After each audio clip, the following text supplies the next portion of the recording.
Let's try that again, shall we? What's going on here? Can you hear me? Can everyone hear me? Is everyone okay? Can everyone hear me okay? Can everyone hear me okay? Let me know, guys. Let me know if there is any problems with the audio. I hope everybody can hear me just fine. Guys, we are in and you can hear me. Good, good, good. Well done, mate. Well done, Drewski. Well done, Drewski. Always teething problems with this bloody channel. Always teething problems. How's everybody doing? Welcome back. It is game day, ladies and gentlemen. Unbelievably nervous. How's everybody feeling? How is everybody feeling? It's massive. It's a huge game. The teams are out. The connotations have been spoken and chewed over.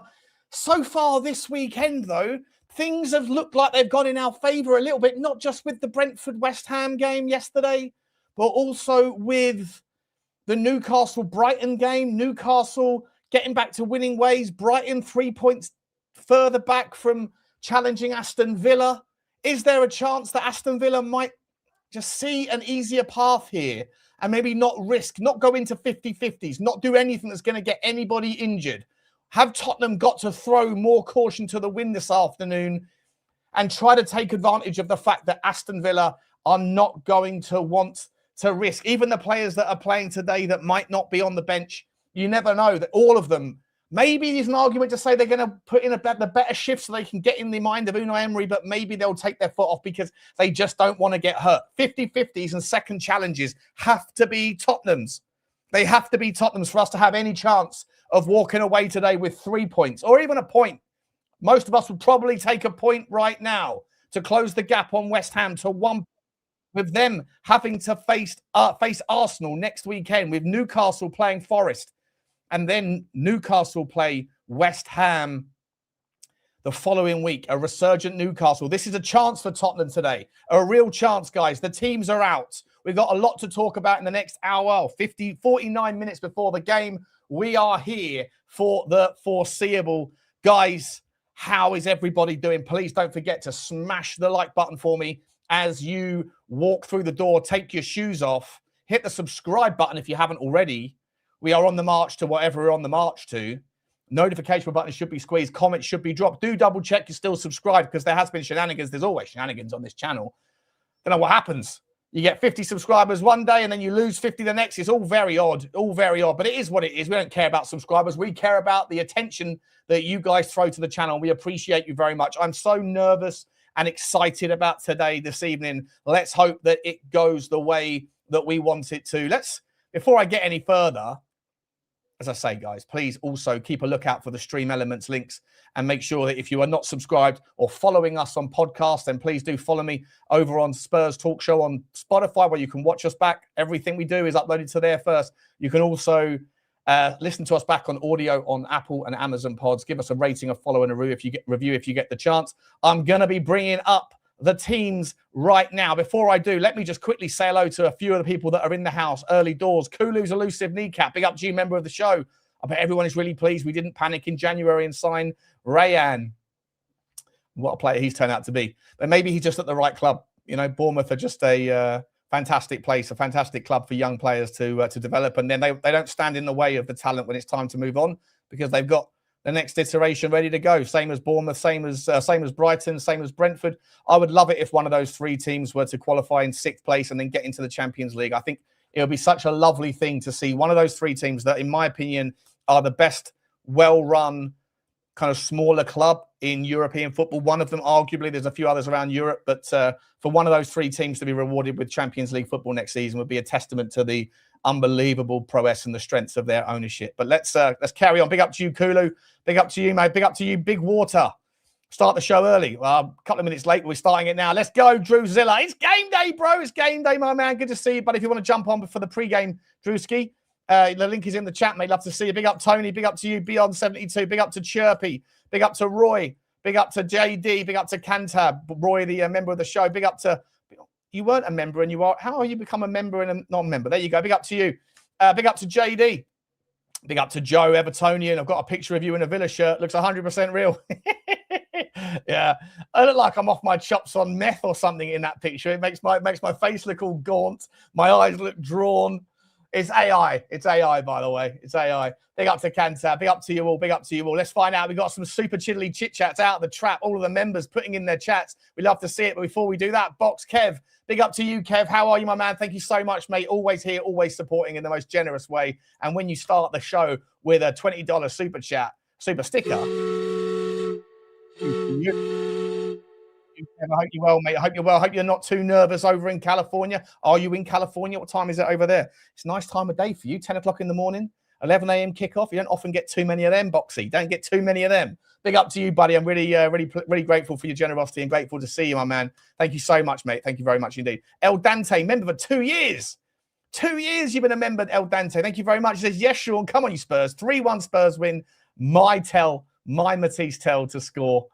I think he might score today. Didn't he score against Aston Villa before last season? Was that his first goal? Was it against Aston Villa? I forget. But if Tel's playing off the left today, and well, we'll see. We'll get the team news up in just a second. Big up to you, old Dante, for your loyalty, mate. Thank you very much indeed. Another man who's been incredibly loyal for 2.5 years, more than 2.5 years. My man, Blaine Dev. Big up to you, bro. He says, big up, Sean. Check your WhatsApp, bro. I'll guarantee you'll smile. He says, I'm making you a promise right now. If we stay up, post the Everton game, I'm booking 2 hotel rooms for us and filling both. I'm not going to say the last word.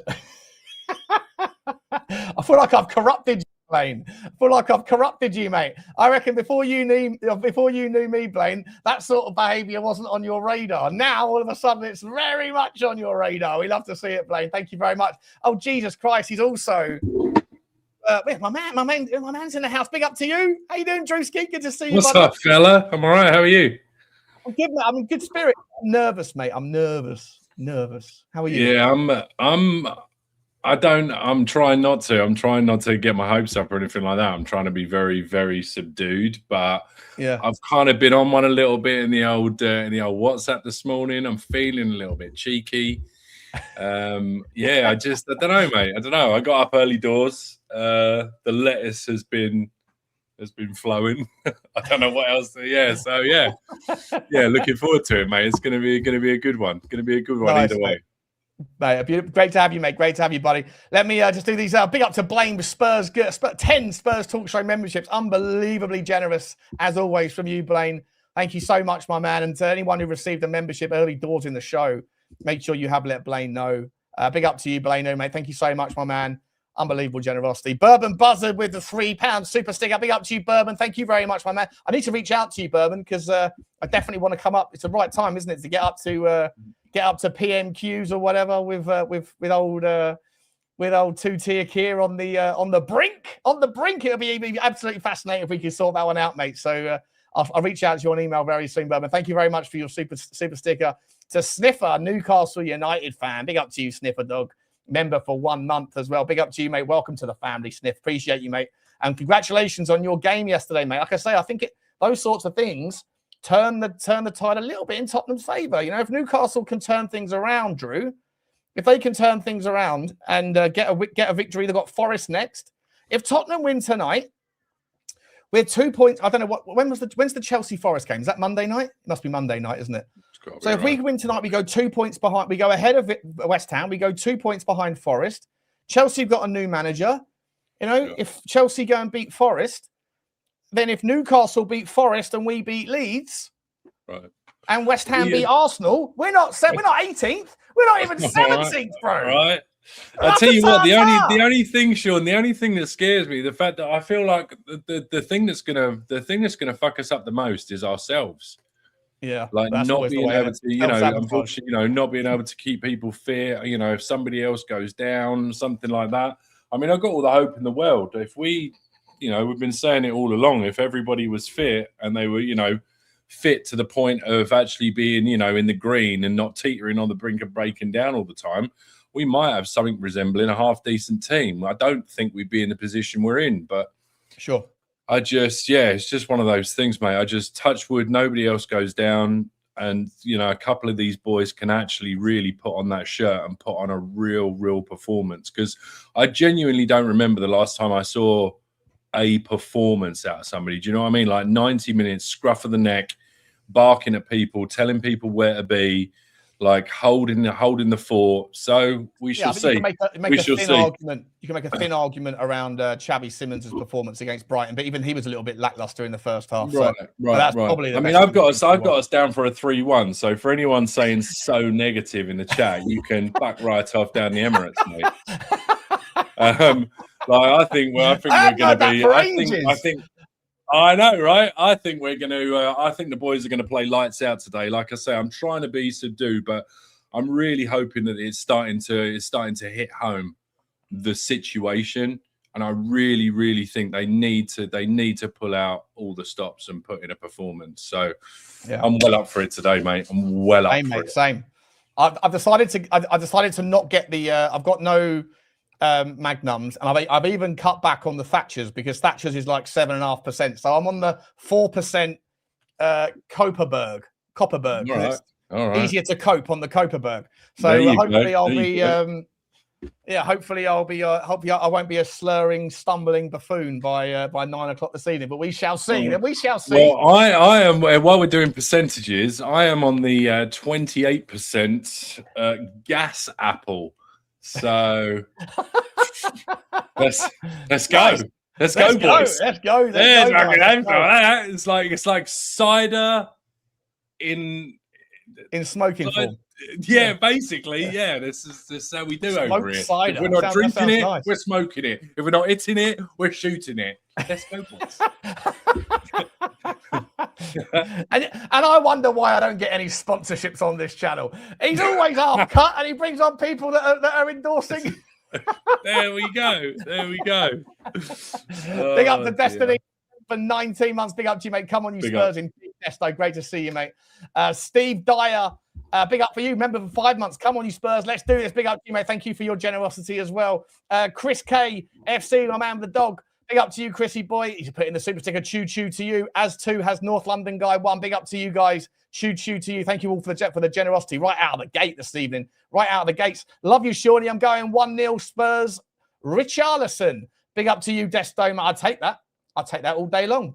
Richarlison with a. I've just got a feeling. Absolutely. In fact, we'll talk about it because I've got to bring up this. We've got to bring up the team sheet in a little while. Just a second here. I've also got something really exciting that I want to show you guys in the second half of the pre-game. A little project that I've been working on that's not too far away from being ready, and it's going to be unbelievable for everybody in the Spurs community. I hope if it all works out the way I want it to. I think it's going to be absolutely sensational. Blaine has come back in with another one. Big up to you, Blaine. So generous. He says here's to a 2-1 victory today.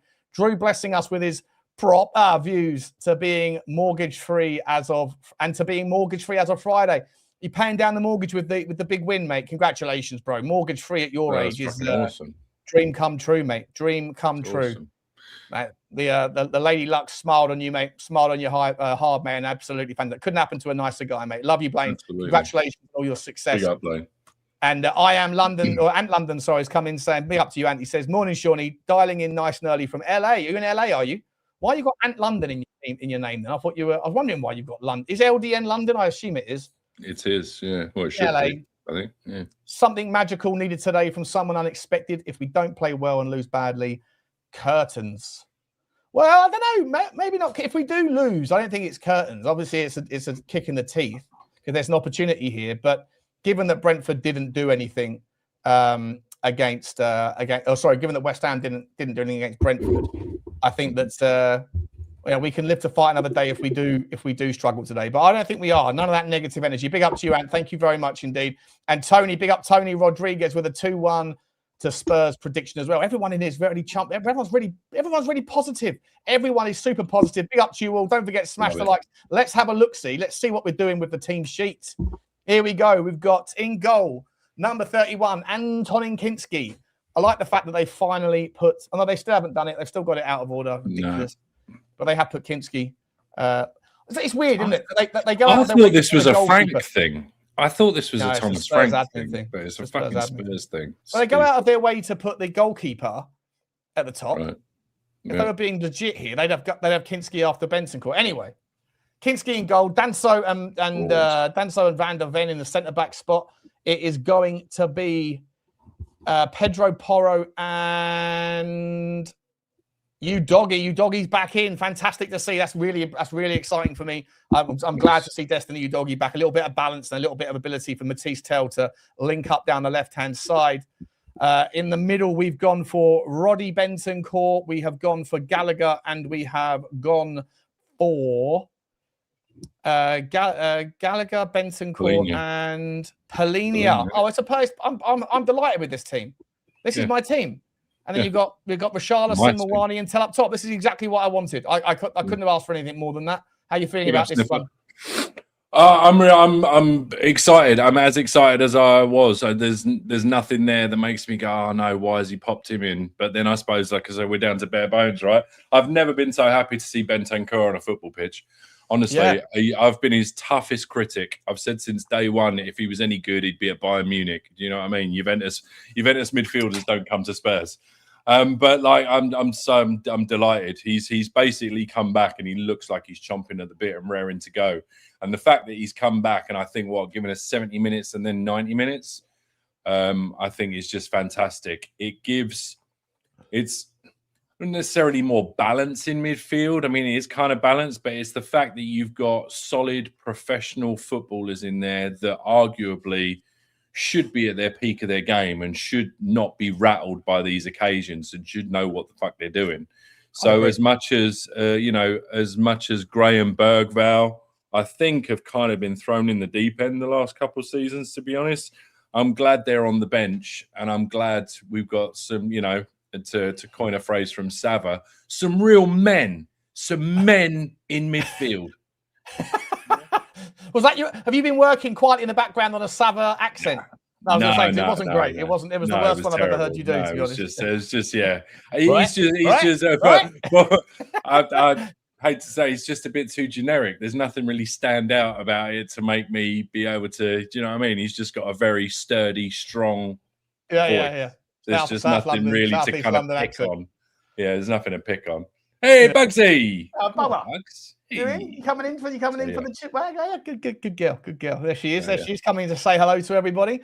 On the bench, we've got Brandon Austin, we've got Dragusin, Bissouma, Madders, Gray, Berghvall, Spence, Sarr, and Souza. I mean, when you look at that bench, there really isn't that many other options. Although I did hear there's a lot of people on Twitter today saying that that James Maddison was going to be playing. Might be playing some minutes, and you'd like to see him cleared at the end, wouldn't you? Yeah, I mean, he's been cleared to play.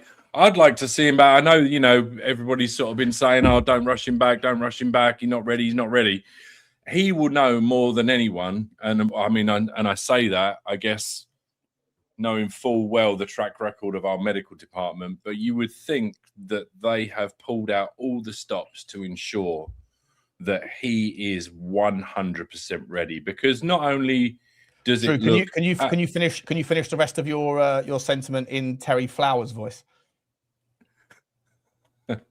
Not only has he come back later than expected, because to be fair, we expected him about a month ago, and for me, what we want to do is not rush him. It's going to be his career. It's going to be him done if he breaks down again. So for me, they've got to handle it right. They've got to handle it correctly, but it's good to see him back. That's a better one, right? That's a better one. There's something, do you know what I mean? Because there's something to grab onto with it. There's something to grab onto. He's got to go in the accent pool. He's absolutely got to go. And I just want to say, I've just seen a name in the chat, Kate and Jimbo, aka Kate and Gimbo. I just want to say, Kate, I absolutely love you from the bottom of my heart. I know you're going through some stuff, so much love to you. Anything I can do, you let me know. Oh, I didn't know. Kate, saying, I hope you're okay, Kate. I hope you're okay. I didn't know you're going through some tough times, miss. Reach out to me too. That's a double-edged invite there. Absolutely sensational, mate. Don't be never thought you never thought you'd be between me and Sean today already, eh? Drew and Shawnee sandwich with Kate in the middle for the filling. Absolutely fantastic. I mean, listen, talk about jam roly-polies. I'd rather have a jam sandwich with Kate in the middle and a little bit of Drew on the outside with Shawnee on the other. Absolutely fantastic. Sorry, Kate, I didn't realise that. Didn't realise that, miss. Yeah. That's super sad. I'll message you afterwards, Kate, and we'll have a chat about it if you got. Everyone give Kate some love in a chat. That is super sad stuff. Listen, best wishes for that one on that one, Kate. Let me get a win. Let's get a win for Kate and her pops today, for real. 100%. You know what I mean? 100%. And it might be easier to do that if we look at the Aston Villa team. Martinez in goal, Matty Cash, Lindelof, Mings, and Maatsen in the back four. Midfield three of Bogard, Tillemans, and Ollie Barkley. Ollie Barkley, wow.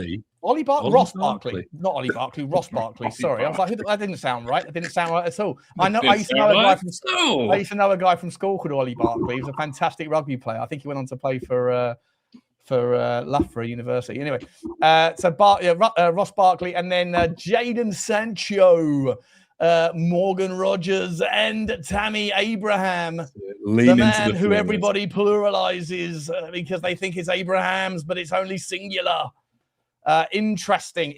Not the strongest team. Not their strongest team. We can certainly get at that. Their midfield usually is terrifying. Look, don't get me wrong. Yuri Tillemans is an unbelievable player. I think Ross Barkley's matured, he's experienced, but I think we can get at that midfield. Bogard in the middle, quite physical, but I think we do all right there. Who they got on the bench? Bizzo, Konza, Emi Buendia, Ollie Watkins, Luca Digne, Pau Torres, Andre Garcia, Dougie Luiz, and Leon Bailey. You know, they've got some top talent to come off the bench, but they have rested some players there, mate. It's a chance for Tottenham, isn't it? I would think so, especially when you consider that they've still got to go again in Europe next week. And they've also, I think, hasn't by Newcastle winning kind of put them within touch. I mean, I feel like it's going to be they've got to completely fall off, right? They've got breathing space. Who, Villa? Yeah. Yeah, Villa have got an 8-point gap over Brentford, Brighton, Bournemouth, and Chelsea. I think it's 8 points off one of them. But because Brighton lost to Newcastle, I'm pretty sure now all that Villa need to do is win 3 more points out of their final 4 games, and they're guaranteed 5th. Yeah, exactly. And so guaranteed Champions League football. So it's a lot easier for them. They haven't got to worry so much about that. Well, let's look at the table. I think they got their eyes on that cup. You know, as much as you know, fifth is a trophy, right? I guess nowadays.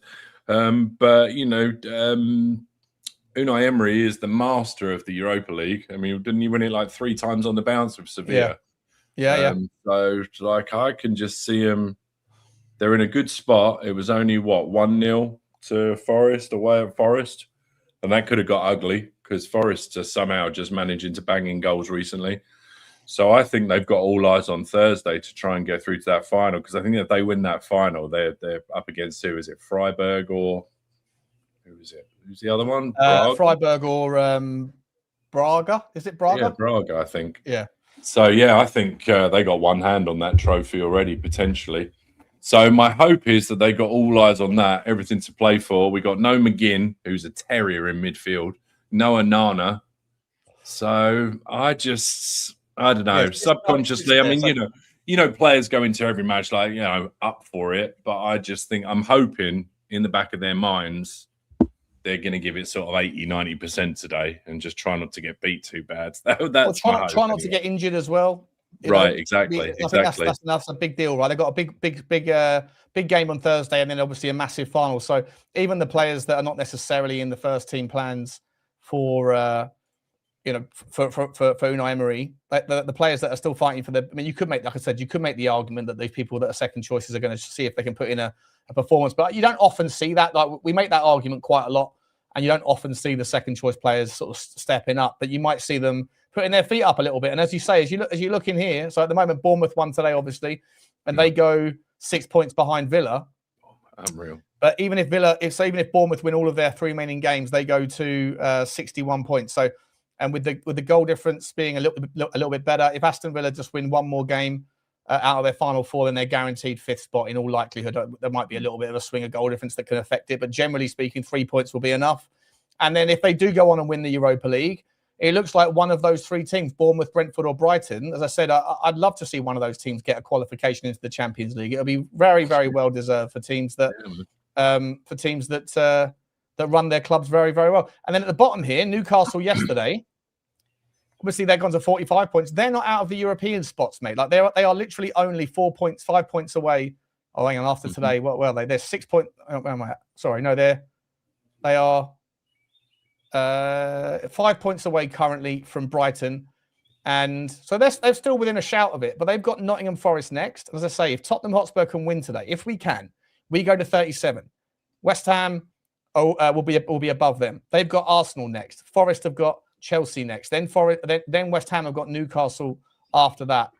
And Forest have got Chelsea. Forest have got Newcastle after that as well. So both of those teams could get sucked back in. And like I say, if we can win today and beat Leeds, I know it's if, buts and maybes, but if we can, for sure, we could find ourselves in 16th spot, mate.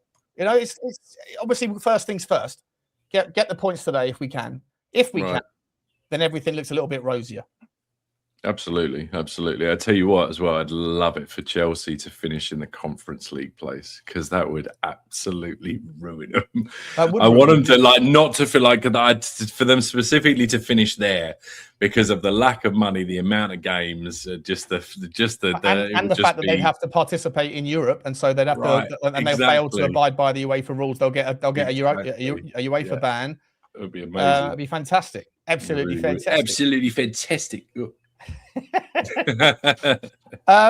Listen, I just want to quickly show you guys something that I've been working on. I want to show you this. I think this will be something. It will launch hopefully in a couple of weeks, guys. But this is something that I've been working on in the background. It's called the Spurs Hub, and essentially, what I'm hoping it's going to do is replace anybody's need to go to anywhere else. It's a one-stop shop for all of your Spurs content.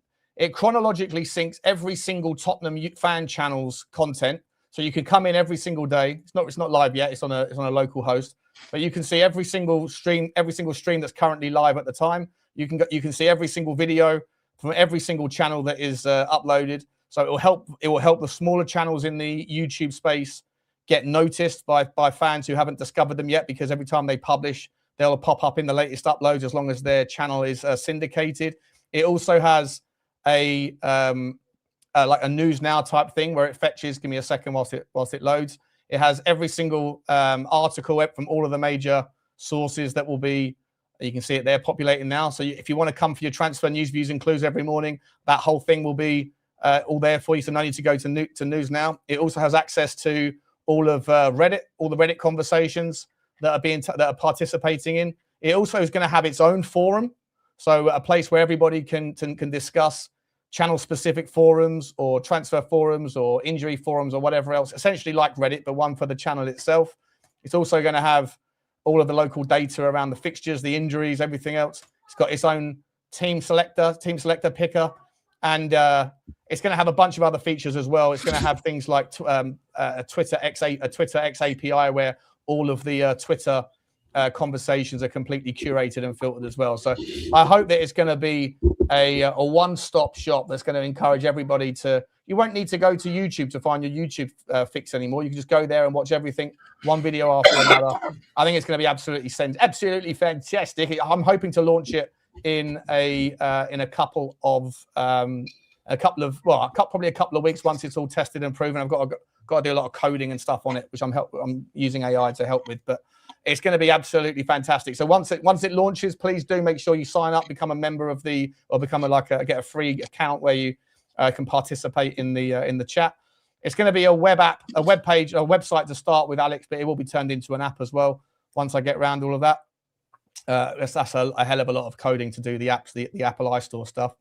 But and then hopefully, like I say, there's going to be in a future version of it. What will happen is I'm going to be turning it into a watch to earn model, right? So at the moment, for every YouTube creator that's out there, obviously for every video that we do, for every super chat that we get given by you generous people, YouTube takes 50% of the or 60% of it just for their own for them facilitating it. And for every pound that a YouTuber will make in AdSense revenue, YouTube will be making £4 or £5, and they pay you like an absolute fraction of that, right? A tiny, tiny fraction of it. What I'm hoping, I don't think it's reasonable or fair. So the plan is in the long run, over once the numbers get bigger, is actually to be able to set up a different type of AdSense revenue where we move away from YouTube and we get the creators to upload direct to the hub, and then from there the YouTubers will get a larger slice of the AdSense revenue, but also there'll be something called watch to earn baked in, which will mean that you guys who are watching the content, if you watch it on the Spurs hub, you will also get a slice of the AdSense pie for your attention that's being given to people's accounts. It won't be a huge amount, but it will be something more than what you get from YouTube, for example, which is absolutely the square root of fuck all. And then that money will probably get twisted into a token where you can spend it via merch stores or other things where you get sort of merchandise on the cheap. So hopefully it's going to be a one-stop shop that's going to be absolutely fantastic for all, for the viewer, for the creator, and for the advertiser. And just wanted to share it with you because it's not far from being ready, and I really hope that you guys will support the app once it's done. But watch this space. That sounds awesome. Can I just give a quick shout out at 12:39 to Atlanta Hawks OG? Says Haaland owns you. Nobody cares about your small club. Stay humbled. Spurs hold that L. Don't know what Haaland's got to do with anything because we're not playing City today. Also, I think your Atlanta Hawks just lost to the Knicks in the playoffs. So why don't you hold your small basketball club mentality and your losing record? Yeah. Anyway, yeah, big up. Big up. Yeah, big up. He's an OG. He's an OG. Yeah. Big up. And Sean, that's a fantastic idea, mate. That looks absolutely fantastic, phenomenal. Yeah, I hope it's something that I've been thinking about doing for a couple of years, and then I thought, you know what, no time like the present, you know.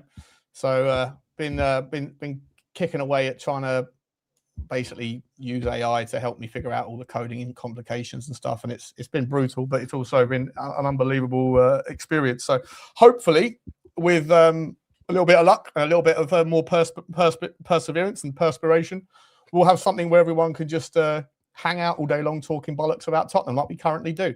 And I'm super excited for the smaller channels, because I think one of the problems with smaller channels is that if you've got less than 1,000, doesn't matter if you've got 500 subs or 1,000 subs or whatever, you're just not going to get noticed because the algorithm doesn't share you to Tottenham fans very quickly. Right. So it's a limitation. Whereas if all of these smaller channels get baked into this one-stop shop, then as soon as they get put into the feed, into the YouTube API, then they'll be present next to everybody else. So and as long as they update frequently or whatever, then they will be there to be viewed by everybody else. So hopefully will be a great way for everybody all the smaller channels to also grow and be a part of the community in more ways, rather than just waiting for the YouTube algorithm to promote you. So interesting. Yeah, it should be interesting. Mate, did you see De Zerbi's press conference? I did not. I've been trying to stay away from it. I didn't want to jinx anything. I've just been like completely off the grid until today. Do you want to watch a few of the highlights from it? Just because there's some interesting things. I mean, he's sort of pumped everybody up. Let's have a look, see if I can get it going for us. He even mentioned in it. I was like, wait a minute, was I one of the first people to be talking about the pitch being a problem? Because I remember putting videos out about 3 months about that. He even mentioned it. He goes, "Hey, decent club. I don't want to hear about the players are not good enough. The medical team is not good enough. Our pitch is not good enough." No, it does filter through. It does filter through. It does.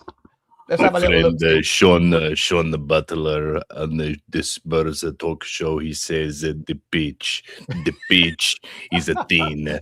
The pitch is a very thin. He says the retractable pitch is responsible for the ACL. No, it's the mentality that's responsible. I can't do this. I can't. My voice isn't baritone enough, mate. So anyway, let's have a listen. See what he says here. It's on 2 times speed. So. And this voice produces negative thoughts. And the voice says, "We are unlucky. We have too many injuries. We lost Xavi Simons, and he played. He was in the last 2 games one of the best and most important players for us. Our medical staff is not good enough. The pitch of the stadium is not good." They're listening. Wow. That bloody pitch. That bloody pitch. Can you guys hear that, by the way? Is it loud enough? I think so. The pitch of the training ground is not good. It's impossible winning 2-3 games in a row because we have not won too many games in 2006. 26, I think, is all negative things, and all right. Sorry it's for rubbish because I want to keep my focus on ourselves, on the qualities of my players. We go to play against one of the best team in this moment in Premier League. We have a big respect. I have a big respect for Emery as a coach, but if Tottenham win in Villa Park is not a miracle. Maybe we lose, I don't know, but we have the quality to win this game, and it's not a miracle. So I think we have to be positive, to be lucky because we are working in a big club. If Solanke and Xavi Simons are injuries, we can play with Colomoni, Mathys Tel, Richalison, and they, I think, are not those players, are different as a characteristic, but are very good players. He's saying, shut the we fuck have up, Pedro all of you who Porro, we are have saying it's a Udogie, we problem. have Micky van der Ven, we have Betancourt, we have Palinha, we have Gallagher too. And for that, all these things, I have not. You know what? Fuck this idiot. What are we doing here, Deserve? Is this mine and your first fallout, is it, bro? I never said the pitch was the problem. I said the pitch might have been the problem, you donut. So he's basically saying these are all just essentially excuses that people are saying they. Yeah. Okay. Basically saying it's negative. Stop. You got the pitch is the problem. I'm hearing the training ground's the problem. I'm hearing the players aren't good enough. I'm hearing the medical team are the problem. No, these are all bloody excuses. I kind of like it though. I do kind of like it. He's someone that just doesn't suffer any. But then Igor Tudor came out with the same stuff, didn't he? He came out with the same sort of motif, right? And he didn't get anything out of them. So yeah. Disa Butler, Isaiah Magnum, and the Koperberg. Brilliant. Magnum, apparently, and Kopperberg. Yeah. So I say it my way. Oh God. Yeah. Let's have a little. I want to get back to the part where he's talking. We won the game, but in the second half we could lose the game, and I want to put all the attackers in the right condition to attack the space, to shoot, to go in 1-to-1, to play between the line, to make the assistance. In the second half, we didn't. And you mentioned he's a Brazil striker. There's a chance if he goes to the World Cup, he's had over 50 caps, 20 goals for Brazil. Is there an element of people from the outside at least forgetting how good these players actually are? Yes, this is my problem. I would like to remember every day what they are and what they have done, but not 3, 4, 5 years ago, because Tottenham finished the Champions League tournament, no? In the 5th position. We're a little bit too late. We've got 10 minutes to go until the game time. I can't be doing pre-match press conferences now. Should have started the show 2 hours earlier, and then we could have gone through the whole thing in slow motion. But let's get away from that. Drew, how are we going to win the game today, mate? Who do you see as the key players this evening? I think it's all gonna come down to having to have a solid backbone. Do you know what I mean? That kind of box 4 of the 2 centre backs, and I'm thinking I'd be inclined to think he's going to do some sort of double pivot, or there'll be a 6-8 where Palinha is potentially the deepest line, and then Bentancur picks up the ball kind of in the 8 and does more of the carrying. But I think that's got to be really strong, and then we've got to try and get something from some sort of set piece, or at least some sort of pattern of play that's been worked on. There's nothing. I don't know, with Richalison up front, you can go particularly like free form and stylish. I think you just got to a certain extent, you just got to lump it a little bit. So I don't know. I think it's really all down to Van der Ven, Danzo, Bentancur, and Palinha to be as strong as they possibly can, because our biggest problem is transition goals through the midfield. And it has been for 18 months, 24 months. And Villa are masters of transitional football, so absolutely, especially with Tielemans, he's got his head's on a swivel. That dude can pick up a ball and ping it, between 30 and 70 yards, and it's usually where it needs to be. Yeah. So, we shall see. We shall see. I'm thinking, because against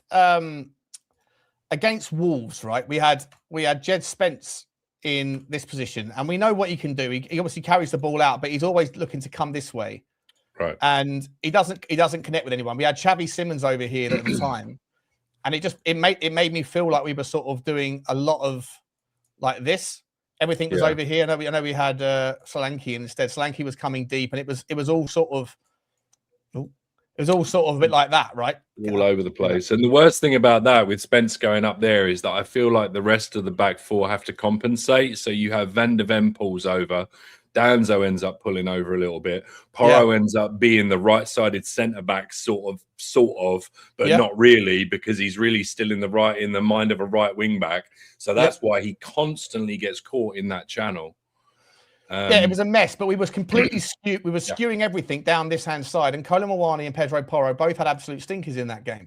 The last time we played well was against Brighton in that second half, and Udogie was a massive part of it, and Kinsky was getting that ball over to Udogie. He was hugging the touchline and getting on. Without Xavi Simons, you've got Mathys Tel. I genuinely think that these two can give us a lot more balance today. I don't think we have to neglect Kolo Muani. I really don't. Let me get this back in play. I don't think we have to neglect him.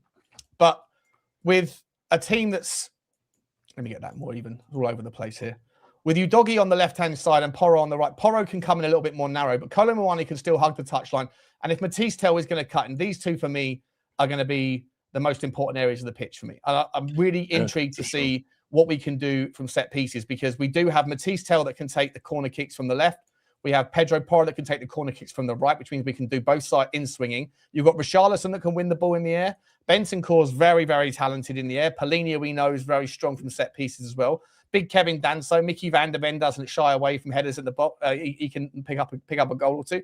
And Kolo Muani, for all of his faults, is also a lanky little git who can cause a bit of mayhem by getting towards the back post from those corner kicks and knocking them back across for a Bentancur, for a Polinia to be able to knock them in.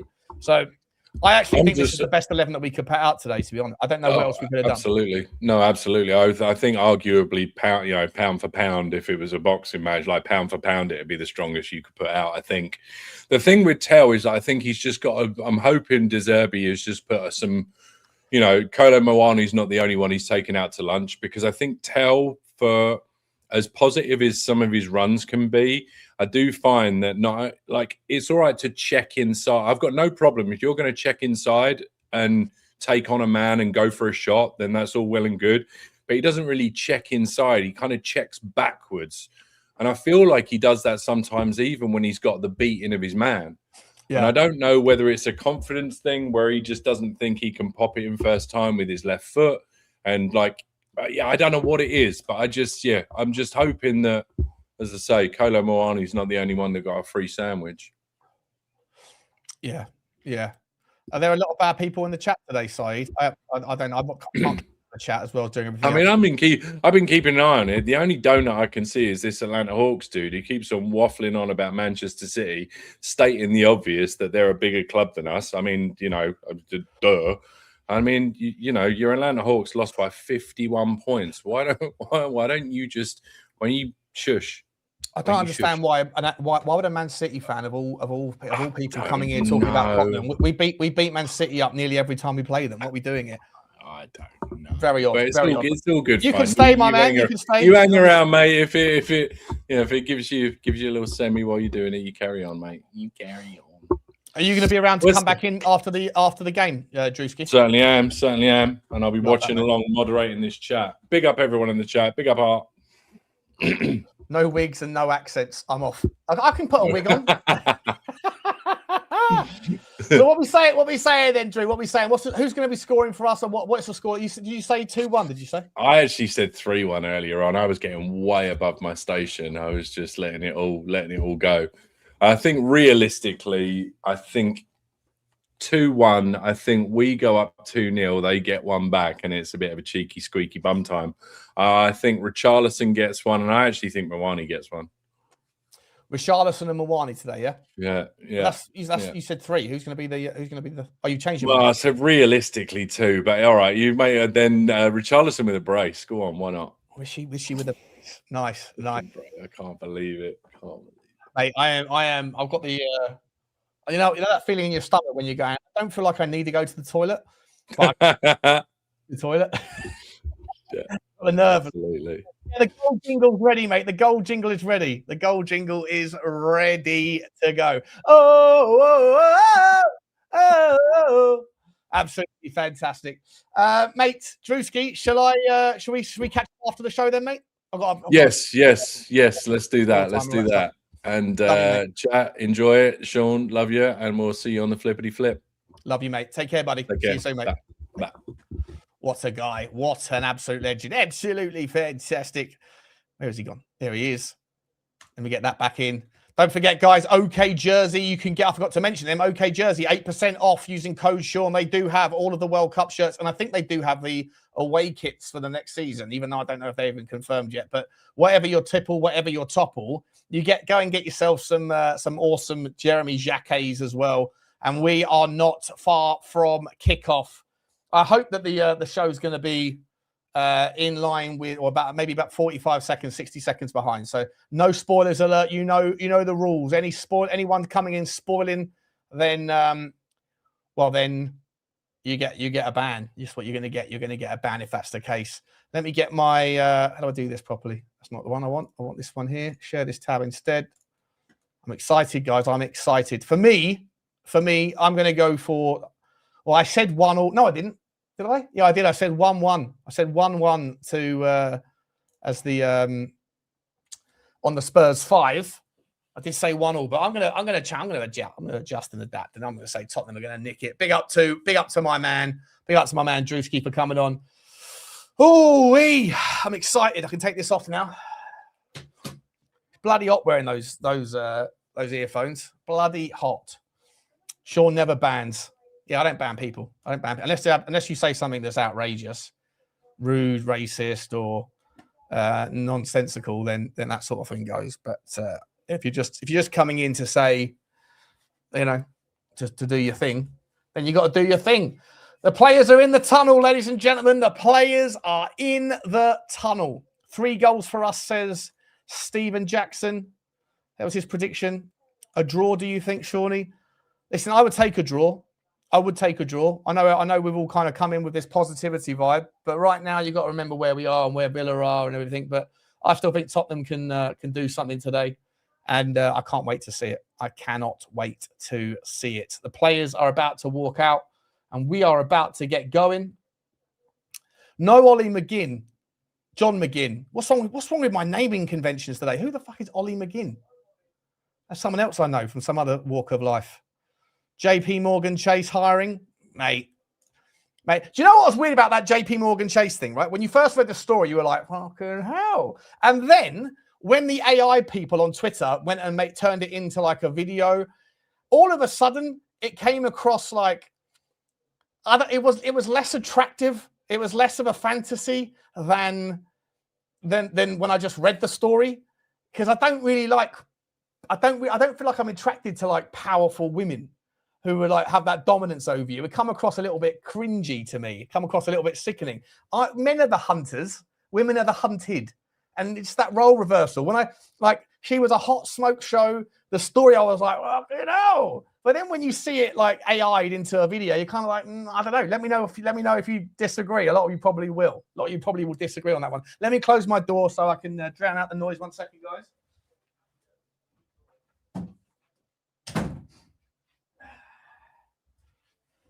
Right.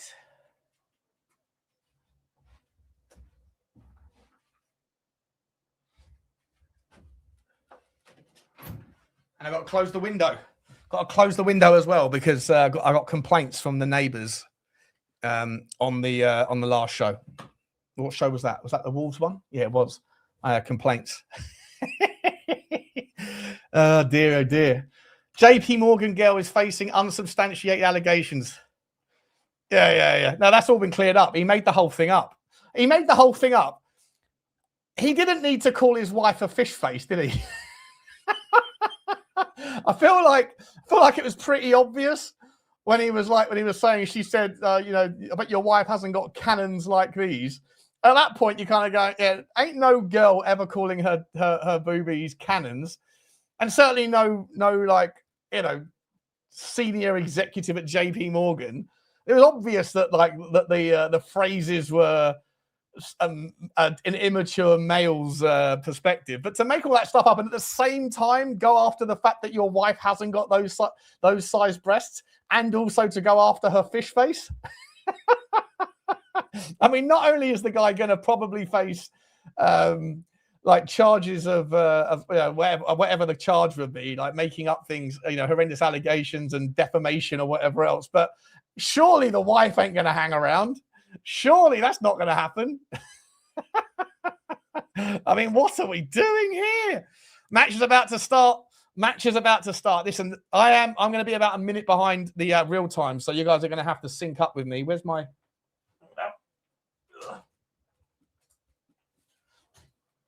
All right, what are we doing here? How are we doing? Yeah, I'm going to press go as soon as I can. So I think we're going to go. We're going to be off in maybe 45, 60 seconds, guys. I apologize about that, but it is what it is. IPTV, it's going to have to do. It's going to have to do. Kinsky in goal. Porro, Danso, Micky van der Ven, Destiny, Udogie.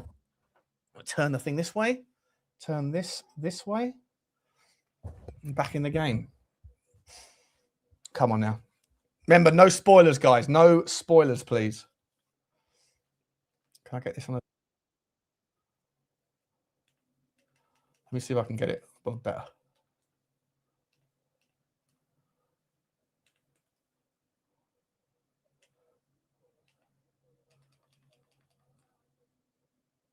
Right, it's not on. Is it on Sky Sport? What's it on? What is it on?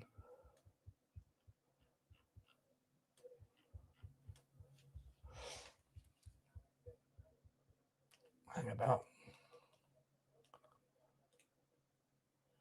Okay, yeah, we're good. And we're about to kick off, guys. We are about to kick off. And we're off. Tottenham are off. Come on, guys. Let's get into it. Come on now.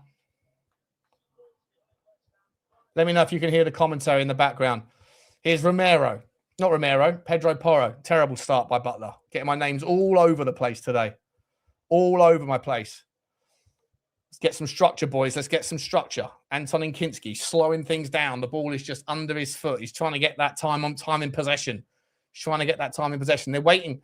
Look at them. They're waiting for Aston Villa to come out. Already playing a game of chess here. Already playing a game of chess. Trying to draw Villa out, but no dice. Villa aren't interested. Interesting tactic, by the way. Does that change? Are Tottenham expecting it? And it hasn't happened. They're going to do the midfield press. They're not going to press the man-to-man style straight off the bat. Here's Tammy Abraham trying to push into Kevin Danso. Danso finds Polinia. Polinia goes right to Pedro Porro. Flicks it over the top. What a delicious ball that is. Oh, Richalison just can't take it down. What a ball that is from Pedro Porro straight out of the traps. That's good signs. If Pedro Porro starts well, Tottenham play well. Love to see it, guys. Love to see it. Yeah, Tottenham also not willing to press the goalkeeper. Tottenham also not willing to press the goalkeeper. It's a game of chess. It's stubborn. Both teams not doing the man-to-man. If this is the way it's going to play out, then it could just be a boring 0-0. Mistake there. Chance for Richalison. Put him in. Oh, you've got to put Mawani through. You've got to put Mawani through, Richalison, you selfish git. Oh, no. Bentancur wins the ball back. Richalison, you've got to lay it onto Mawani. Oh, mate. Oh, mate, what are we doing here? Corner kick. That's a chance. That's a big chance. And Richalison fucking stole it off of Mawani. No faith in Mawani. Let's go. Mathys Tel puts it towards the back post. Mawani heads it back, does he? Flicks up. Polinia wins the corner. It's a corner kick. Back to a corner kick for Tottenham. Someone's down injured. Who's that? No, he's all right. He's all right. What a clown. I can't believe Richalison didn't put him through. I can't believe he didn't put him through. Oh, dear, oh, dear, oh, dear. Try and sync up with us, guys. Don't forget to sync up. Syncy, syncy. Get the kitchen sink on it.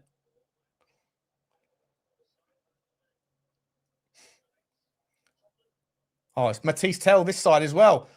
Outswinger towards the back post. A little bit of a kerfuffle in the midfield. Kevin Danso goes through, but Emi Martinez gets the ball, gathers it, and he launches it clear. Matty Cash already down injured. Love to see it.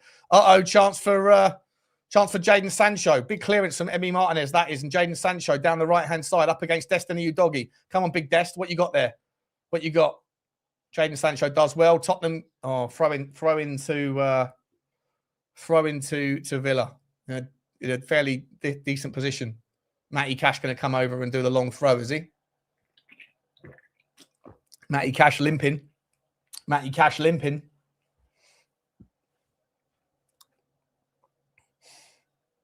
Can't stand Matty Cash. Hoo-wee. Decent long throw. Goes out for a goal kick, though. Tammy Abraham mistimes it. He's a threat, Tammy Abraham. He's big. He's fast.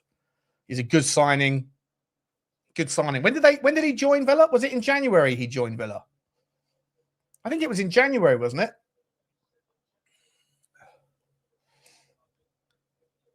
There were no players that could have improved us. Tottenham trying to draw Villa out. This time Villa move up for it. Micky van der Ven decides to go long into the channel. Picked off by Konza.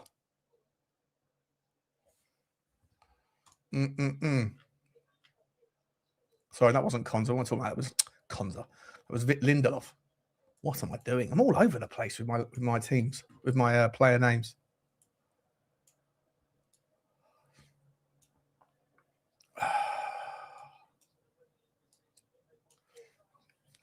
Matty Cash might have to cash out, says Marky Boy. Come on, you can't just let the goalkeeper run it out or walk it out that far. Come on, guys. We've got to at least adapt a little bit. Let's go, Richie. Pressure on now. Pressure on. Neither team interested in pressing. Neither team are doing anything here.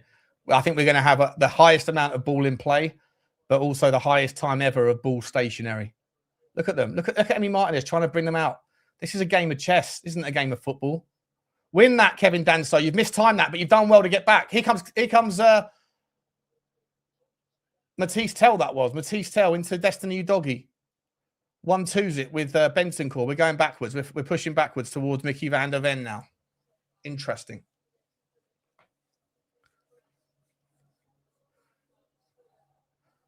It goes underneath Matty Tel's feet. Old Gary Lindelof. Did I say Gary? Or did I meant Victor? Did I say Gary? What is going on? What is going on? I haven't got a single name right yet. Not a single name right. Must be espresso martinis in a can. They're bloody horrible. I'm trying to dial back on the 7+ stuff. Here's Lindelof. Back to Emi Martinez. This time, Richarlison looks to press. If one of you is going to press, you've all got to press. Go on, Mwani. Press him, mate. Press him, Pedro. Press him. Press him. Win the ball high up. That'll do. We've won it back high. Nice. This is what you get when you press well. Turn inside Benson Core. Look for someone. You're going to fend it back. If we're doing all that pressing just to receive the ball and then we're just going to give it back to Micky van der Ven. Go on, Mathys Tel. 1-on-1 with Cash. Do him. Oh, he's done it. He's put it into Udogie. Udogie gets it across. Chance. That's penalty. Oh, it's already out. It's already out. The ball went over. Ref didn't think it had gone out. Tell you what, it's a nice little ball that from Mathys Tel. He's just overhit it ever so slightly. Ever so slightly. Oh, if that hadn't have gone out and the rest of the play carried on the way it was, we would have been all right then. JDGVII. Is that JDG the 7th? Is that your name? Get the magnums out, Redemption. I'm not on the Maggies, mate. No, they send me fucking loopy, mate. They send me loopy. Genuinely, I have them too often on stream. Even if I just have a couple of them. Oh, that's well played by Polini. That's exactly what you want from him. Oh, look at Mwani there. Oh, Mwani unlucky. He's been pressed into giving the... It's a very, very tight game. Nothing going on, really. Tottenham started okay, though. 7 minutes in. Here's Jadon Sancho. Sancho lifts it forward towards Abraham. Tammy Abraham. Oh, look at Pedro. What's his name? Polini again there. Get across there, Pedro. And Morgan Rogers. I mean, that's his first touch of the ball, and he didn't even touch it. Come on. Come on. Yeah, and I have a couple of those... have a couple of those magnums on stream. And then I get a little bit wild. And then I go to bed and I wake up in the morning and I can't remember much of the stream. I'm like, what did I say last night? What did I do? And I hope usually I don't say anything that's too outrageous because I'm not usually a bad drunk. Go on, Mwani. Go on, Mwani. Ref. But it's a problem if you can't remember what you're doing. And I've never had a problem like that. I've always been able to remember my actions my whole life. So I don't know if I'm just getting old and my memory's not as good as it was because of, age, or whether it's that particular drink. Because I'm a different type of geezer when I'm on different alcohol. Like vodka can make me aggressive, so I steer a bit, not aggressive like I want to fight, but just like argumentative. So I steer clear of that. Go on, lovely ball over the top. That's a good chance from Mathys Tel. It's not a great first touch. I'll tell you what, Pedro Porro's got his long boots on today. He really has. He really has. Slip from Mathys Tel. Bogard comes out. Get on that, Polini. Well done, mate. Oh, Polini is up for this. Polini is up for this. And Pedro Porro's got his long boots on. We're putting the press on them, and I don't think they're not getting involved in the 50-50s as much. Come on, Tottenham. Decent start. Not much to write home about, but a decent-ish start. Get over the top. Get to that destiny. Get to that destiny. Good boy. Good boy. Good boy. Hello from South France. Hello, H. Ma'am. Good to see you, my man. Or my lady. Whoever you are. Welcome. Bonjour. Bonsoir. Bonsoir, mademoiselle.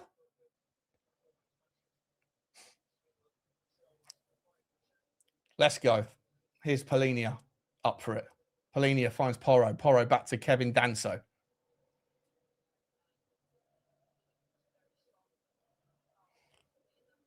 It was Polini. What? It was who every time? Wait, I'm watching this on standard definition TV. Are you saying have I been getting Polini and Gallagher mixed up? I'm a fucking idiot today. It's not even like standard definition is the excuse because they don't look anything like each other. It hasn't been Gallagher every time. No chance because he's been wearing the 6 shirt and Gallagher's wearing 22. But maybe once. Maybe once. Maybe once it was Gallagher and I said Polini. Shut up, you lot. Shut up. Always nitpicking, aren't you? Always, you got his name wrong. Oh, you said the team name wrong. Oh, you put the scoreboard up wrong or you didn't change it at all. Shut up. What are we doing here? Tell you what we're doing here. We got a throw in. Big Kevin Danso. Going to come over for this one. Launch it, Kev. Launch it. What are we doing here? Butler watching in 420. I think Drew's watching in 420. If you know, you know. Is it 420? Is that what it's called? Is it 420? Is that the right phrase? What's the day when everyone smokes? Is it 20th of April? Yeah. Come on in, Big Kev. Let's see what you got. Go on, son. It's not bad. It's into a decent area. Benson tries to win it. It falls. Gallagher with a shot. Oh, yes! Oh, yes! Conor Gallagher! Wow! Come on! Come on! Oh, my God! Oh! Yo! What a goal! And it meant so much to him! Let's go!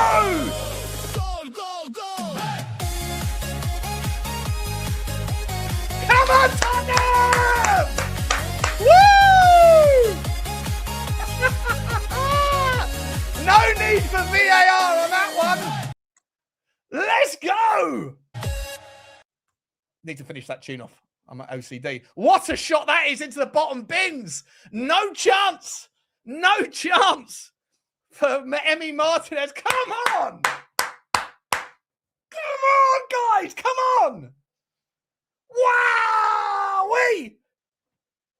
Woo.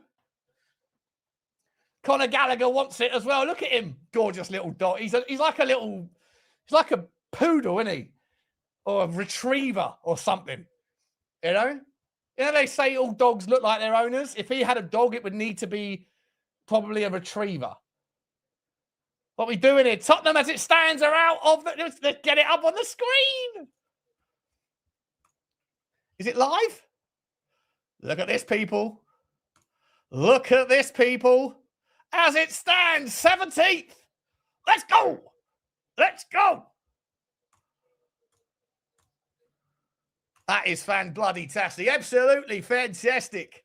Absolutely fantastic. What's Richalison just done there? Has he just taken out Mings? Has he got a yellow card up for that one, is he? Is he on a yellow card? Wow. Come on. Just get a second. Get a second. My Conor Gallagher. Oh, they just put up another stat saying Aston Villa have got the most points from losing positions in the Premier League. I guarantee Tottenham have got the fewest because we've never won a game. Over the top, the ball comes. Kevin Danso tidies it up nicely. Get that down, Polina. Get that down. Look for Mwani. Nice. One touch. Mwani gives it away, but it falls to Conor Gallagher. Conor Gallagher puts something over the top. Go on, Colo. Chase that against Mings. Don't you dare give that as a foul. You absolute git. You git, referee. Come on, Tottenham. Woo. No card, final warning, says Finn. Appreciate the update. I was too busy doing something else. Come on, Tottenham. This is fantastic. Absolutely fan-bloody-tastic. Matty Cash whips the ball up the channel towards Sancho. But no dice because Destiny Udogie picks it off like an absolute gem. Pick that off. Nice. Into Mathys Tel, who's come deep. Looks to resuscitate it back towards Micky van der Ven. We love to see it. We love to see that. We're playing like a team here, you know. We're fighting. Oh, Kevin Danso's just sold Tammy Abraham the absolute wrong and love it. Oh, he's just kicked him. Referee, get that. Tammy. What are you doing? You just kicked him in the ankle. Danso's just said, I'm not interested in your apologies. It's too late to apologize. Oh, he stamped on him, the little dirty git. He stamped on his inner foot. It's too late. I said it's too late to apologize. Come on then, Micky van der Ven. Ball over the top to Mathys Tel. It's a lovely touch from Mathys Tel. He's sold Matty Cash. He's looking up. Find it. He's flicked over the top to Richalison. Not the best flick from Mathys Tel. Come on, Matty. Nah, you just got done by Bogard, bro. Tel, you haven't been great, mate. You haven't been great this evening so far. You haven't been great. You haven't done... I'll tell you what, that stamp from Tammy Abrahams, if that's an inch into the left-hand side, he takes his ankle out, that could be an Achilles, and that should have been a card, but he's got away with it because it looked like he went for a stamp. Get on that one. Get on that. The ball falls to Tottenham here. Let's go, Conor Gallagher. You're pumped up. He finds Mwani. Mwani, beat him. Beat Maddison. Beat him. He puts it across. Oh, it's not a bad effort. Have a crack, Polina. Have a crack. Oh, he's the post. Oh, my God. He's hit the post from 30 yards. Oh, he's offside. Oh, I tell you what.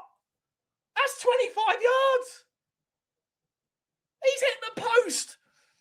Jesus Christ. It's a lovely shot as well. I'll tell you what, Martinez, you know what? If that doesn't hit the post, I think Martinez gets it because it's literally just past his fingertips. But come on, Tottenham. What, I've been begging for this for the last fucking 2 years. XG has ruined football. Let's have some shots from distance. Ah, look at that from Bentancur. Look at that from Bentancur. Tielemans absolutely does nothing. Bogard doing nothing. We're winning the midfield battle, people. We're winning the midfield battle. Conor Gallagher, best performance in a Tottenham shirt thus far, in my opinion. Polinia just gives everyone a little bit of confidence, even when I'm praising him for the things that he's not doing. Shut up, you lot. Shut up. He brings us confidence. He brings us confidence. Go on, Mathys Tel. Mathys Tel, you've got to do something, mate. It's nice having balance, though. We've got the option to go down both sides. How often have I been saying this? If we've only got one width to go down, it's predictable and the skew is easy to intercept. Tonight, we can go down both sides. It makes the game spread, and the Villa Park's quite a big pitch. Get on that second ball. Richarlison's got to do better. Richarlison's got to do better. He's just shoved him over, Richarlison. Careful, mate.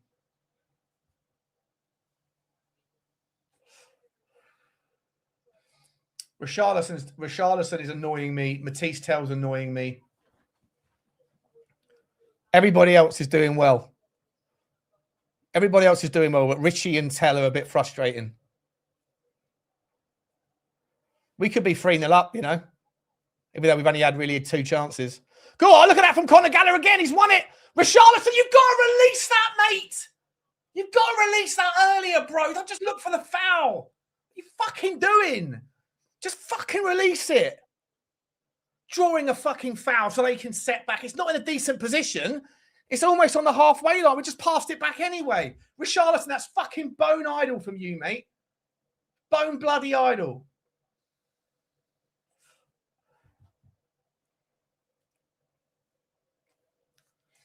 Kevin Danso.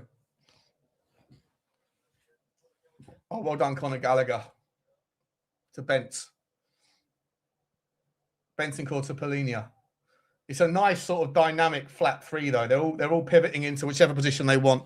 Really good first 20 minutes from Tottenham. Come on, Mathys Tel. Come on, Mathys Tel. Take him on. You can do him, son. You can do him. Float it over the top towards Mawani. That's all right. Just be patient. Recycle. Recycle.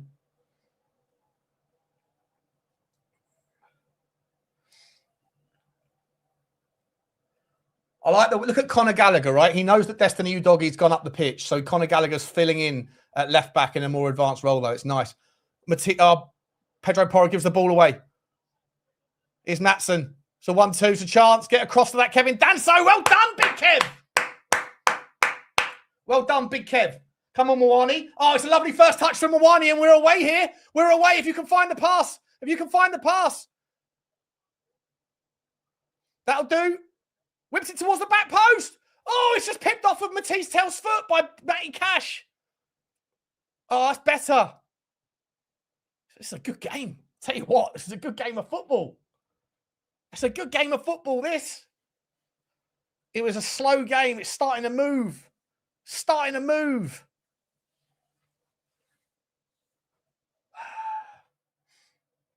Let's go, Ped. Porro to Danso. Micky van der Ven. It's a lovely ball into Destiny Udogie. You can turn, and he finds Mathys Tel. Can Mathys Tel do him? Is he going to cut back in? He does. He's predictable. Oh, Destiny lets the ball go, and Bentancur doesn't see it. Oh, Mawani's just laid it across the box, and there's no one there. That's a fantastic challenge from Kevin Danso. That is a fantastic challenge. Tottenham are all over this. Villa aren't interested. Villa aren't interested. Get back, Destiny. Win that. Nice. Come on, Mathys Tel. Ref!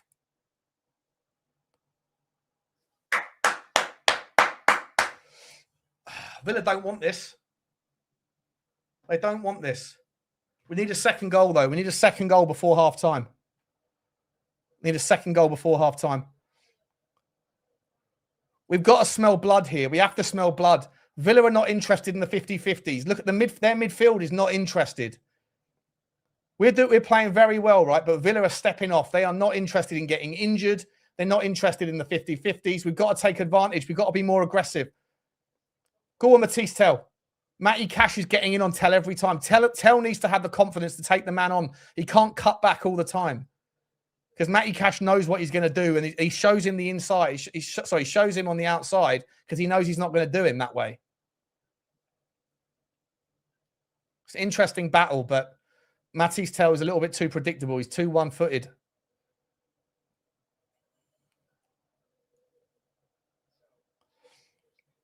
It's all Tottenham at the moment. 82% possession last 5 minutes.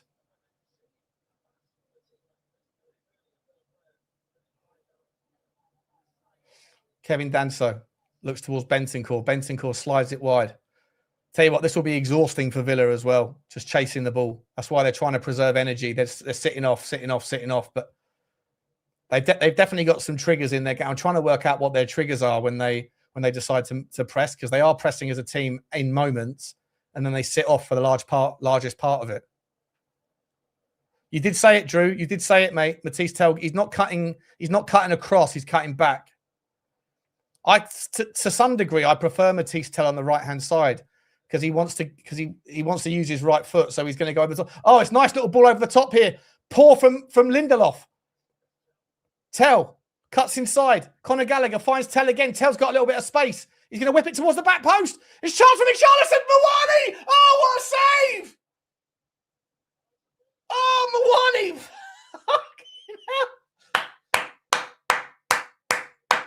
Oh, Richalison. Mathys Tel puts a delicious ball. And it's over Richarlison's head, and Mawani just falls to Mawani. He does well. He's hit it into the ground.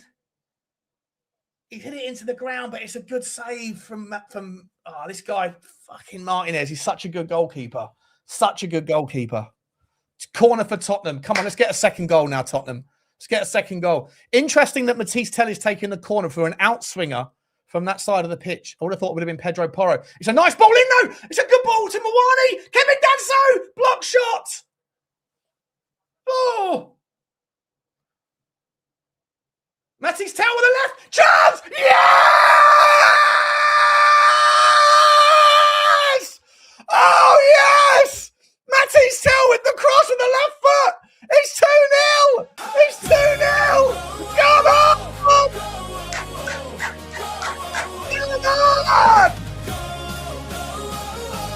Come on! Wow! And by the way, what a cross that was!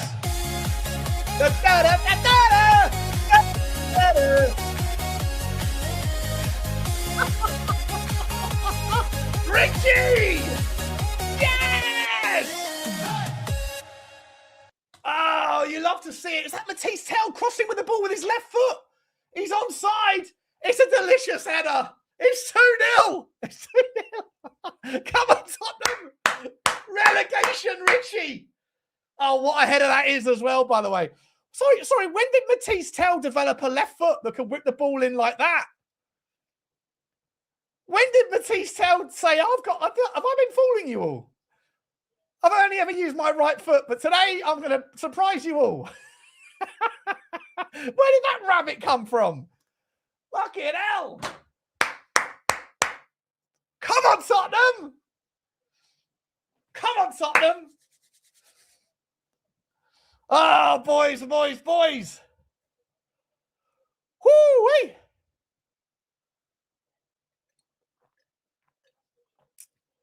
Choo to you. Choo to you. I'm sweating like a pig. Richarlison wins the ball again. Villa just aren't at the races. They're not at the races. They're not on the beach, but they're not at the races. We're comfortable, but there's still a long way to go. That's a delicious ball over the top to Kolo Muani. Can he get there? Oh, he can't get there. Wow. Wow.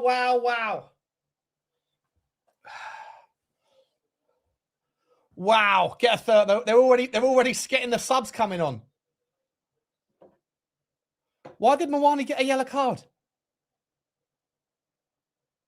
What did he do? What happened there? Did he kick the ball away or something?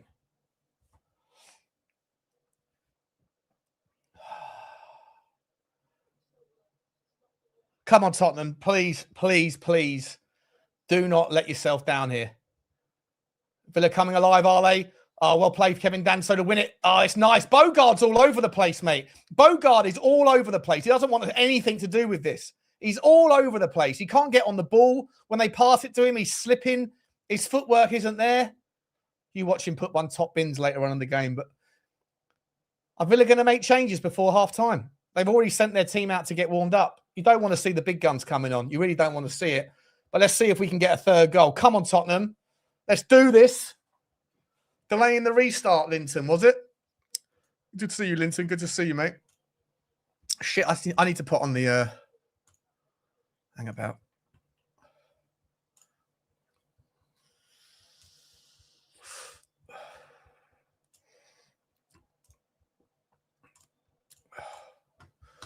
All you got to do, guys, if you're not subscribed, just hit the subscribe button and the chat will open up again. It's not just because my subs are all over the fucking place. One I don't know what's going on. My subs like jump up 50, then jump down 30, and it's all over the fucking place. So I want to make sure everyone that's watching is subscribed.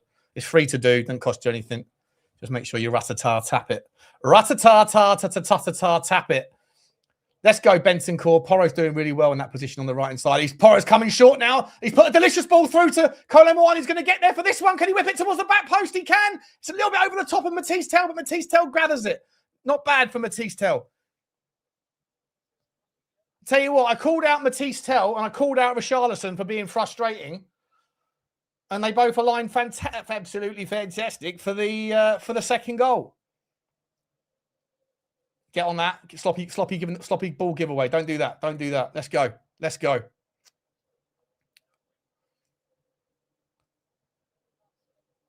We are so dominant right now. We just got to ensure that there's nothing sloppy that's going on here. What's just fallen off of Mathys Tel's head? Mathys Tel's body.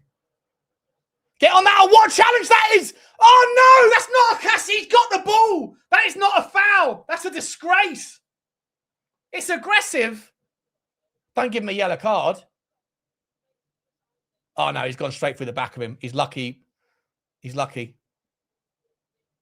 Is it? Did he get the ball? No, he doesn't get the ball. Does he get a yellow card for it, though?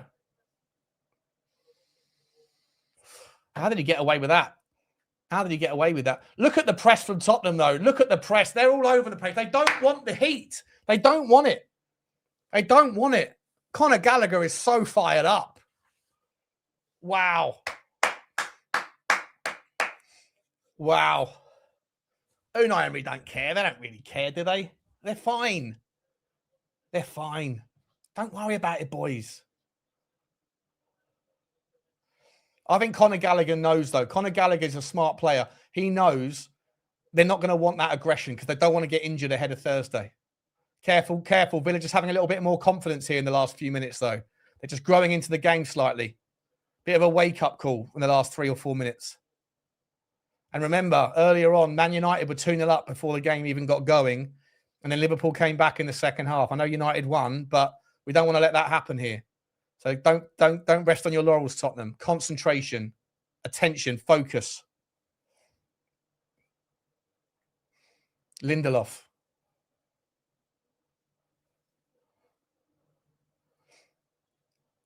Tielemans.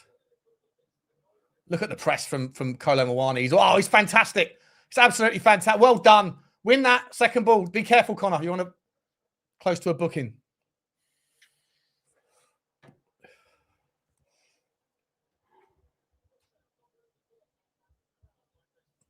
Look, the Villa fans aren't happy. Villa fans are booing. What are they booing for? Surely you can understand the situation. Oh, nice from Richarlison. We're all over them because we're hungry. We want this more. The pressure is so important. Get on that. Well done. Awful from Sancho. Mathys Tel getting the Tottenham fans up for it. Let's go. Ooh-wee.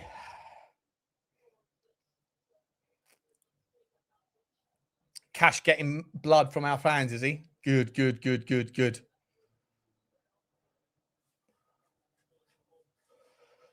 Oh, I tell you what. Oh, look at that. Look at that long fucking launch. Long launch. Kolo, you could have taken that down with a better first touch, mate. Could have taken that down. Villa fans fuming. They're really unhappy. They're really not happy.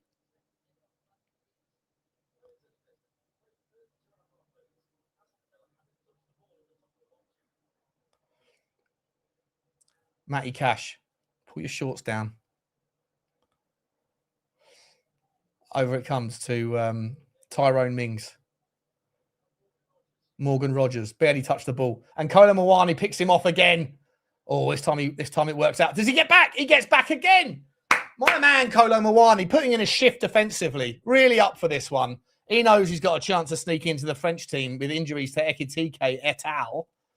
He knows he's got an outside chance. And he wants a piece of it. Don't forget to smash the like button, guys. All I ask of you is to smash the like.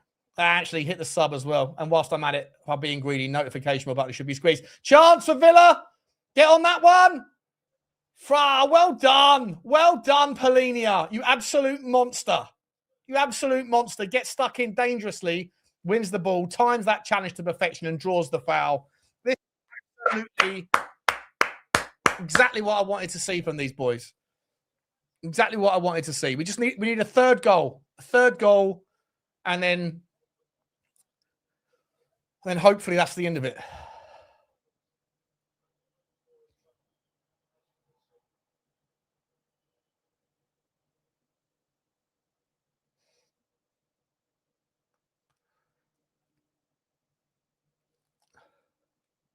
Smash that. It's nice work there from Kinsky to draw another 20 seconds out of that free kick. Very clever. Win that, Richalison. You mistimed that, but the ball falls down towards Conor Gallagher, who's done really well.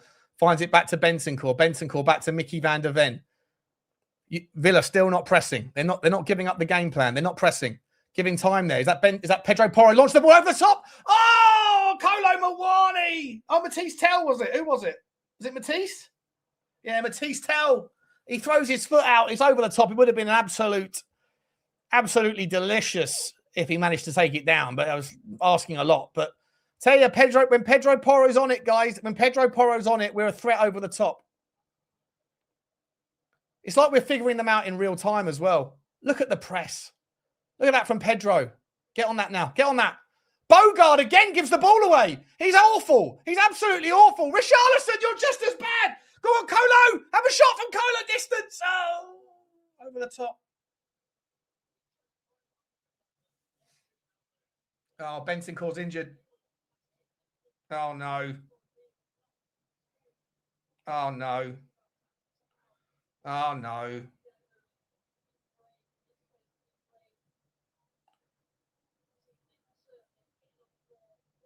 Is he all right? Oh, I thought he was down. I thought he was punching the ground because I thought he was... Oh. Is he? I thought he was punching the ground because he's in pain. It looks more like a shin injury though, like a contact injury rather than a joint injury.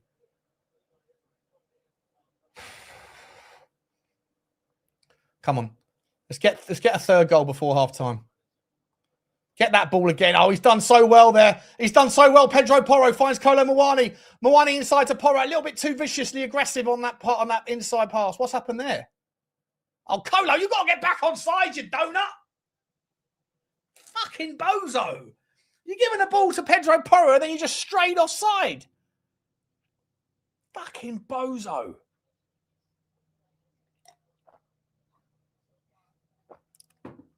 Bent a leg.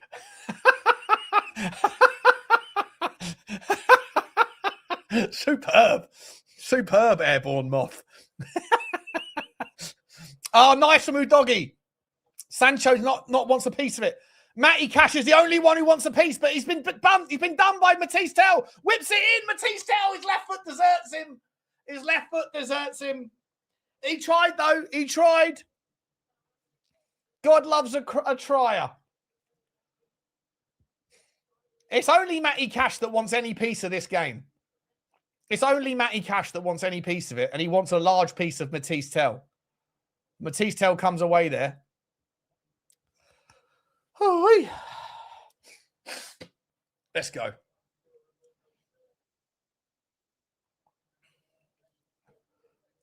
Don't give the ball away there. Win it back. Oh, he's giving it away again. Who's number 6?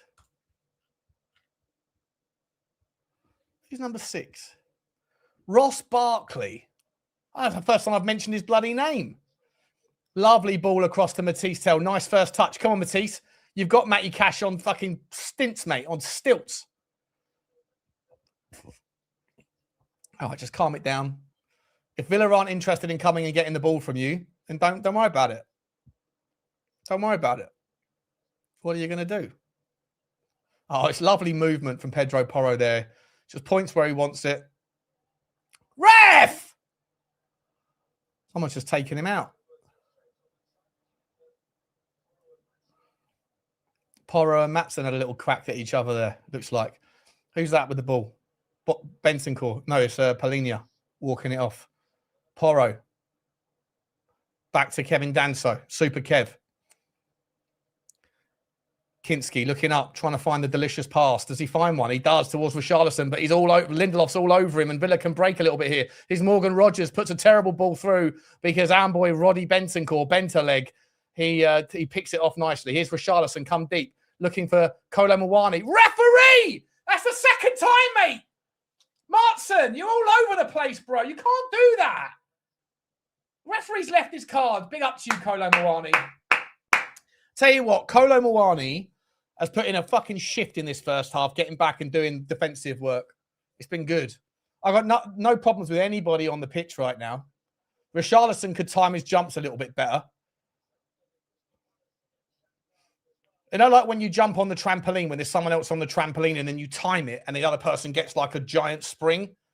I feel like Richarlison's timing his jumps a little bit like that. Poorly. You're all over the place. Win that second ball. Conor Gallagher wins the second ball nicely. Mathys Tel. Oh, that's a hand. That's a tough one. Get on that Muani. Ref, he's gone after him again. Oh, Muani does fantastically well. Pings it into Pedro Porro. Muani, get out of the way. He finds Muani. Get the ball to the back post, Kolo. Oh, it's beautiful from Muani. He's got some lovely footwork on him, you know. He's one of these players that's got all the talent. He just frustrates the life out of you, but not today. Not today. Not today at all.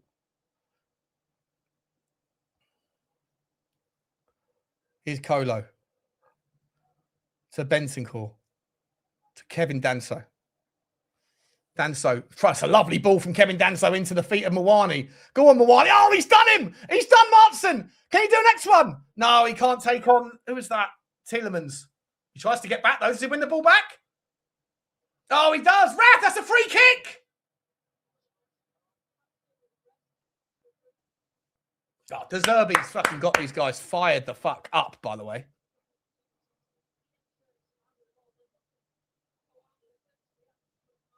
Muwani's had a fantastic half. He really has. It's just the final ball sometimes. But he's put 2 or 3 balls across the box on low on the ground into the danger zone. No Tottenham player was on the end of it. Nothing to complain about there.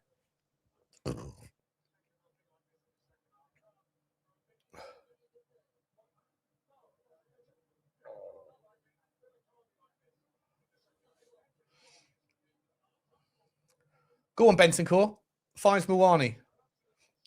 I love the way that I can hear the commentators saying Villa have been awful. Villa have been awful, but Tottenham have made them play badly as well. Pedro Porro lumps it up over the top towards Mathys Tel. Look, Pedro Porro loves these sorts of games when he can do that.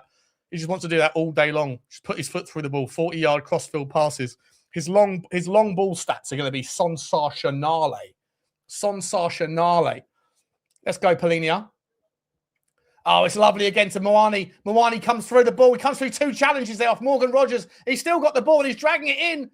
He's in the box. Puts it to the back post. Get on the back of it, Udogie. Mathys Tel have a shot. Oh, it's a great defensive block from Matty Cash. Fucking hell. Oh, dear. What football? Kolo. I tell you what a ball that is over the back. Udogie just flicks it back, does fantastically well. What a block. Is that a block? Was it a block from Matty Cash? Or did he just hit it over the top? Is it a corner?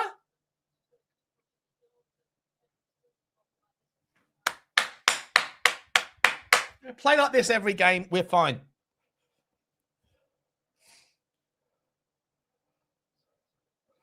They lost it again, Villa. And here's Mathys Tel, Kevin Danso doing the Lord's work at the back there. Now, do we push for a third? Do we push for a third before half time, or do we just...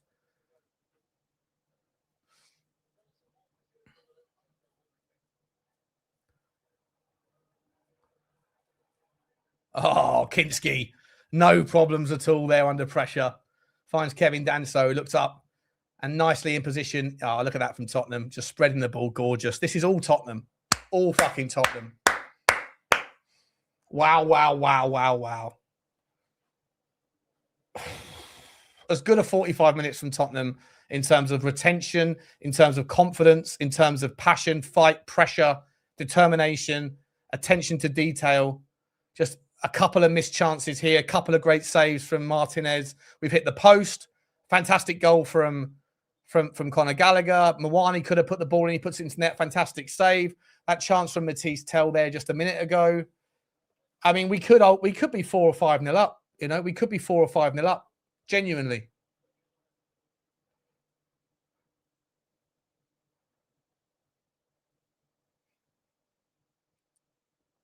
Conor Mwani. Conor Mwani again. He's fantastic. Mwani's going to be fucking exhausted at this stage, by the way. That is football, guys. That is football. That's all it is. That's football, guys. That's all it is. When I add up all those inches, that's going to make the difference between winning and losing. Between fucking living and dying. Get on that. Oh, Bentacle's going to get a yellow now. Careful, Bents. Careful.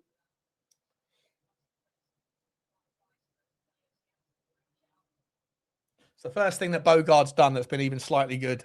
Getting that ball there.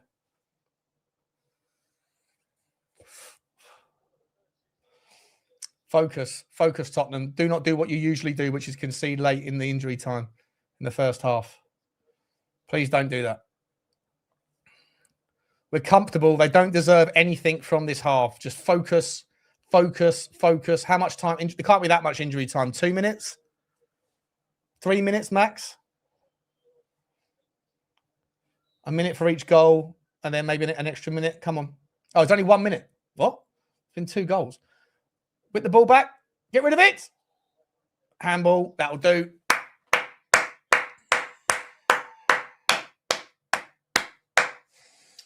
Wow, wow, wow. Wow. I don't know how.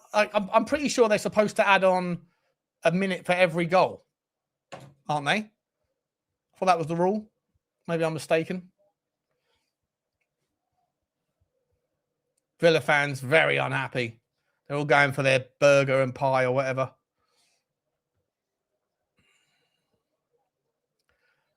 Tottenham fans in full voice. Villa fans fucking fuming. Blow the whistle then.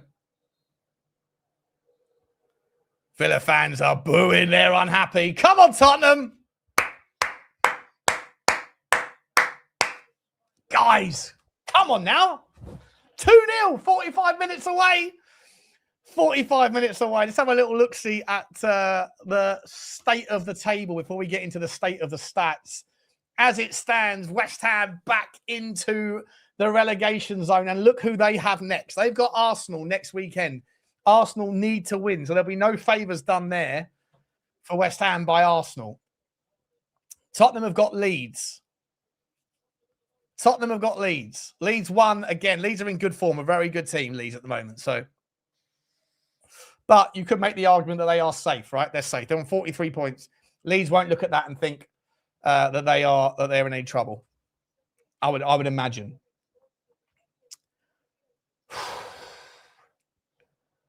I would imagine that Leeds will sit there and think they're fine. Anyway, let's have a little look-see at the stats shower. Let's get it up. What are we doing now? Is it on the screen? Here we go. Look at that. Look at that for a momentumometer. Gee whiz. It's all Tottenham bar one tiny little minute of possession. 2, 3, 4, 5, 6. 6 minutes of possession. Jesus Christ. Let's have a look at the statistics. Still only 62% possession. Doesn't feel like that. It feels like a hell of a lot more. XG of 1.05. 0.00 XG for Aston Villa. We've been there, Aston Villa. We've been there, Aston Villa fans. We know your pain. We feel your pain. The Villa performance is extremely suspicious. Nah, they're just not interested, mate. They've got bigger fish to fry than little old Tottenham. Don't worry about that. Don't worry about that. Listen, Tottenham have got the always. We do okay at Villa. We've had some good results there in the last few years. I know we lost in the cup under Ange Postecoglou in the, what was it, the 3rd or the 4th round of the FA Cup. The week after we lost to Liverpool in the semi-final last season. And the season before, I think we also lost to Villa, or in the cups. But in the league, we do okay. We beat them 4-0 last year in the league, and was it 3-0 the year before? We're not afraid of going to Villa Park. We're not afraid of going to Villa Park. Big chances too. I mean, there was the first chance for Richalison early in the game, in the first few minutes when Richalison turned, and he should have put it through to Mawani, and he didn't. That pissed me off. Then you had the chance for Conor Gallagher. Then you had the chance, which went in. Then you had the chance for Polina, where we hit the post. Then you had the chance for Mawani, the back post from Mathys Tel's cross. Then you had the goal for Richarlison. It's like 4 or 5 chances there. I don't know why we only got 1.05 XG. That seems a little bit harsh, but it is what it is. 2 goalkeeper saves. How many shots we had? 8 shots. 8 shots. 8 shots. Is that only 2 on target, though? Let's have a look. That was the Mathys Tel one. Kevin Danso with a block shot. That was from the corner. That was from the melee. Richarlison, that was also blocked. That was the one in the 2nd minute. That was the goal from Richarlison. That was the Kolo Muani one that was saved. That was Kolo Muani's one that went over the top, over the bar. And that one was from Polina. They hit the post. And that was Conor Gallagher's shot. I don't think it was as far across as that. I think their positional sense is a little bit off. Lots of chances though. Let's have a little look see at the lineups. Yeah, I mean Martinez is doing okay. Marston's been horrendous. Bogart's been absolutely toilet. Ross Barkley, I don't even think he's got on the ball once. And whenever he has, he's been picked off. Rodgers has been has had a shocker. Sancho's been poor. I feel like Matty Cash has done fairly well. Let's have a look at Matty Cash's breakdown defensively. He has, what's that? Tackles. He's only won 1 of 3. 2 recoveries. Yeah, he's won most of those ground duels against Mathys Tel. That's what I noticed. I thought he was okay in that regard. Bogart's been awful though, isn't he? I want to see what Bogart's done. Has he won 3 ground duels, has he? Well, he's given the ball away a shit ton though. Let's have a look. How many times has he given the ball away? That accurate passes 10 out of 10. Oh, wait a minute. What?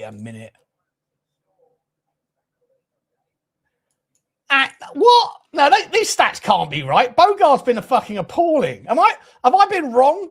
But Bogart feels like every time Bogart's near the ball, he doesn't get on it. He's slow around it. Maybe he hasn't been technically in possession, but he should have been in possession, and he's just been picked off by the ever impressive Conor Gallagher and Bentancur and Polina. Let's have a look at these for the stats. Richarlison, 7.3 and a goal. He's had 2 shots. The first one, like I say, he fluffed that early doors. He fluffed that. 0.42 XG for the header. So decent header. Decent header. Mathys Tel with the cross for the 2nd goal. Let's have a look at him. Lots of backwards passes from Mathys Tel. You are right there, Drew. He does like to. All of his passes are recycling, aren't they? Every single one of them. 1, 2, 3, 4, 5, 6, 7, 8, 9, 10. Every single pass he's made has been recycling it. Key passes. 2 passes that lead to a shot. Interesting. 4 crosses from 6. Accurate. What's his take-ons like? Dribbles. Only 1 dribble out of 4 successful. Yeah, it's because I don't think he likes to dribble too much from the left. I think he prefers to dribble from the right because he gets into the byline. A weird half from him. Like, he got the assist. He could have had that shot. If he could have had that shot on target, then, you know, and he fluffed his lines. I think he didn't hit another one over the top as well towards the end. Interesting, though. Very, very interesting stuff. Look, all Tottenham, though. All Tottenham. Couldn't be happier. Udogie, let's have a look at Udogie, Destiny. Is he going to stay on the pitch for the second half? I mean, Kolo Muani is going to be fucking shattered because that guy has been running. Destiny Udogie hasn't had to do any defensive work. None at all. Although he did get back. He did get back a few times to hold off Jadon Sancho. I'm not sure these stats are all up to date. You know, I don't think they're particularly great. What are we doing here? Total carrying distance 24.3, 18 touches. His passing mostly backwards. A couple of forward passes towards. He has been getting forward though. I like the way he gets forward into the position. He sort of moves into those areas ahead of Mathys Tel. In the early part of the game, Mathys Tel threaded that ball in, and it was just too hard for him. He just went out before he whipped it back across. I like Destiny Udogie on the left-hand side. He creates balance and he can get forward and get back. Be interesting if he's got the stamina to be able to get involved. There was that key pass when he pulled that one back, wasn't it? A key pass that I think that landed. Was it? Who did that fall to? I think it fell to Mathys Tel initially, and then there was the shot that then fell to Kevin Danso for the block shot. I think that was what that one was. But yeah, interesting stuff. What are your thoughts, guys? Are we comfortable? Are we going to see a resurgent Villa in the second half? Let's have a quick look at João Palhinha's stats. Look at that from Palhinha. Look at that. Pinging it a lot across all over the place. 18 passes out of 18 in his own half. 18 from 19 in the opposition half. Wow. João Palhinha. Who said he can't pass the ball? Who said he can't pass the ball? Fucking hell. 36 out of 37 so far in one half of football. Very, very good. Only one inaccurate pass, that long one. That's fine. That's understandable. But 4 other long passes successful. Not really too much in the way of dribbles to worry about. 42 touches, though. 42 touches from the man, leading to 39 passes. Very, very impressive. Let's look at this geezer, shall we? Randall Kolo Muani. 2 crosses from 2, accurate. 11 from 14, accurate passes. Passes in opposition half, 6 out of 8. 5 out of 6 in his own half. Unsuccessful dribbles successful. Four dribbles out of 6 successful. I think Kolo Muani's been remarkably good today. I know there's been a couple of final chances, but he had that shot that was just a brilliant save from Martinez. He did well to put it down. Normally, a lot of people would go up in the air and it would go flying over the top. He put it down, so it's good effort. Just fell to Martinez at the right height. But if Martinez has already committed and gone down, it would bounce over him. So I think he did really well there, but I think he's tracking back, getting stuck in, helping Pedro Porro out defensively against Morgan Rogers shouldn't be understated. I think he's done really, really well there. He's won the ball back so many times with his gusto and his gumption, his bloody gumption. Really, really, really happy in support with that. Kinsky being all right, mate. Yeah, Kinsky hasn't had anything to do really. Nice footwork, no issues there. Really impressive. I've got loads of super chats I didn't get a chance to do during the game. Let me take care of them now. And I'll say a massive thank you to Dave H. Says, big up, guys. I'm on the anaesthetic. Oh, was that when we were talking earlier about the? I'm on the weed. I'm on the beers, whatever. You're on the anaesthetic. Hope you're okay, mate. Hope you're okay. Big up to you, Dave. Roy Viking says, if Muani isn't even half decent, I honestly hope Spence come on for him before half time if needed. Well, Roy, you've seen. If you agree with me, mate, he's been absolutely sensational, mate, hasn't he? Absolutely sensational. I think I really enjoyed Kolo Muani. He was a little bit frustrating in the first 15 minutes, but his work rate for the rest of the game there has been brilliant. Absolutely sensational. Big up to Spurs for the. I think this was all before the game even started. Big up to you, Spurs. Thank you very much for your loyalty, mate. Good evening to you. Bourbon Buzzer said Palhinha to score twice at 100-1. Cheeky punt. I said punt. Well, he almost got one. He almost got one, Bourbon, didn't he? What a shot that was. I mean, Tottenham feel like they're up for it. It's fantastic. It's just brilliant to see. Big up to you, mate. Thank you for the super chat. Adam scored draw lot. Big up to you. 30 years since Villa won a cup. Thursday is the priority. 100%, mate. Completely agree. I'm not surprised to see them taking it easy. And we're here to take advantage. So big up to that.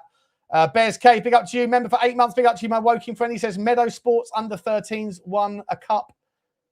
Meadow Sports under 13s. They won the cup. And a Spurs double. Is that the team that your son plays for or something, mate? Is it? Big up to you, mate. Congratulations if it is. Let's hope they do the double for us. Neil Thomas, member for 9 months. Big up to you, Neil. Thank you very much for your loyalty. Come on, you Spurs. Loving it, pal. That's what I'm talking about. You must have sent that. We're in the game section of the super chats. Big up to you, mate. Big up to you. Mark Lambert, big up to you for the super sticker. Choo-choo to you, Marky. Choo-choo to you, mate. Really appreciate that generous super sticker, mate. Hope you're okay over in Australia. Oh, I've just lost one. Bollocks. Let me go back and find it. Where was that? That was just a minute ago, the other one. Let me find it. Let me find what it was. It was it this one here? Super Game, says Vice City Live.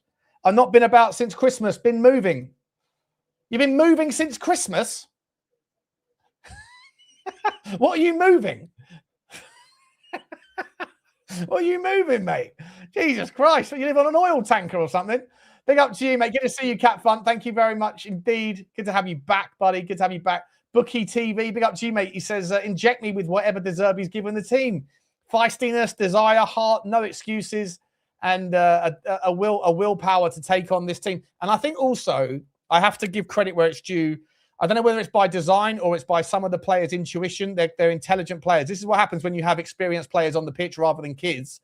They understand when to fill in the gaps. So when Destiny Udogie was getting forward in that first half and we were almost losing the ball in transition, you saw Conor Gallagher seeing that and then stepping back and filling in the void that Micky van der Ven was having to fill. Conor Gallagher steps in and tells Micky van der Ven to get across because Tammy Abraham was obviously loitering with a little bit of too much space. And so Tammy Abraham being very, very fast made sense. So smart play from Conor Gallagher, who I haven't spoken about enough because I think he's been absolutely sensational in this first half as well, especially for the first 35 minutes. I just hope you're going to have the stamina to continue going, guys. I hope you're going to have the stamina to keep it up because it's been ferocious. And Aston Villa have stepped off, right? They haven't really been... I mean, it's exhausting not having the ball, but only if you're chasing it. And they weren't really chasing it too much. Big up to you, Bookie TV. AJ says, does Villa go strong second half to appease the crowd? I think you're going to see some substitutions for sure. I mean, they were warming up after like 25 minutes, weren't they? But listen, we'll see. If Tottenham get a third goal, I think it's game over. And if we get the third goal of the game, then it definitely is. I can't see Villa coming back and getting 3 goals, dare I say it. But they will put they'll put some stronger players on, I'm sure. We're going to find out in just a second. But I also think that those players that are going to come on, they're not going to want to get stuck into feistiness either. Because it is a feisty game. It is a feisty game. Big up to you, AJ. Thank you very much, mate. And Luke Wardle, member for 5 months. Big up to you, mate. Thank you for the loyalty. We massively need another goal. I don't feel safe. I feel you, mate. I hear you on that one. I definitely hear you on that one. We're going to find out in just a second what is crack-a-lacking. Who did I just see? I just saw someone in the chat I wanted to say hello to. I disappeared. Never mind.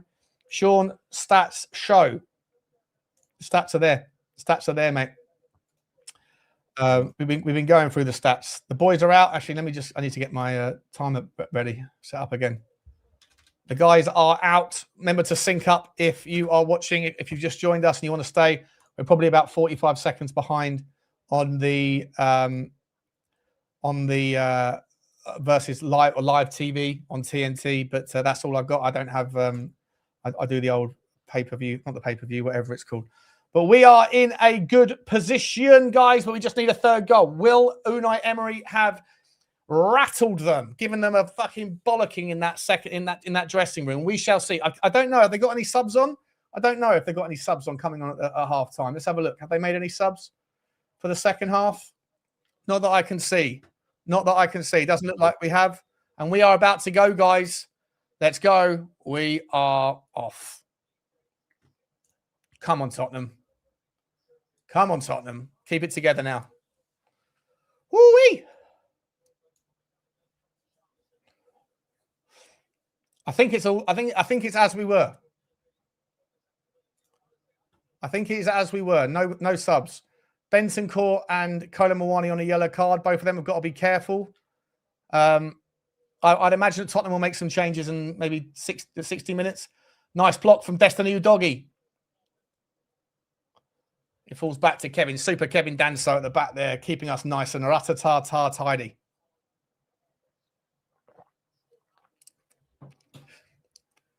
Still trying to drag them out. They're going to have to come out and be a little bit more impatient now, Aston Villa. So if we're going to continue to sit there and hold on to the ball and try and invoke them to come after us, then that, again, will allow us to have some space to play into, which you'd hope Muani and Pedro and Thingy can be beneficiaries of. Here's Mathys Tel. Mathys Tel's given the ball away towards Tammy Abrahams. But, wonderful game. I thought Bentancur got back then, but he's left the ball behind. And it's gone for a corner kick to Villa. Fuck. Come on. Come on, Tottenham. No spoilers, remember, guys. No spoilers. You've been very good in the first half. Appreciate you for doing that. First corner kick for Aston Villa. Tyrone Mings, a bit of a threat.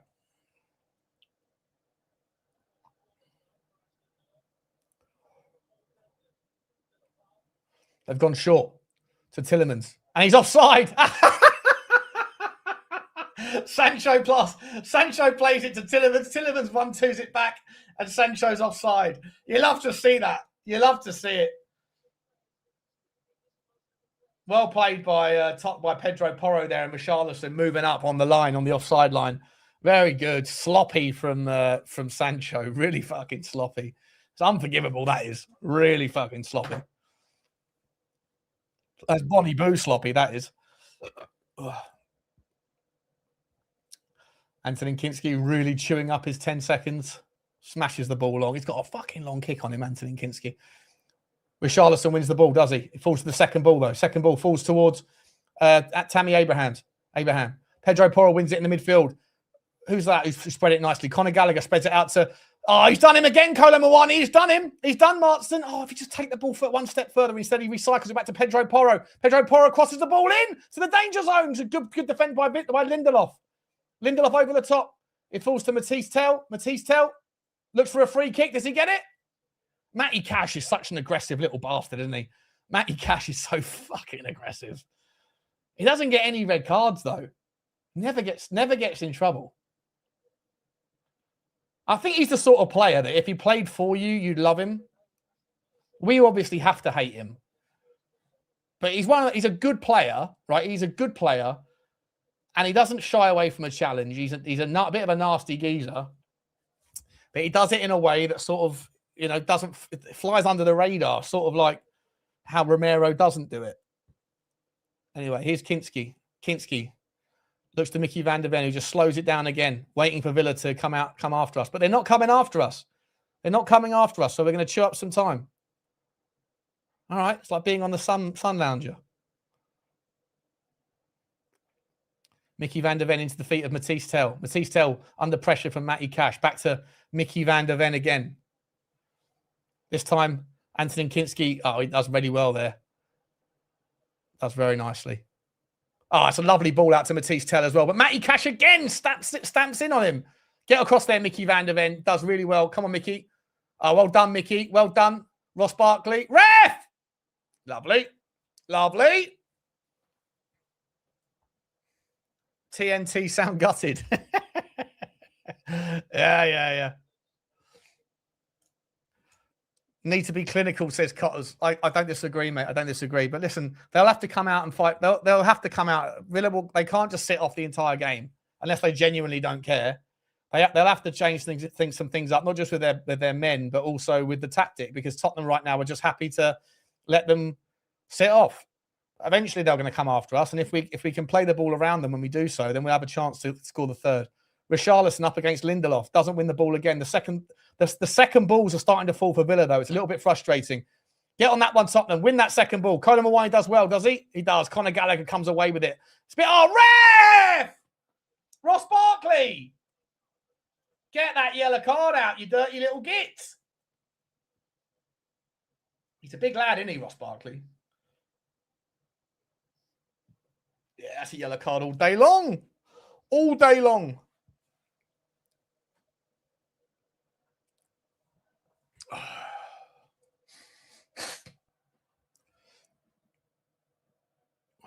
He'll be off the pitch soon anyway. Yeah, Villa are starting to get... Oh, they're through here. Tammy Abraham, get across. Micky van der Ven does brilliantly. Well done, Micky van der Ven. Fucking brilliant. Careful now, Tottenham. Careful, boys.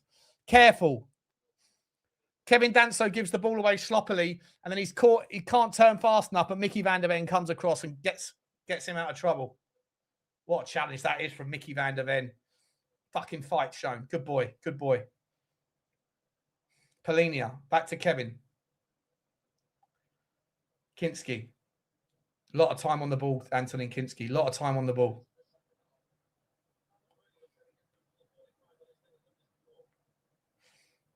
Kinsky's passing is just delicious. He's so confident passing that ball. So confident. It's like having a sweeper on the pitch. It really is. Get the ball over the top to Richalison now.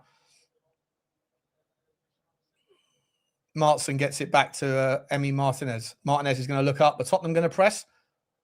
Kind of. They kind of are. Mathys Tel tries to get in onto Matty Cash. It goes out for a... Udogie puts it out for a throw-in.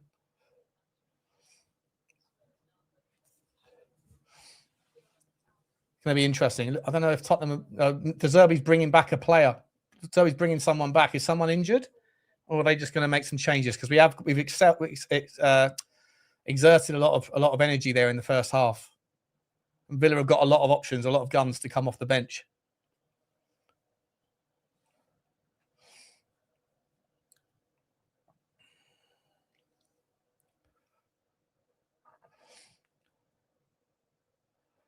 Oh, Mings has given the ball away. Gone out for a throw-in. Sloppy from Tyrone Mings. Sloppy bollocks. Let's go. Taking it quickly. Pedro Porro. Back to Polinia. We're slowing things down here. Preserving some energy for a second push. Polinia does really nicely. Just launches it over the top towards Micky van der Ven. Got plenty of time. And Destiny Udogie. Udogie back to van der Ven. Just no, calm, no pressure, no worries. Oh, we're just passing the ball around them.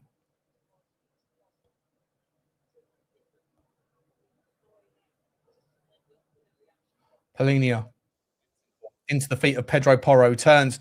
Ref, that's Tielemans. It's got to be a yellow card on Tielemans. It's got to be a yellow on Tielemans. He's pulled him back. And he's taken him out. Does he get a yellow? No, he doesn't. No, he bloody doesn't.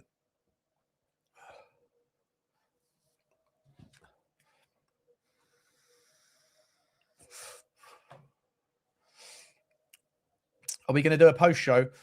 I'm going to do a little bit of a post show, not a huge one. I got a really early start tomorrow, so I'll put the link out to the WhatsApp guys, and then if anyone wants to come on for like an hour or 45 minutes or something, then I'll let them on. If they don't want to come on, then I'll end it pretty quickly, and I'll go and do an upload to express my thoughts. Whips in from Pedro Porro towards the back post. Get on that, Kevin Danso. He does really well to keep that ball in. Here's Conor Gallagher. Gallagher to Polinia. That's Polinia found himself all the way over there. Bentancur. Oh, it's just nice from Tottenham. It's just good. Just keep ball football. It's just keep ball football. If we can do this and get a third goal, it's just going to be so succulent. A succulent Chinese meal? What's the charge? Enjoying a succulent Chinese meal? Anyone remember that video of that geezer in Australia getting arrested in like the 80s? Take your hand off my penis!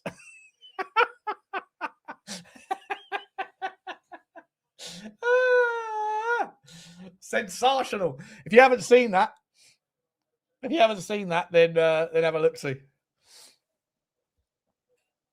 A beautiful succulent Chinese meal? Oh, I see you know your judo well. Yes. Did he pass away? Oh, shame. Shame.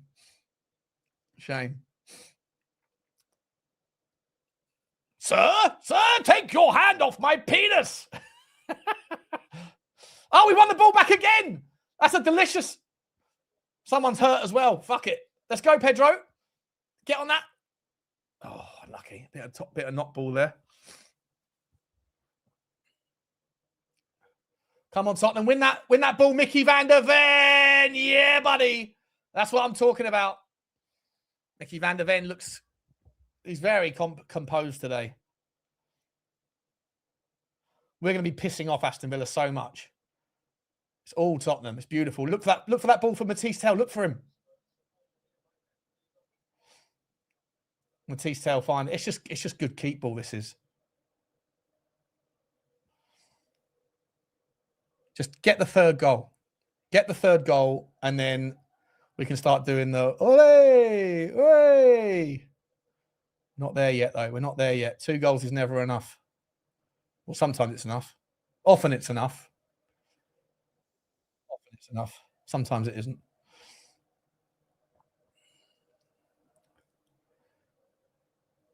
What's Kinsky done there? Smashed it into the channel for Mathys Tel against Matty Cash. This time he gives away a free kick.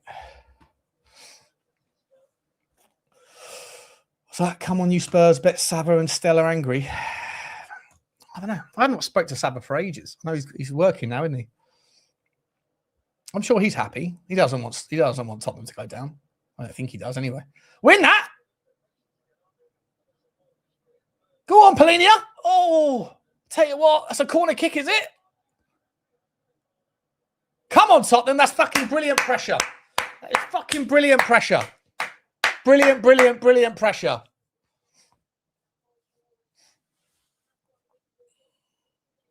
Get the third goal now.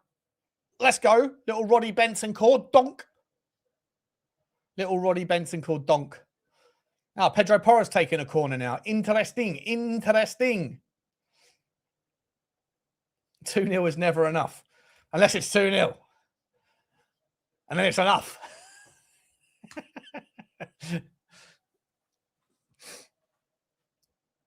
Come on, you Spurs. Tottenham fans are up for it. Let's go. Let's go. The press has been sensational, Finn McMullen. Mathys Tel is taking the corner kick. Puts it in out, Whipper.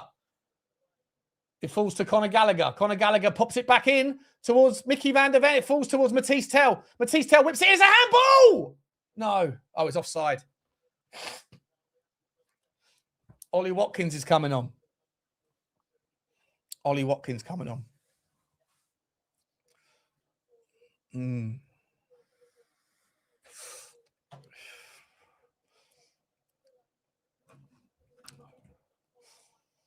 on, I'm still nervous. Still really nervous. Really, really nervous.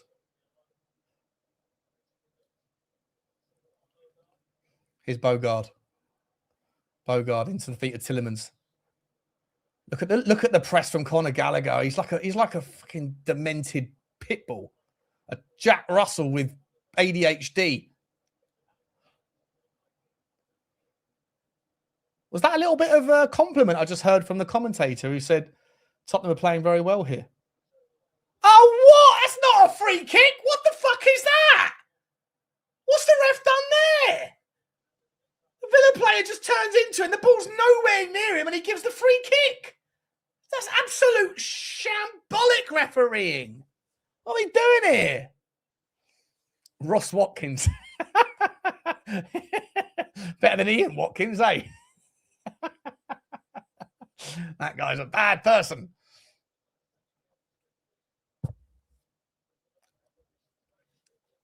Ollie Watkins is on. Yeah, Gallagher. This is Crystal Palace levels. Love to see it. Oh, lovely from Kevin Danso. What a header that is. What a header that is. Mwani does well. That's our ball. That's our ball. Mwani's looking a little bit tired now. Mwani is looking a little bit tired. They're showing a stat. Goals by subs this season.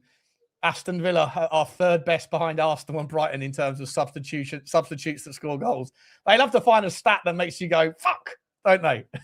Damn it.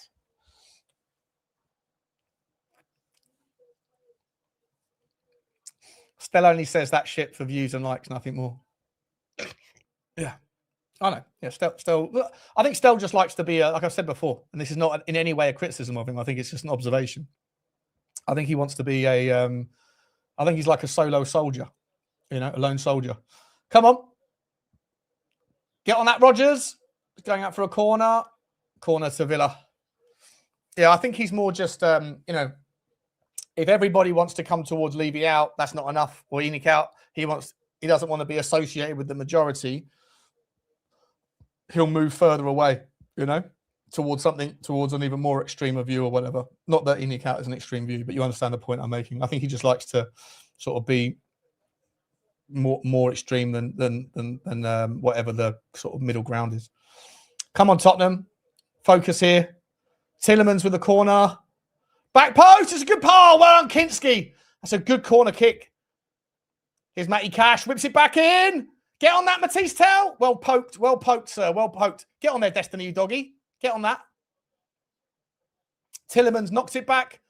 Well done, Polinia. Get on that ball. Nice. Nice football. Nice football. Tottenham can break here. Here's Kolo Muani all alone. He's got 3 men. He's going himself, is he? Ref! Oh, how are you not getting... If you give the other one a fucking free kick, it's exactly the same thing. It's the same thing. Don't get sloppy, Connor. You let him go. Ross Barkley's through. Off to Ollie Watkins. Who came off for Ollie Watkins, by the way? Oh, Abraham, was it? Tammy Abraham, yeah. Get on that. Shit. Ross Barkley. Oh, what double from Polinia. And he's dragged it out. Ref! Look at the pump from Polinia. Yes! Look at him.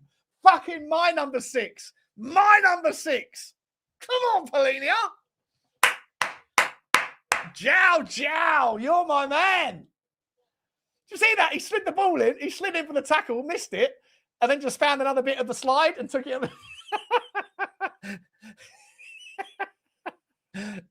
It's like when you're having a shit and you push a little bit and only one bit comes out, and then all of a sudden in the same push, another bit comes out. Oh, that was good. I was surprised. Didn't expect to see that happen. Nice. Unexpected additional shit. He's an absolute monster. He's an absolute monster.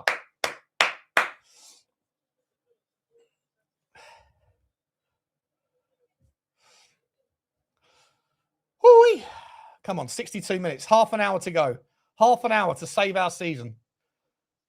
Maddison. Win the second ball. Well done, Muani, again winning that ball back, by the way. Oh, nice from Pedro Porro. Ref! No foul. Villa are getting aggressive here. Uh-oh. Here's Morgan Rogers. Cuts inside. Get back across Benson Core. Well done. Get rid of it. Well done, Pedro Porro. Nice. Just calmer. Oh, look at Muani. Referee, how many fucking fouls, mate? Muani is exhausted.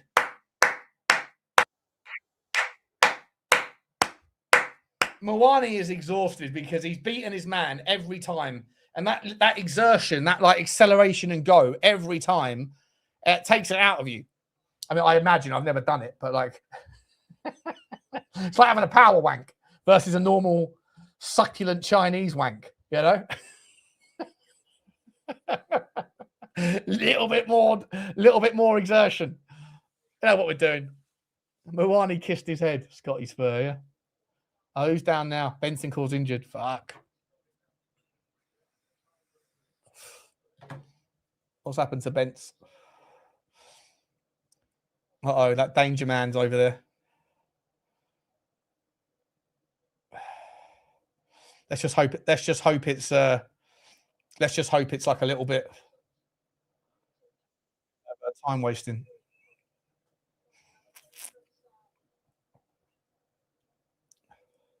Look at that pose from Richalison.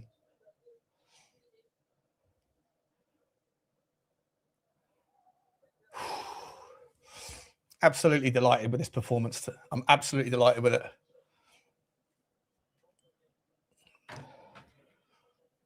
Vinay and Langer still look miserable. Bentancur coming off. He's coming off.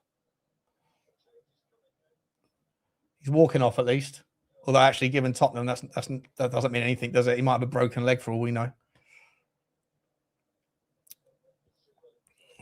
Al Rodri.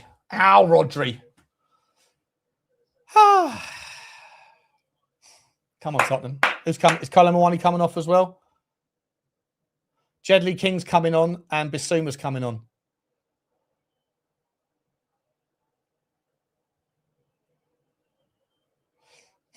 Do you reckon there's bottled water inside the bottles of water? Inside the kind of like the Lucozade bottles? Or do you reckon they're just tap water? Kolo Muani's been absolutely sensational today.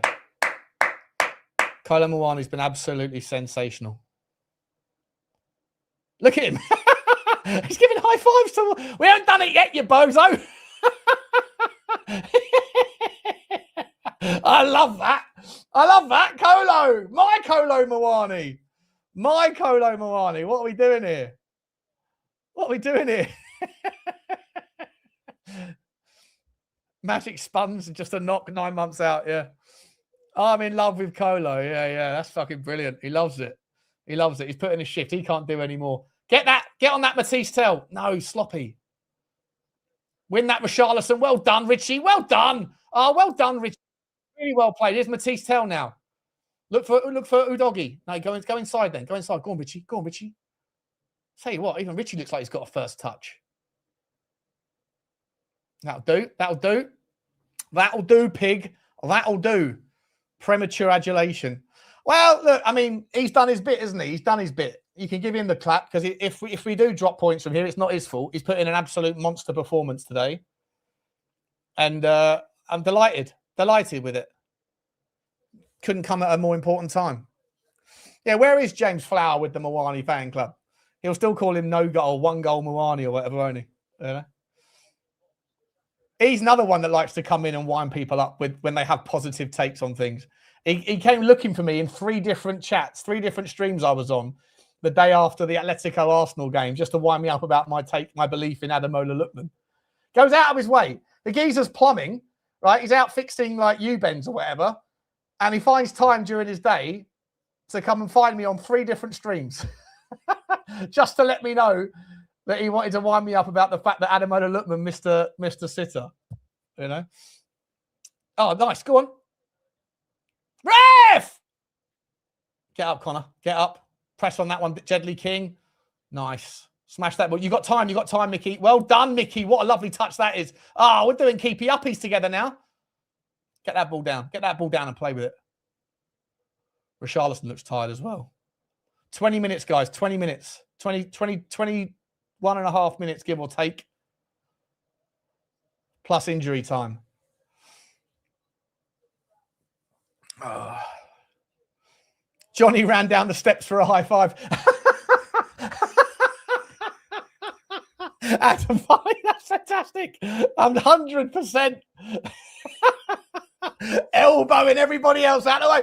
Kolo, it's Johnny. Kolo, it's Johnny. You're I said I've always backed you. I always backed you. Apart from the last 6 months when he hasn't been backing him, he's been walking away from him. I guarantee you tomorrow when I speak to Johnny will be like, oh, listen, I always told you Kolo Muani was fantastic. I guarantee that will be his narrative because he'll conveniently forget that he walked away from his Kolo love.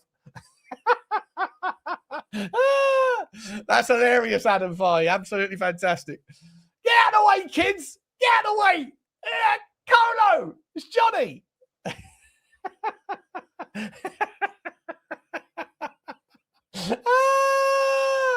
Fucking brilliant. Absolutely brilliant. Never doubted you, Kolo. I never doubted you.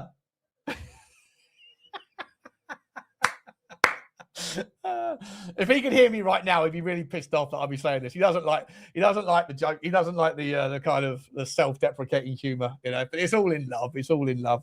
When you spend as much time with someone as Johnny and I do with each other, you learn things about each other. You like pick up on little things and like to give them the needle, you know. I tell you what, guys, I've been very good on my alcohol today. I'm still on my first Copperberg because I haven't been, or whatever it is, Copperberg. I don't like it.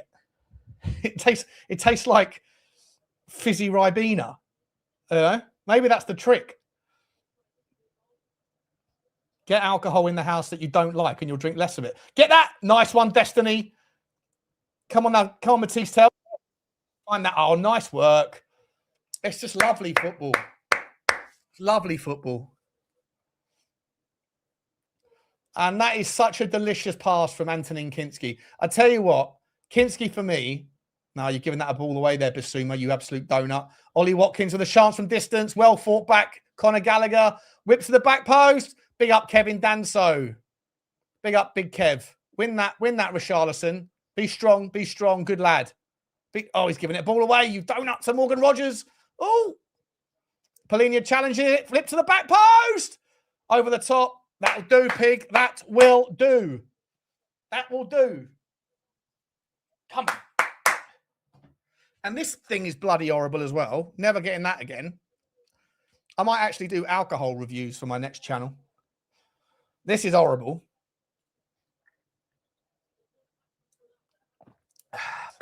It's like drinking chocolate milk.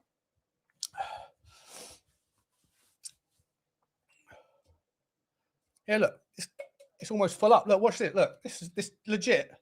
This is how little I've drunk of a can. It's crazy. Come on, Jedley. Come on, Jed. Jed's through here. Tracked back well by Maddison to Conor Gallagher. Whip it to the back post. No, he finds Jed Spence instead. Jed Spence cuts back across. Jed Spence with a chance. Chance. Oh, it's just wide. It's just wide, Jedley. It's offside anyway. Offside anyway.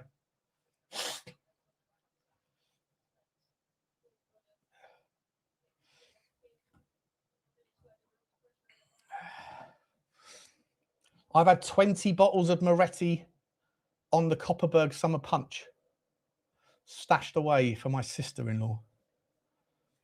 You can keep the Copperberg, mate. I think it's horrible stuff, but I've got about 10 cans of it downstairs, so I guess I'm going to be sober for a while.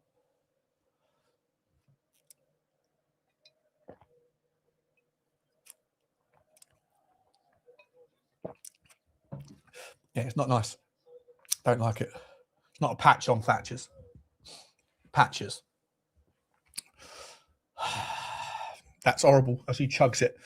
Oh, that orange there, that absolute cocktail thing. Absolute crock of shit tail. 73 minutes played. This second half is dragging, isn't it? It's dragging on. Dragging on. 17 minutes plus injury time. I don't know how they found that he deserves a free kick out of that, by the way. A lot more Villa possession in this second half. Tyrone Mings into Barkley. He's fallen back to Lindelof. Lindelof puts it across. Nice ball into Barkley. Get on that, Tottenham. We're so possessive in the in that midfield. Polina and Conor Gallagher, it's been great. Here comes the ball whipped in. Rid of it. Kevin Danso does really well because Watkins was hanging on to that. Danso's been sensational in the air. Danso's been sensational. I'm loving Kinsky's passing. Loving Kinsky's passing. He looks so confident, Kinsky, with the ball at his feet. He just enjoys it. He enjoys whipping the ball wherever the fuck he wants. Come on, Tottenham. This is their third or fourth corner of the second half. Yuri Tillemans. Rid of it. Well done, Pedro Porro. Gets his head in it, but he falls back to Tillemans. He's got another chance to cross it. And blocked again by Pedro Porro. Pedro Bosso. And he's done it again. He's blocked him 3 times. And he's just gone and... Oh, well done. That's our ball as well. Look at Pedro Porro. Yeah! Oh, hog smash. They're fired up.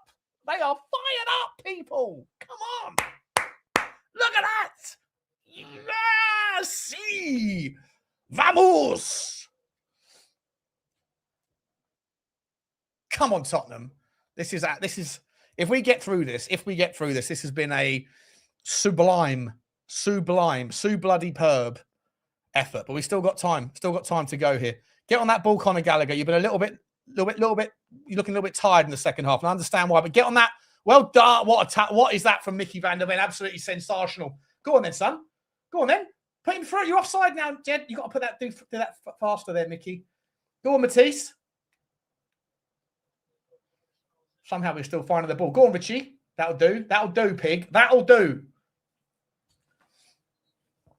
That'll do.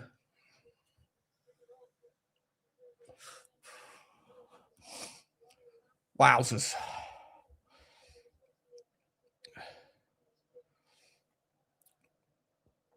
Loving the show, are you, mate? Appreciate you, Eagle. Appreciate you, Eagle. Come again, sir. Come again. I don't think I'll be on next week's watch along. I'll be at the game. But I'll certainly be back for the Chelsea game. I couldn't get a ticket for that. And I'll be back. No, I'll be at the Everton game as well, getting smashed. Because Blaine's promised me a hotel full of fun. So, and Blaine, if you're still watching, Blaine, listen, I know you probably sent me that message assuming that we weren't going to win. But if we win, you know, it is what it is.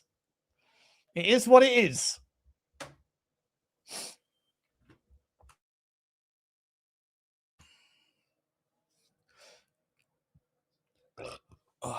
Long ball over the top. In towards Ollie Watkins. Pedro Porro done really well there. It's our ball. Well done, Pedro fucking Porro. Tell you what, Pedro Porro's had a good game tonight as well. A really good game. A really, really good game.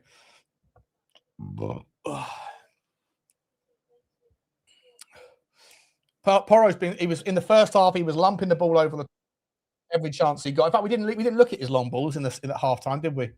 We didn't look at them, but he loves when he plays well, Tottenham play well. I mean that every single time. You don't see a game when what the fuck was that? What has Kinsky just done? What's Kinsky just done? He's just whacked it out for no reason. Did he mean to? Shenanigans. I like that. I like that. I like that, Johnny. I might change my name from Sean Shine to Shenanigans. Very good. Win that ball. Nice work, Pedro. Oh, you've given it away, pal. You've given it away. Conor Gallagher, that was. He's been a little bit off it the second half, Conor Gallagher. Come on, Tottenham. Stay strong. Well done, Kevin. Well done, Big Kev. Well done, Big Kevin Danso. Get on that, Jedley. Don't give the ball away, Jed. Fucking hell, mate. What are you up to? Lump the ball over the top. Win that. That'll do. That'll do.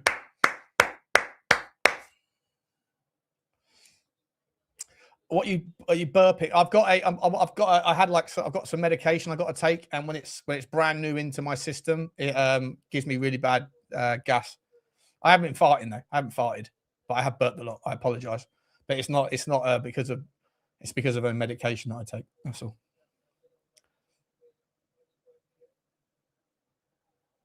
Get on that. Let's go. Oh, ref! Oh, Richalison's hurt. No, he's not injured. He was just hoping they were going to kick the ball out, and he hasn't. They haven't. Why would they? You donut. Yeah, apologies for the burping into the microphone. Anyway, 11 minutes plus injury time. Just need Tottenham to see this one through. That's not a fucking free kick. Referee, you gave nothing in the first half to anybody. You were loose as a goose, and now you're being ridiculous, mate. You're being ridiculous.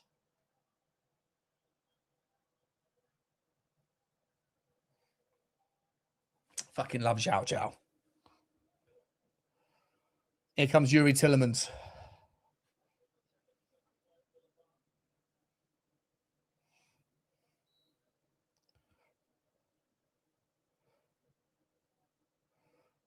Get out. Ref, he just thrown over Jedley. Oh, Destiny even. Tyrone Mings has just thrown over Destiny Udogie. And we got one there.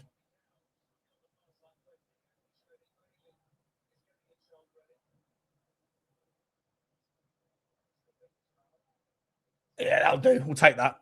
Don't know if it was, but we'll do it. Who's coming on now? Who is coming on now? Bailey. A lot of the Villa fans are out of here. 10 minutes early.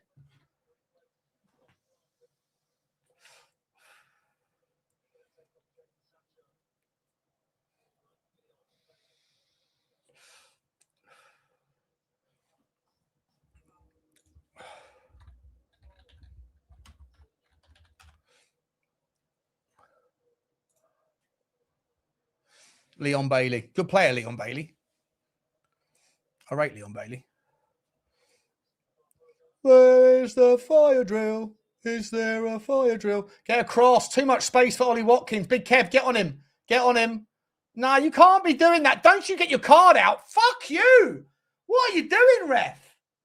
How's that a fucking yellow card?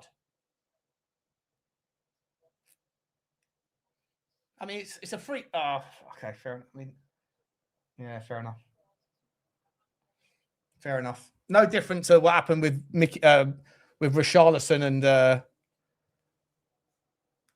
Van Disney in the Liverpool game. It should have been a pen that wasn't.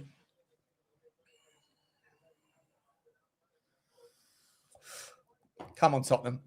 Steady now. Steady. Don't get fucking nervous. Just get to like 88, 89 minutes, and then we'll just see it out, okay? Just be good here. Be good.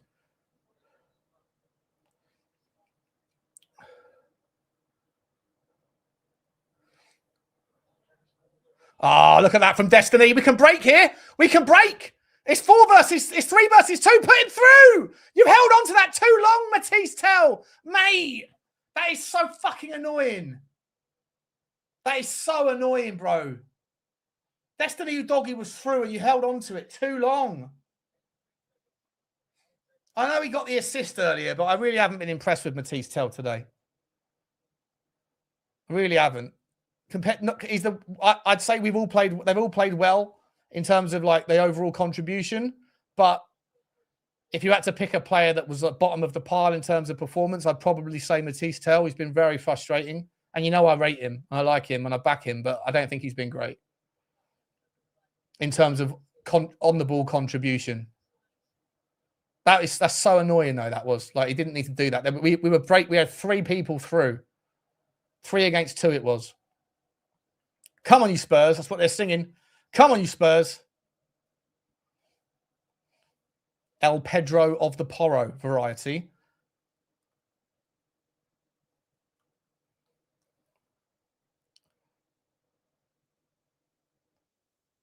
Come on in. What are we doing here? What are we doing here?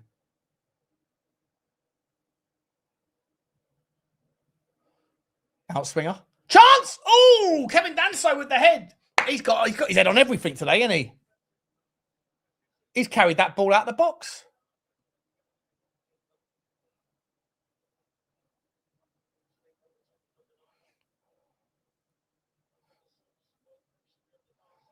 Matty Cash, we've got subs, have we? Who's coming on? Conor Gallagher, second win there. Get that ball out. Get that ball out. Rogers gets ahead. Shit. Shit. Corner kick. Well done, Bissouma.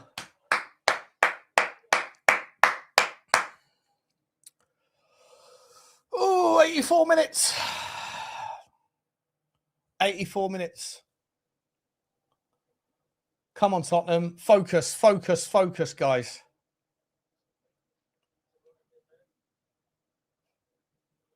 Get rid of it. Well done, Richie. Well done, Richie. Guys, I haven't asked too many times. Please don't forget to smash the like button if you haven't done it yet. Oh, well done.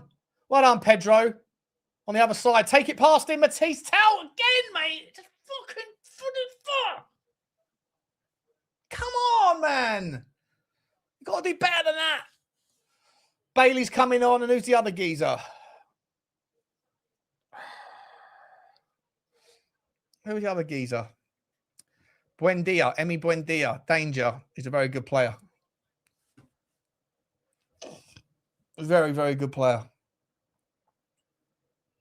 Can hold the ball up. We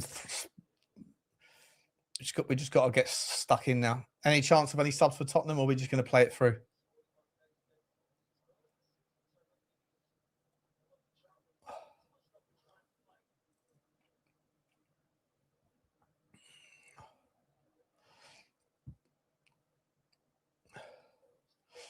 Ref! Oh, come on, mate! Fucking hell, ref! He's pulled him back! The fuck is this, mate?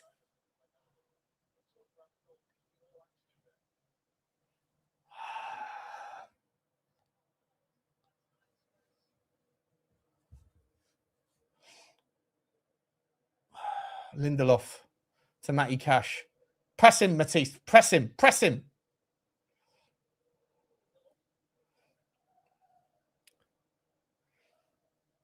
Four minutes plus injury time.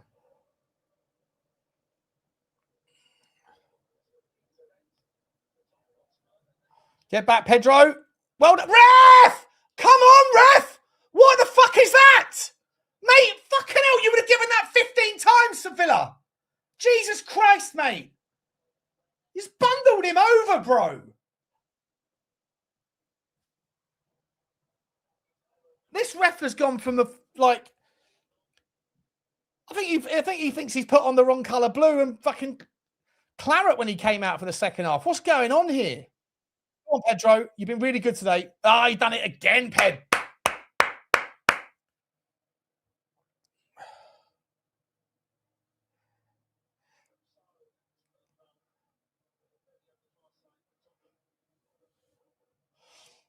Bailey puts it through. Well done, Micky. Come on. Come on. Ooh. 3 minutes, guys. 3 minutes. Can't be any injury time. Couple of minutes of injury time. That's all there can be. You know they're going to give him like 6 minutes, though. You know they will. Don't forget to look me up on Instagram, guys. The Spurs Talk Show is my name on Instagram. Spurs Talk Show on Twitter, if you're interested.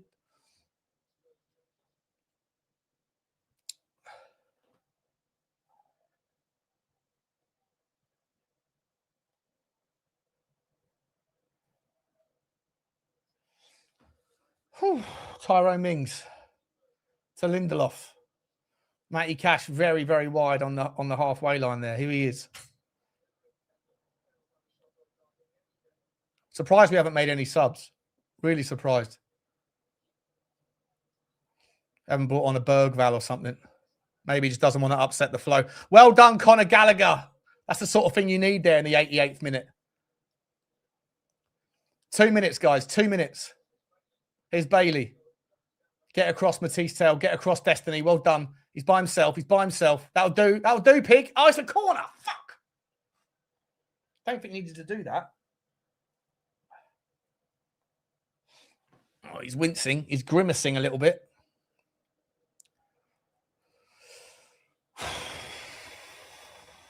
They've got some weird haircuts in that fucking Aston Villa team.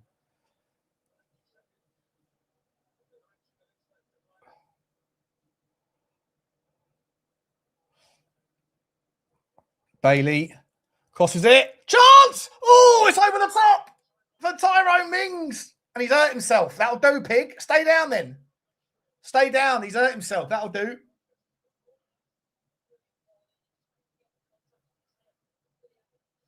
It's a free. It's not a free. Is it a free header? Or Richalison does just enough. I think Kinsky doesn't get there if that's on target. He's off his shoulder. What's he hurt on his way down? He's hurt his ankle or something. Oh.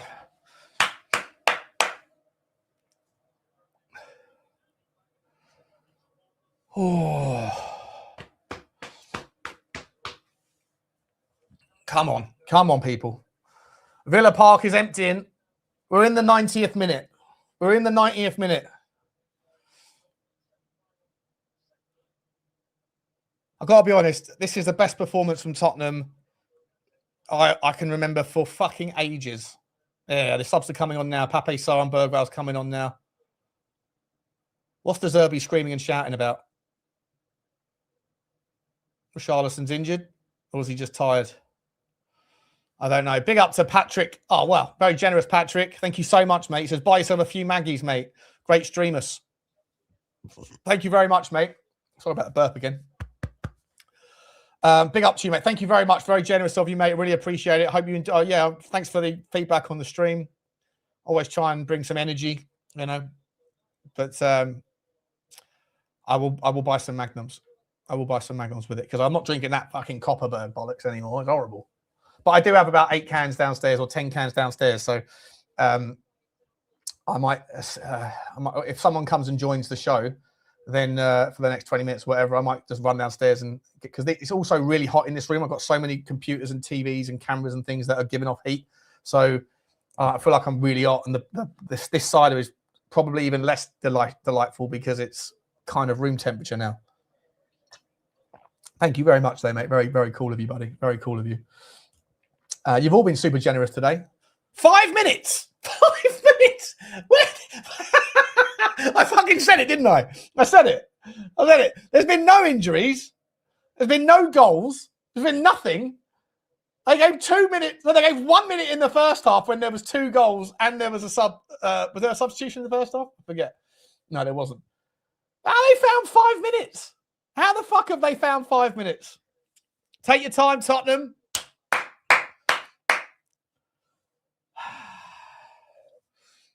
Two minutes left. You're at the game, Destiny. You're at the game. Are you? You watching this stream whilst you're at the game? Fine if you are. Cool. Big up to you, though. Come on, then. 91 minutes, 45 seconds on our...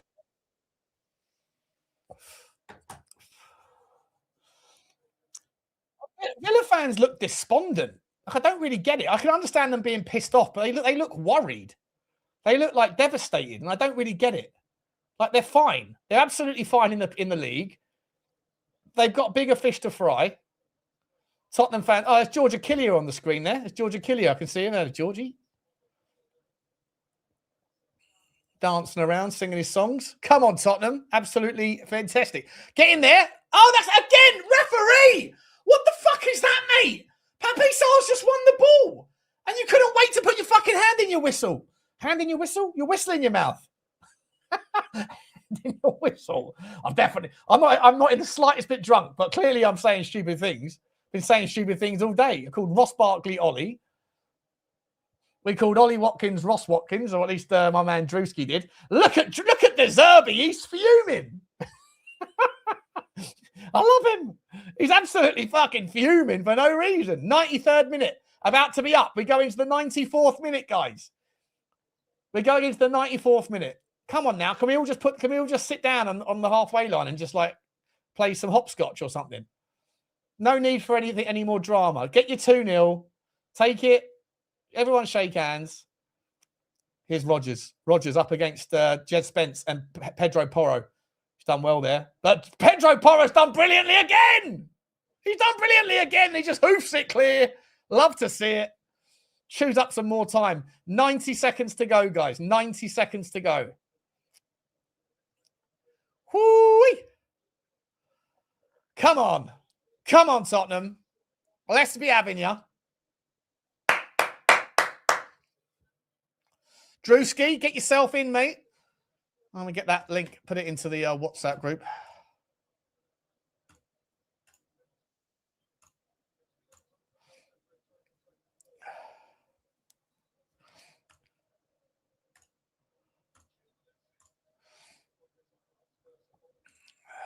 Can't believe this, boys. I cannot fucking believe this, lads.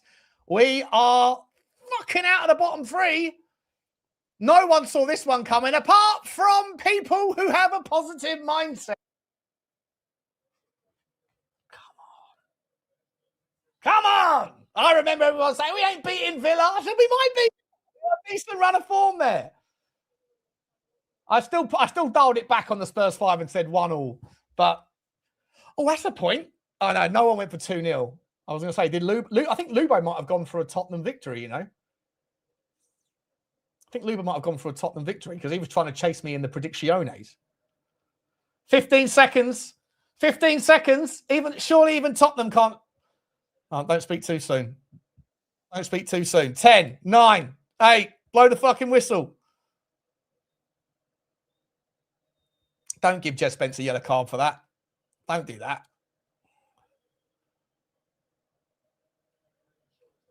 Oh, he's given Conor Gallagher a yellow card. For fuck's sake. What's the point? Referee's a fucking idiot, mate. This referee is a fucking idiot.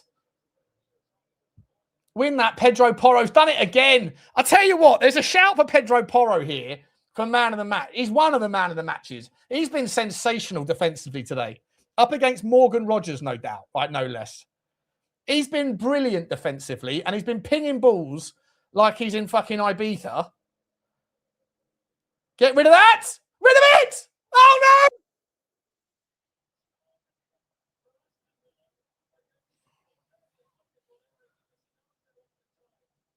Oh, don't do this. We're well over the time. We are well over the time. The referee's going to give them an extra fucking 5 minutes.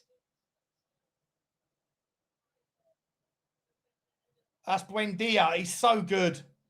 Such a good player, Emi Buendia. Such a good player. All right, focus now, Tottenham. Blow the fucking whistle, ref.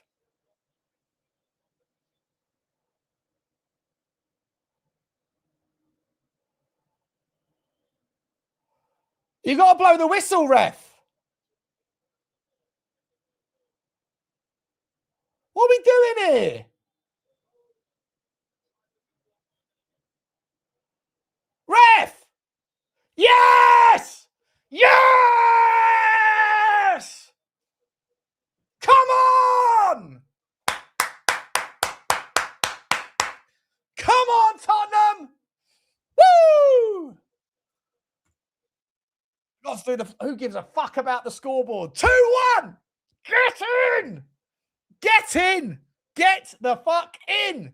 Come on, Tottenham! We did it, boys and girls! We fucking did it! Yes, buddy! Let's bring the lads in. Here they are. Big up to you, Rain. Big up to you, Drewski. How you doing, guys? What are we saying? Can you hear me? I can hear you. So I didn't want to talk over Rain. I didn't want to talk over the numbers guy. Fuck, that was amazing. That was amazing. I haven't felt like this since, well, when was the last time back-to-back wins in the league was what? Burnley, Man City, beginning of the season. So yeah, I haven't felt like this for a minute.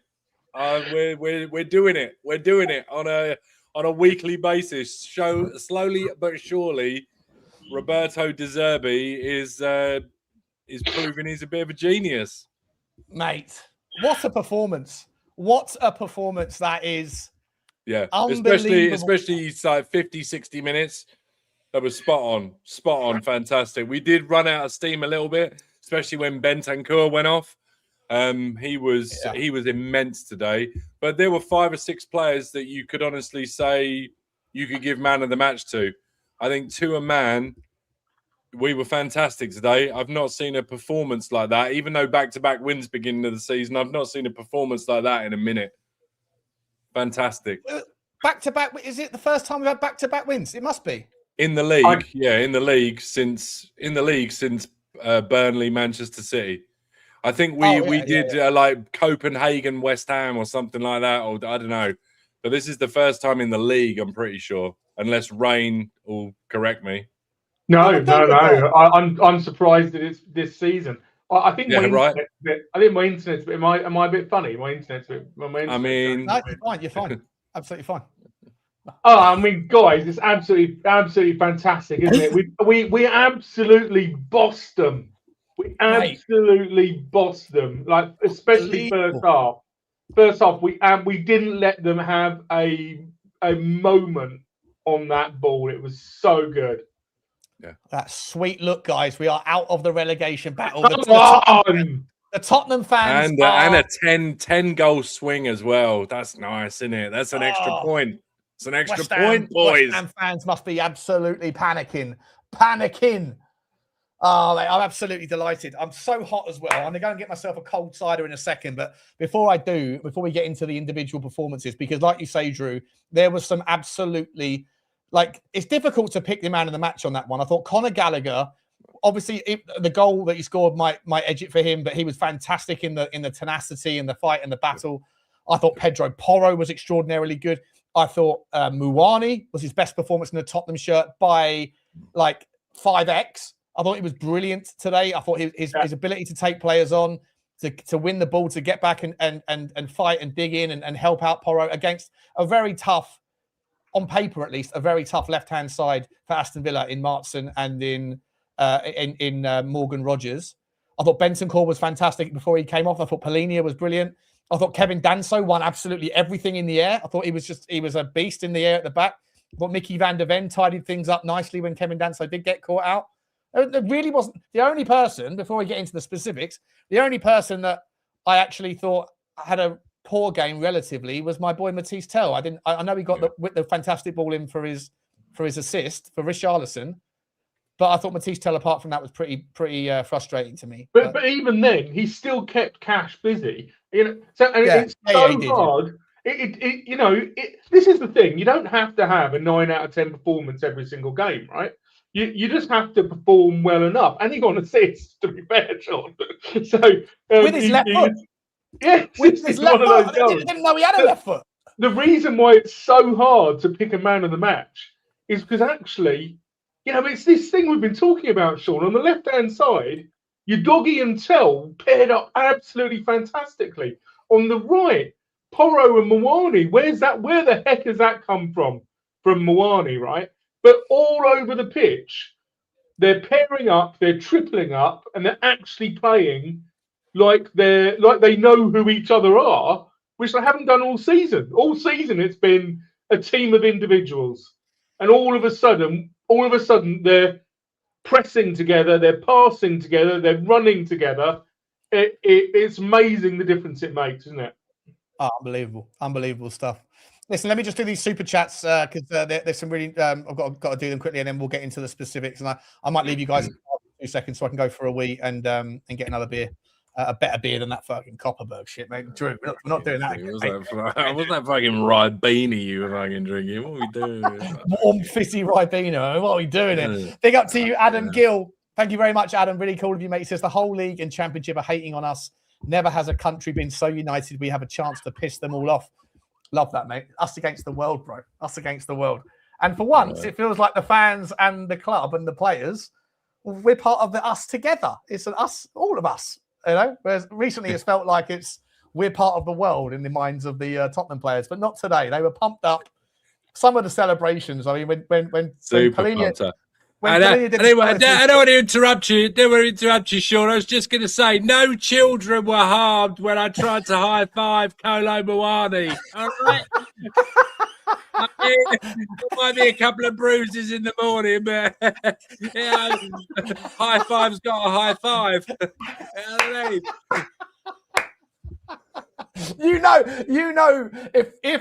If Johnny was sat anything like below row 15, he was down those steps with his phone out, wasn't he? Absolutely. Big up to you, Adam, mate. I appreciate it. Thank you very much for the super chat. You know what? When I said that on the stream, I was thinking, as soon as Drew gets on, Drew is going to absolutely do Johnny's voice perfectly on that one. Big up to we got someone else joining. Who's the next man? Big up to you, Roy. How you doing, buddy? Oh, can you hear me, Roy? Oh, sorry. Right. Hello, guys. How you doing, mate? You okay? Yeah, very happy with this win. Yeah, unbelievable win, mate. Unbelievable win. Stay there, mate. I was going to do some super chats, mate, and then we'll get into it. Big up to you, Evmo207. Great stream. Thanks, man. Appreciate you, Evmo. I hope you enjoyed it, mate. I certainly did. I'm absolutely shattered, but really enjoyed spending the evening with you guys. Big up to you, Evmo. Finn McMullen put in a really, really generous one as well. £18. Thank you, Finn. He says, big up, lad. Great stream as always. I won't lie. I jumped on the Stellegation train, but clearly it won't be positive if we go down. RDZ Deluxe. Love to see the lads fighting for the badge. Come on, you Spurs. Up the... What's the RAA? What's the RAA? The Ratatata? I don't know what the RAA is. Not sure. The Ra. Big up to you, Finn. Thank you very much for the generosity, mate. It's all good if you jumped on board the Stellegation. Hopefully you can jump off the Stellegation train now because it's not going to... I think it's slow moving. There's leaves on the track, mate. There's leaves on the track. Disruption. Signal works. Yeah, you got to get a bus. Yeah.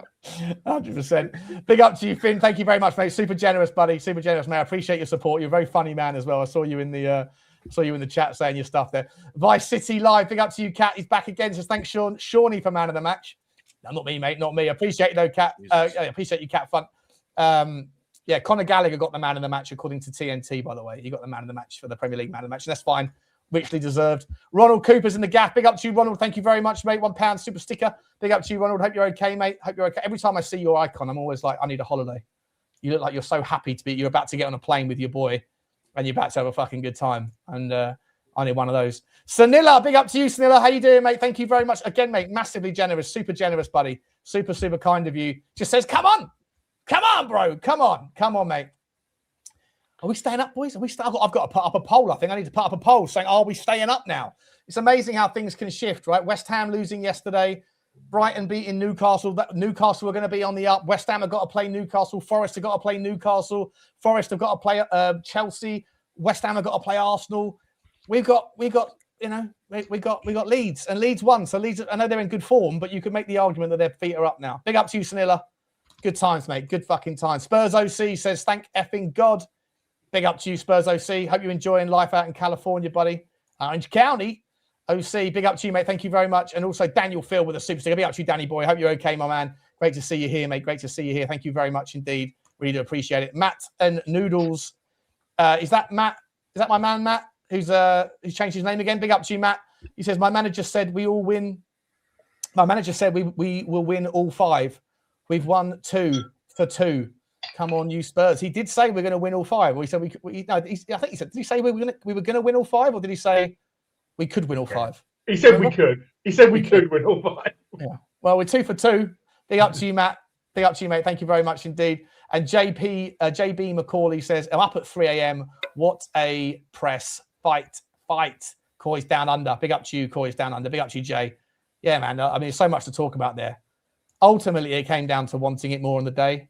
Ultimately, guys, it came down to determination, grit, and that midfield battle. I've never seen Aston, but I know it wasn't their first choice midfield. John McGinn not being there was probably a blessing, but Bogard, Tillemans, and who was the other person? Bogard, Tillemans, and I can't remember who the other person was. What, Barkley? Oh, bust it, Ross Barkley. Yeah. I mean, he had a shocker. He had a shit game, but it's still a decent midfield, and our midfield just absolutely dominated it. We won every second ball, every drop down, every possession. We gave them no time at all, and it was just brilliant to see. And some of the play, by the way, some of the intricate passing when we were winning the ball back was just delicious. It really was nice. It was like Ange ball. We were playing some really clever integrations into our play there. What are you saying there, Ray? Yeah, and it's all summed up for me by in the last 10 minutes or so, Paulinho won the ball and he went absolutely mental. Do you know what I mean? Went absolutely berserk, and that sort of encapsulated it. It was every single moment was counting for those players. Those interactions that they have, they don't come without the player that you're passing to working their arses off, right? So I've watched so much walk and watch football at White Hart Lane for the last 3 years, even under Ange. So much time I've seen us we pass it to a teammate, and then they just stand back and they watch. But in the last few games, these players have worked their arses off, and that's what happens. This is what happens when you give your teammates options. Then they can they can choose. Do I pass to Conor Gallagher over here, or do I pass to Moani over there? That's what it's coming down to. They're working their arses off. I mean, it's not just that. I mean, that's a lot to do with it. But Sean, we were talking about it before the game started. Like, how refreshing is it to have, professional footballing men that have been there and done it, not having to rely on kids. And that's not to do the kids a disservice. Like, this club has hung those kids out to dry, in my opinion. So, yeah, it's just refreshing to see, like, as I say, Bentancur, I've been his biggest critic for pretty much since he got here. And he's been nothing short of sensational since he got back. Like, he has been putting in an absolute shift. And I don't know if anyone saw when he got substituted and went off. I'm hoping, touch wood, is just to preserve minutes in legs. And I don't think it was too bad of a knock. But he was giving pep talks to both those subs that came on, and he was right in their ear. Like, and I can imagine 100%. It was come on, get your head in the game, don't lose. Do you know what I mean? It was just like, you can do it. Oh, it's just so refreshing to see a win in that column, man. I'm just looking. They just brought up the scores from all of Sunday, and just the fact that I feel like I can breathe a little bit deeper, boys. We're still not out of the woods, right? But you know that Arsenal are looking very strong at the moment. And so we've got a chance again. We can go 4 points clear of Leeds of West Ham before. I think we play them. We play Leeds before Arsenal play West Ham as well. So we can go 4 points clear before they play again. That would be back in our hands, right? That's massive. It's back in our hands now, 100%. Also, if we can have 3 more points, I don't see Nottingham get any more points in their campaign. Nottingham. They're next. I think I said that like 9 points ago, Roy. Yeah. Well, Forest running though. Forest running is fucking brutal. They've got Chelsea. They've got Newcastle. Who else they got? They've got United and Bournemouth. Yeah. Wow. Yeah. It's massive. I don't see they getting any points. Perhaps like United might be a little bit on. Yeah, United might be a little bit on cruise control now because I think today's win pretty much confirmed that they're Champions League. But you never know. It's the last home game for on Old Trafford. I think they want to. But Forest and West Ham play on Sunday. We play on Monday, by the way. Yeah. Oh, okay. And I was seriously considering not going to that. I don't generally do weekday games because of home life. I have to make it. I have to get down there. I'll be there, mate. I'll be there. I'll be there on Tuesday morning on the high road, walking out of that bloody karaoke, the banana karaoke bar, singing "Living on a Prayer." Yes, whoa! We're halfway there. Whoa! We are living on a prayer, my friends. Living on a prayer. Big up, Danny. Big up, Danny. Right, boys. Big up, Dan. What are you saying, mate? How you feeling? I feel good. It was never in doubt for me, Sean, that we were winning this game. Never in doubt. I knew we were going to win this game. Yeah.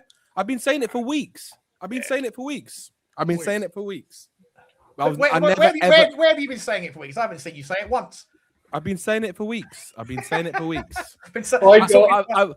it with Rain as well on a show with Rain. I even said it with Rain. Rain remembers this because I was on a show. I got laughed at on the Spurs 5. The show where you were sick, Sean, and it was on the Spurs 5. And I said, this like weeks ago, I said, Villa away is a game that Spurs go and win. And I got laughed out. Rain. You should have seen some of the chat responses when I even said that we're not going to lose another game this season. We're not going to lose another game this season. Recently, you said that. Yeah, recently.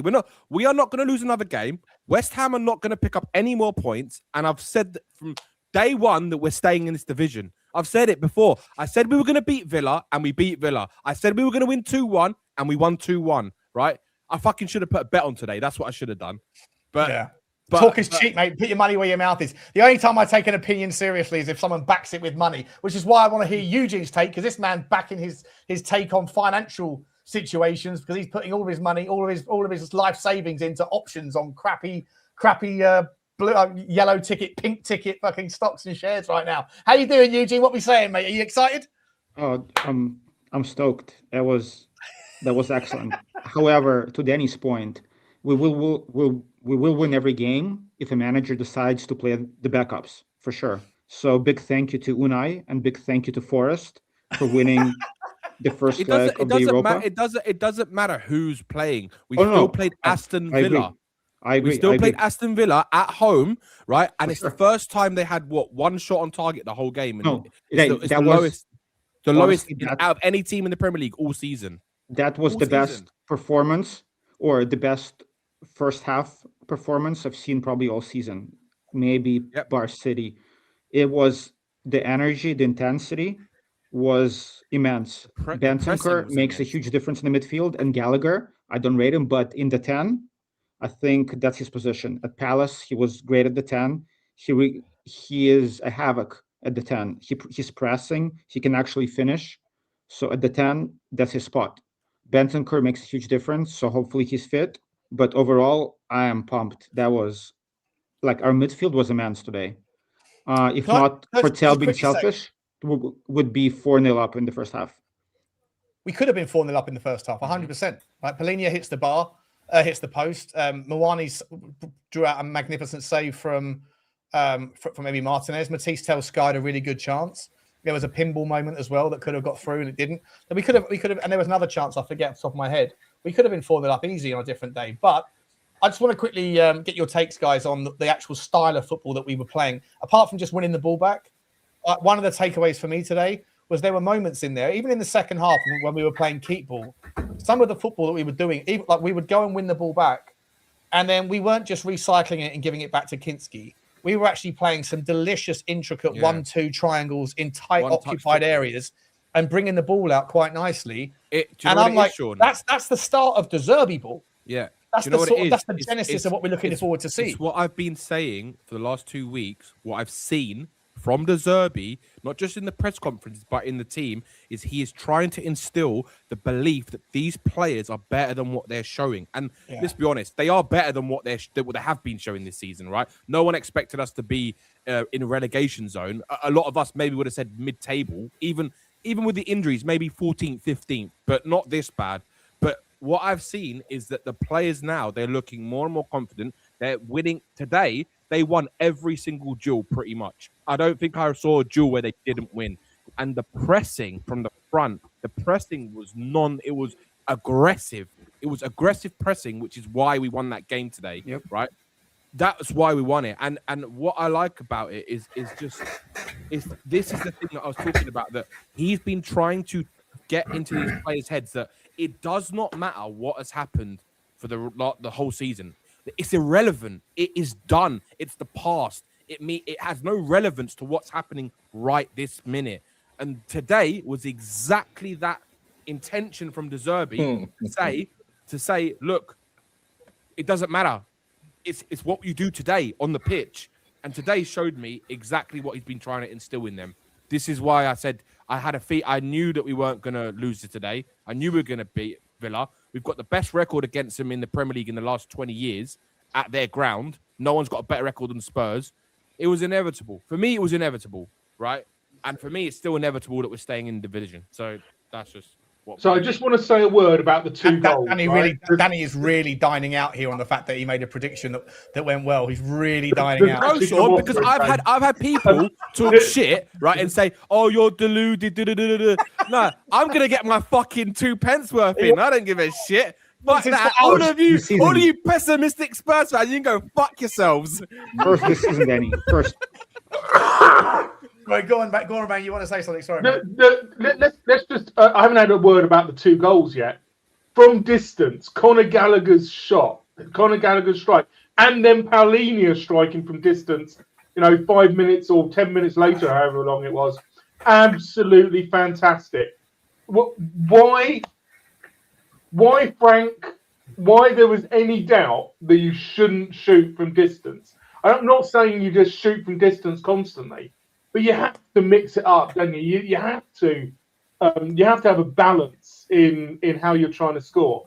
But then Richarlison's goal, I need to go and watch it back. But when I was watching it, I counted 5 Villa defenders and 1 Richarlison, and he was the one who got up to peck the ball in the back of the net. Absolutely fantastic. Absolutely loved it. For sure. No, that was the first half was great. Second half, I really hope that Bentancur is fit. When he was subbed off, we dropped a level. Bissouma he's just not there mentally. So if Bentancur is fit, we have a great chance. Paulinho was immense as well. Him and Bentancur not playing Frank's double pivot, but getting more freedom to do what they do.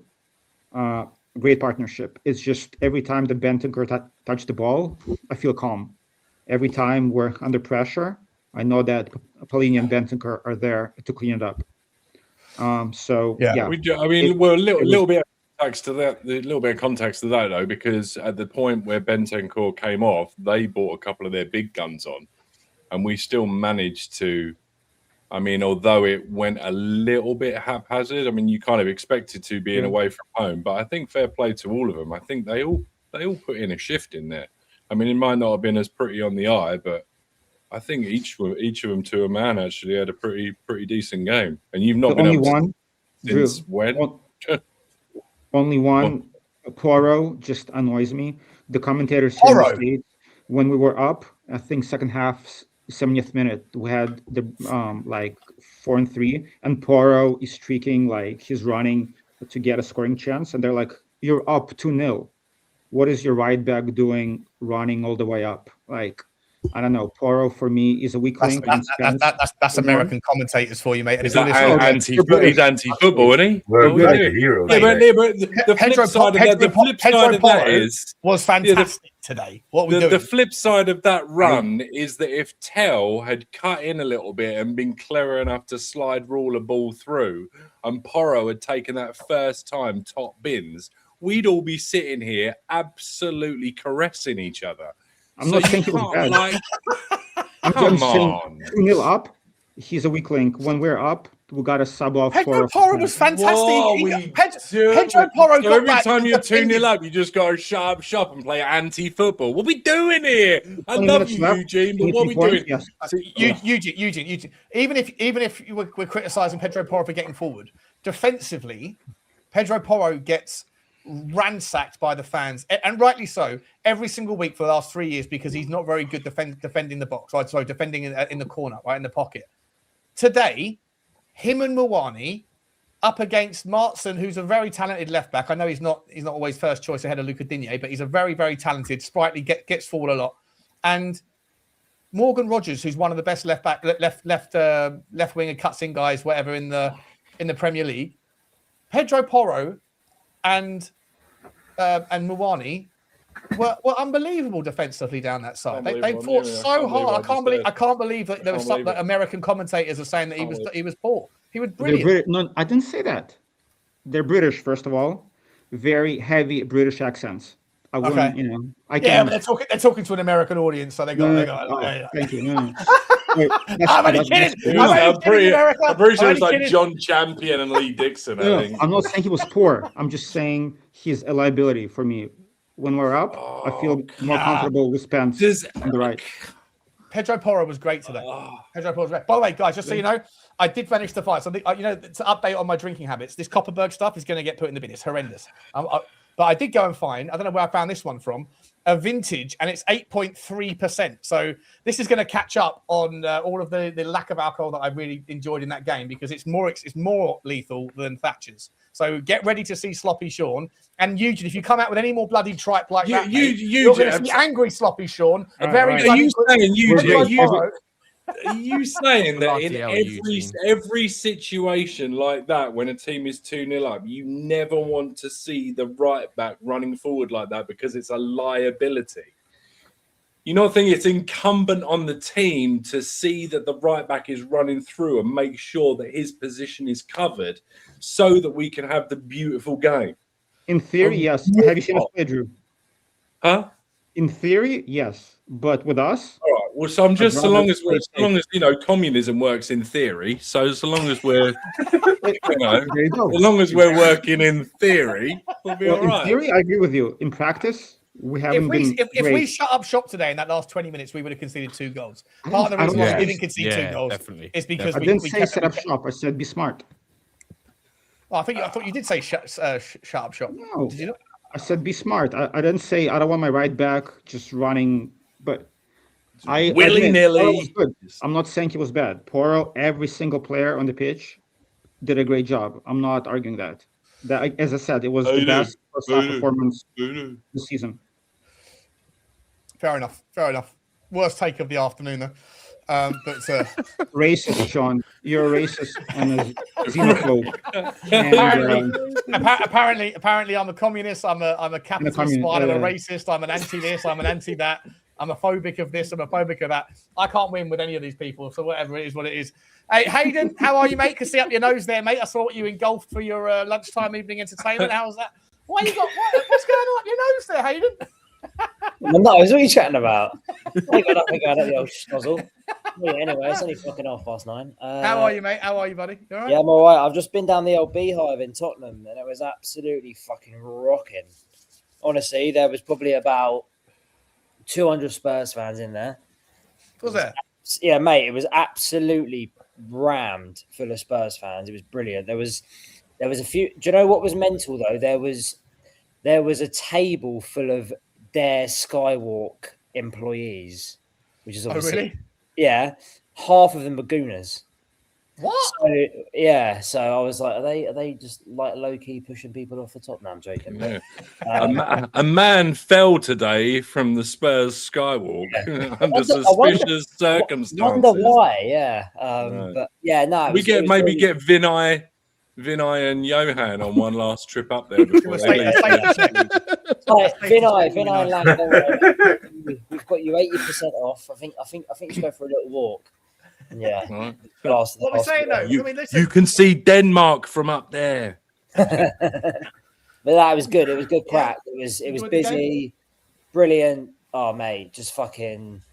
It was just really, really good fun. Like actually being in Tottenham, in a Spurs pub where everything sort of went our way for once, maybe minus the last 90 seconds. But nah, all round good vibes. Like.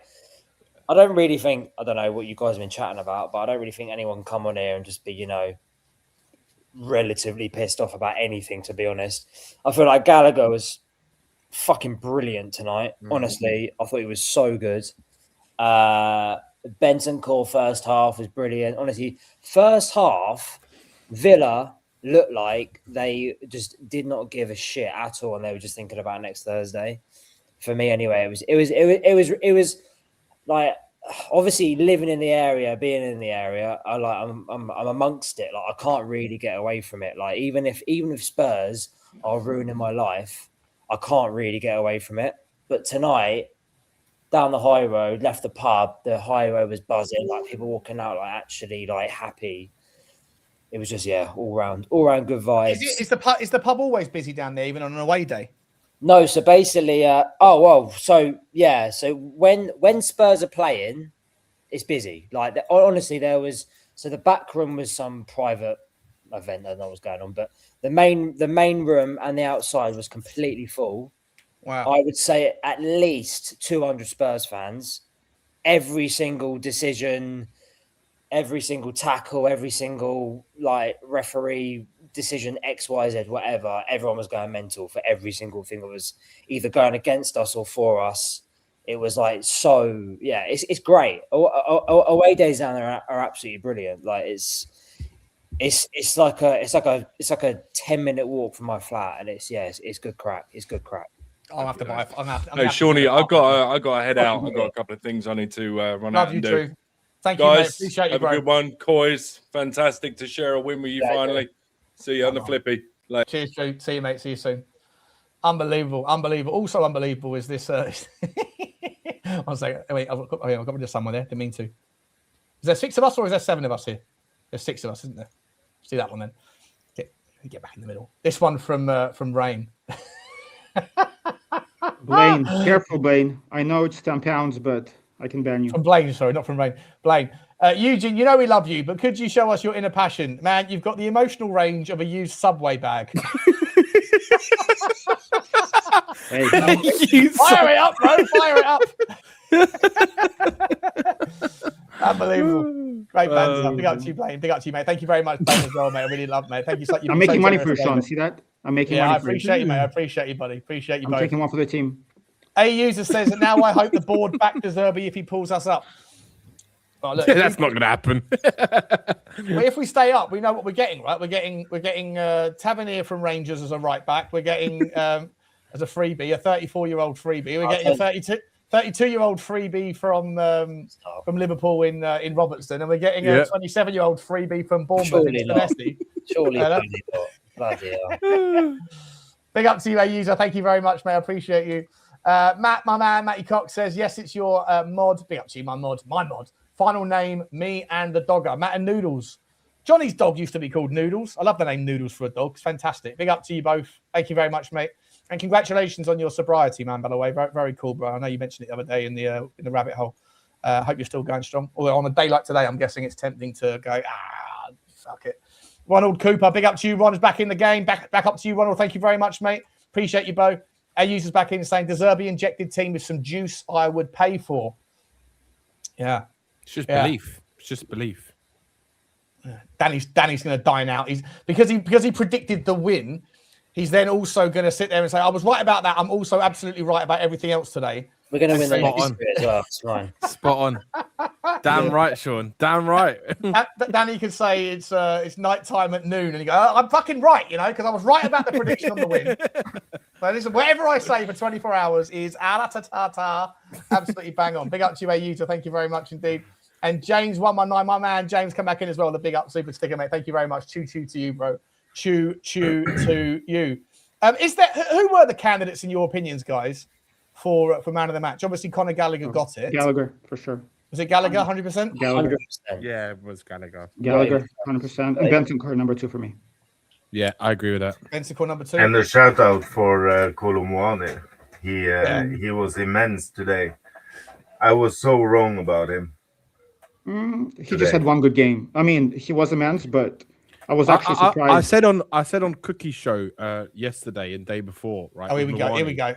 No. Listen. You can go back and check it. You can go back and check it. Go back and check it. Mwani has just been poorly managed this season with all the managers that we've had at this club, right? You're getting cocky now with your takes. No.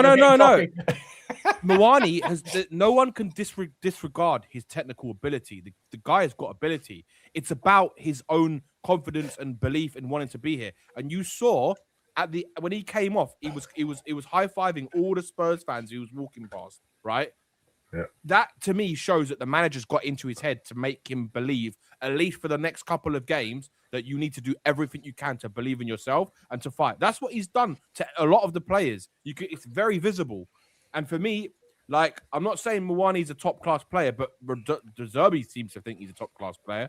But De Zerbi does think if we stay up, De Zerbi is signing Mwani. I got De a funny Zerbi is signing feeling Mwani on a permanent. I got a funny feeling. Let's go down. Fuck that. No. He's there. The thing is, all of you keep saying fuck that, right? I like it. I rate. All of you keep saying fuck that, right? All of you keep saying fuck that. But if Mwani can play like that consistently, how he did today, all of you will be loving Mwani. I guarantee it. I don't think he was. One thing is for sure: if we're gonna make it this year, we're gonna need him for the remainder of the game. Yeah, definitely. Is he really that good though? Like, I think he's better than what he's showing. I agree. I think he's better than what he's showing. I think he's not good enough. I think he'll play well in a team that has more possession and that plays on the front foot and that can play on the break. And if it's true that De Zerbi took him out for breakfast, lunch, and dinner all this week and basically got into his ear and tried to like motivate him, and this is the outcome, fucking brilliant. Yeah, well, he keeps talking up Mwani, saying he's such a top class player. He is a great player. He was never a bad. He played fantastically well before he went to PSG. Got his big payday, put his feet up a little bit. Wasn't good enough for the PSG level. Went to Juve. I thought he was pretty good in his second half of the season there in Juve last season. He comes to Tottenham. We've been playing shit football. He hasn't been great. He looks demotivated, unfit for a lot of it, and he looks like he doesn't have the kind of the will and the determination and the fight. Playing in a shit system, playing under shit managers, playing with an unhappy fan base, and everything about it is unhappy. I'm not making excuses for the performances that he's put in. They haven't been good enough. But to sit there and say that he isn't a good player, like, you don't become a bad player overnight. He was a very, very good player. But it's still just one game. And he also has. I'm not sitting there saying this is. I'm just saying, like, to sit there and think that he's crap. He isn't crap. No, he isn't crap. He hasn't. And by the way, how many players take a bit of time to acclimate to English football? Again, not allocating that excuse to him. How many managers has he had this season, Sean? But also look at Benjamin Sesko, right? Look at Guacares. Both those two players have been fucking dog shit for 85% of the season. Mwani's 27, Sean. That doesn't matter.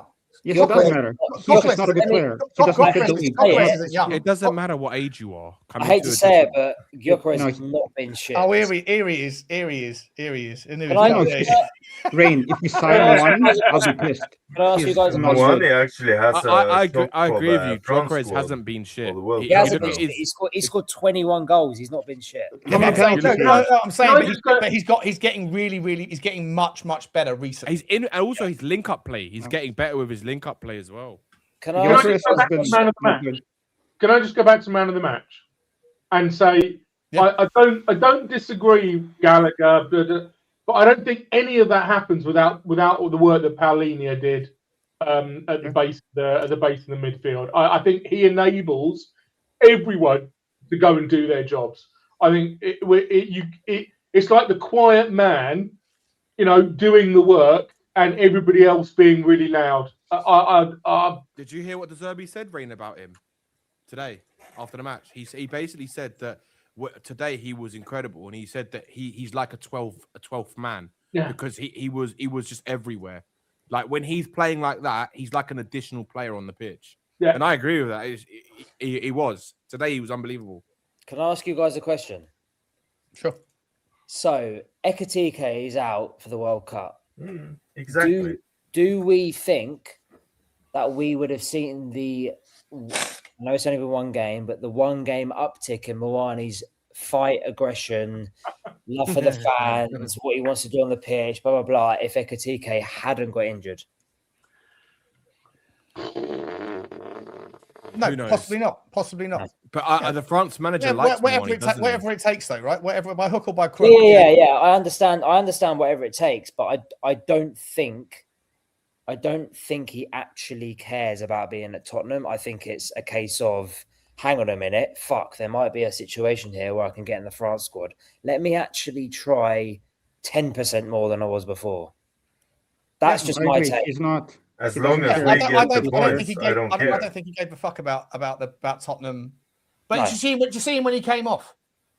Yeah, but I mean, come on, mate. Like anyone can just bloody slap a few hands on the sideline and high five and shake someone's I'm a simple man. I'm a simple man, right? I'm a simple man. I can fucking tell, yeah. I'd like to see Van de Ven do the same thing. I'm joking. I really would like to see Van. I'd like to see Van de Ven do the same thing as Colomwani. He gets up for it. I right? agree. He's not fighting with the fans. He doesn't have the killer instinct. He's not physical enough. Doing something at Juve in a pizza league doesn't mean he's meant for the Prem. I haven't seen anything from him where he could be a difference maker for us. No, like, honestly, at least with Richarlison, he's showing some passion, some fight. He's physical, even though Richarlison can't control. Richarlison jumped like 5 seconds early for every long ball. Yeah, he did. But at least there's some attributes that he's showing. And I don't want him. But Mwani hasn't shown anything. He's technical, yes. Mwani's not a striker. He's not a striker either. He's not a striker. He can't cross the ball, right? He's an inside forward. He can, but he hasn't shown anything to me. Like Tel, he put the ball across on the 3 times in the first half. Yeah, low balls across the box. And he could take on a man. He could take on a man all day long. He was doing it for all day today. He was doing it all first half, and then his crossing was really good. And how good was it, Danny? I've been saying this. I want to do you now. I've been saying it. How good was it to have a dual threat where we could go equally down the left and down the right and trust our outcomes? It spreads the game. I was only annoyed by Tel a little bit in the second half because he kind of lost a bit of. I don't know whether it was his stamina or his fitness or whatever it was, but he was a bit more cautious to try and take his man on in the second half. Gallagher was wide open for that pass, Danny. Gallagher, just Udogie. No, when Tel had the ball and Gallagher was right there, just asking for the ball, like in the box. Yeah, there's that one as well. He should have played that. And also in the second half, there was a moment where we were breaking, and it was like Udogie was pointing to the ball, like where he wants the ball, and Tel just stops, and you're like, "What are you doing? Like, you've got a chance to fucking break forward here." And it just completely broke down our counter attack. But other than that, Tel was all right today. His crossing for that. His crossing was pretty decent today. He was all right. He was like, and to be able to breathe when the keeper has the ball in the feet was good today. Yeah. Oh, Kinsky's kicking today was sensational. He's so comfortable. I don't want to see Vicario again. There was a pass Kinsky did it about, I think it was about 70 minutes, and he like just pinged it over, and I was just sat in the pub, and everyone just sort of looked around at each other and was like, "Oh." Everyone was like, Vicario could never. Yeah. He did about 15 of those today, though. It wasn't just that one. The only time he fucked up, I don't know why, he booted the ball out, and then he turned around and was like, "Oh, what happened there? Sorry, go over that, go." But apart from that, I thought he was, and he probably could have done. He was good. Yeah, he was very good. Listen, we got De Zerbi on his way out in just a minute. They're just waiting for him. We're going to get his post match. The first half today, though, in that pub was absolutely. I haven't experienced that all season. In like, obviously, I live here. I go most away games that I'm not at. I try and get down the pub because I I know there's going to be at least 100 Spurs fans in the pub that are trying to like have a good time. But that first half tonight in that pub was absolutely brilliant. It was so good. It was so much fun. Like it genuinely felt like we were sort of, I don't know, it was just an hour of just absolute bliss. Like as a Spurs fan, again, it was like so much fun. Like so much fun. We had a good first half, but you cannot come away with other than Villa playing with the brakes on. They were really cautious. You know what though? I was listening to the commentary as I was giving my own version. I could hear it just about.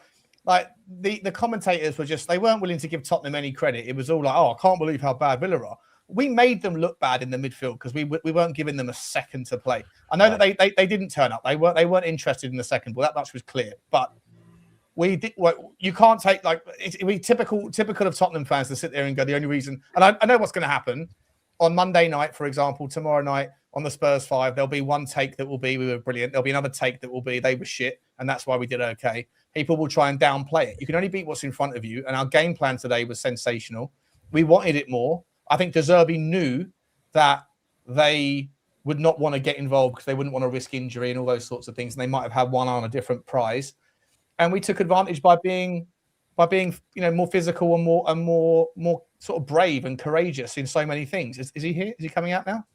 No, if anyone's really looking at that and thinking that we had a bad game, I mean, there's only one person. Not possible. That's not. I mean, it was. Regardless of who was playing against us, that was a great performance, especially if you compare it to the way we've been playing for last few months. So, and now, honestly, I think we probably will stay up. Like last week after the win, I wasn't so sure, but now I feel pretty good about our chances. So now it's a question. I think we only need 3 more points, actually. Yeah, I think so too. So now it's a question of what do we want in the Arsenal West Ham game? 1-1 draw. Now I'm going to actually enjoy that game. Now I'm not as no draw. No fucking draw. No draw. What's wrong with you? I'm greedy. No fucking draw. No. I don't give a shit about Arsenal. I want Arsenal to win that game. I'm going to be an Arsenal fan that day. I don't give a fuck. I'm with Eugene. 1-1. No, 1-1. Look, no 1 chance. point. What are you doing? We're 2 up. 1 point is not going to make a difference for us. I don't. 1 point is not going to make much difference. It will make a difference. It might make all the difference at the end of the season. What are you doing? What are you talking about? We're up on goal difference, so that's already 2. Madness. We have leads the same day. If they get 1 point against Arsenal, 3 points ain't enough for us. Then we have to have 4. 100%. And not only that, it gives them the confidence if they've gone to Arsenal and got a point. Why are certain people care more about Arsenal? That will go down. It's ridiculous. I think it's Forest that will go down. I want to have everything. I want to have everything. I think so as well. I would love it. I would absolutely love it if Aston Villa pump Forest on Thursday, and then Newcastle pump Forest on Monday. They will. And then where do they go next? Bournemouth. After that is Bournemouth, and who's the other one they've got? Bournemouth are playing well as well at the moment. Forest haven't got Arsenal. Forest have got. No, they go to United and then. Oh, United, and then Bournemouth. Yeah. I'd love it if Wolfie goes from thinking they're staying up and lifting the Europa League to going down with nothing. Bye, Wolfie. I love you. Bye. That'd be the best. I'll see you in a couple of years, lad. Apparently, Forest have got 09-010 Barcelona and 17-18 Man City. Apparently, that's what I've heard. So, yeah, they're absolutely flat. Just quickly, the game finished 50 minutes ago. Yeah. Right? They have neither De Zerbi nor Unai Emery have come out for their post-match yet. And they're too busy fighting. But De Zerbi's having one hell of, because he's the first one to. Is he coming out now? Yeah, here we go. We're about to start. Let's do it. Yeah, he's here. He's finally here. Let's listen to see what they say. Have you got that? Bang on. Oh. I know you weren't here for the first 30 games of the season, but I think there's a feeling that that's before. Watching it, what made you the most proud? No, I'm very happy, very pleased for the performance.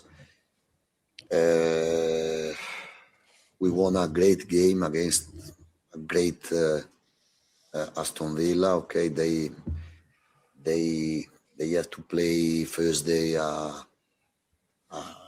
very important game for them, but anyway, it's always very tough playing against Emery, against this Villa, in this stadium. Very hot stadium, very nice stadium, and for that I'm really pleased. I'm really pleased for the performance with the ball, without the ball. Without the ball, we showed a great courage, and with the ball, great qualities. I'm happy for this type of performance more than 3 points, because 3 points, okay, we are 1 point more than West Ham, but the most important things tonight, is to play a great game, to believe more and more in ourselves, to believe in our qualities, and then we have to keep the focus to improvement we have to do, because we have to play like the first half, 90 minutes. I didn't like the goal we conceded, but there are a lot of positive things today. When you arrived, there was a feeling that the first biggest problem was a lack of confidence, the squad lacking in confidence. Can you describe the transformation you've seen in that regard? Listen, I'm honest. I have one face. If I say Colomoni, Gallagher, Paligna, and all our players are great level, big level, it's because I feel I don't want to sell something if I don't believe in my words. I'm lucky because I'm working with a very, very good players, good people and very good players. And my work, my job is just to transfer the confidence, to believe in themselves, and to try to be stronger than the defeat, to stronger the table, the position on the table, to stronger of the words. All of you, normally you are saying about Tottenham, and to show passion, to show value, dignity, pride.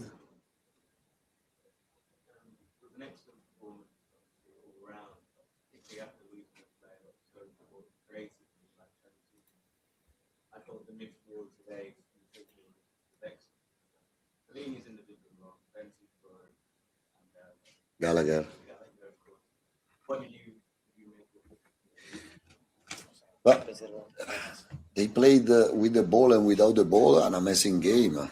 But Xavi Simons and Solanke both are top players for us, but Colomwani is different as a characteristic, but not as a quality. You have not watched the best Colomwani, but Colomwani is a top player. Mathys Tel is very young, but he has a amazing potential as a player. Richalison is playing in the Brazilian national team. I'm lucky because I have a lot of players. Now I think the injuries are finished, because don't say that. It's a big problem. Don't say that, you donut. But I'm lucky, and for that I'm not surprised. I said 2 days ago in press conference, if we win in Villa Park, it's not a miracle. Was not a miracle.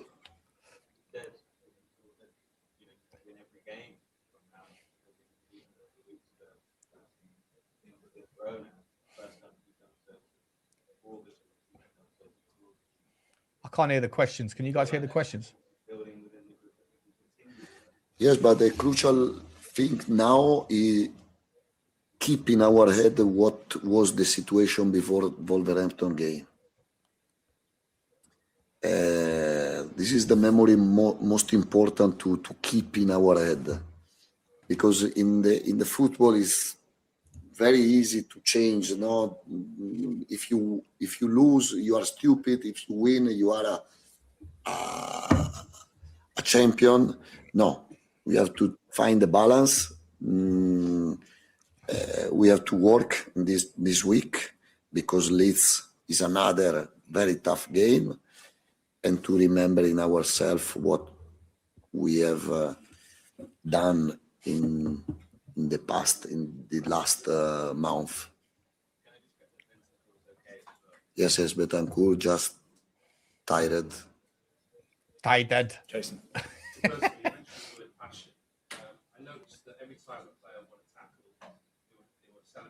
Yeah, I love Palinha like this.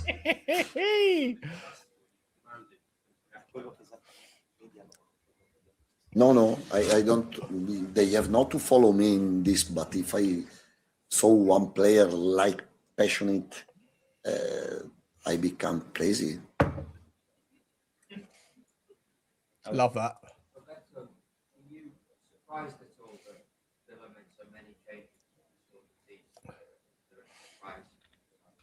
For the Aston Villa Festival, no, they have to play one historic game Thursday. They lost 3 days ago, and I think they need 2-3 points, maybe less, to achieve another very important target. I think when in football we love speaking about the project. Yes, in football, one of the not too many project is the Aston Villa. In the last 4 years, they have done school in terms of project. Because I remember the first game, the beginning of Emery in Aston Villa was the bottom of the table, and now they became one of the best team in Premier League. They deserve everything. Give him a 12-year contract. I lost Love him. 2 games, but my manager. I played against Aston Villa with Emery. Has been all time very, very tough game, very difficult to find the line pass, to everything. Go Ali and then finish with Paul, please.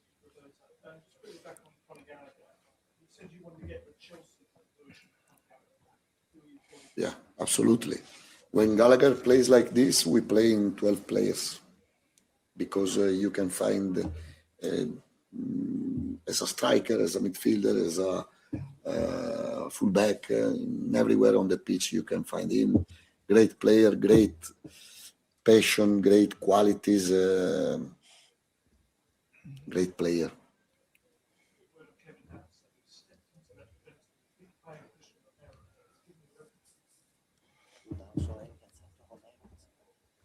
Yeah, he's playing very well. I think with the ball can play better, and he knows what I mean.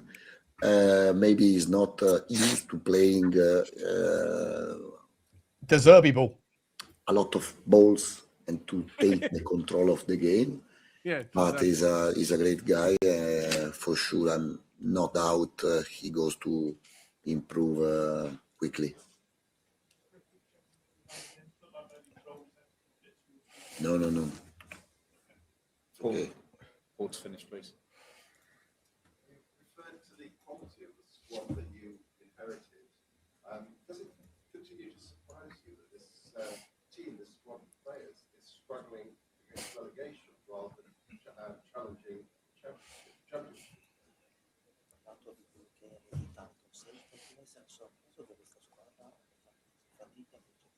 Yes, I'm surprised, but you have to consider the league we are playing.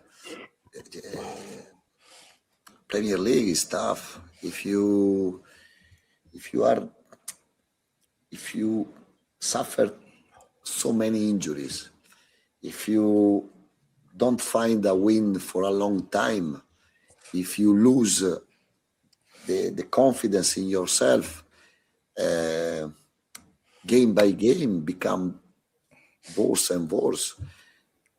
You have to stop. You have to find the right momentum to restart. To the start. Just it, but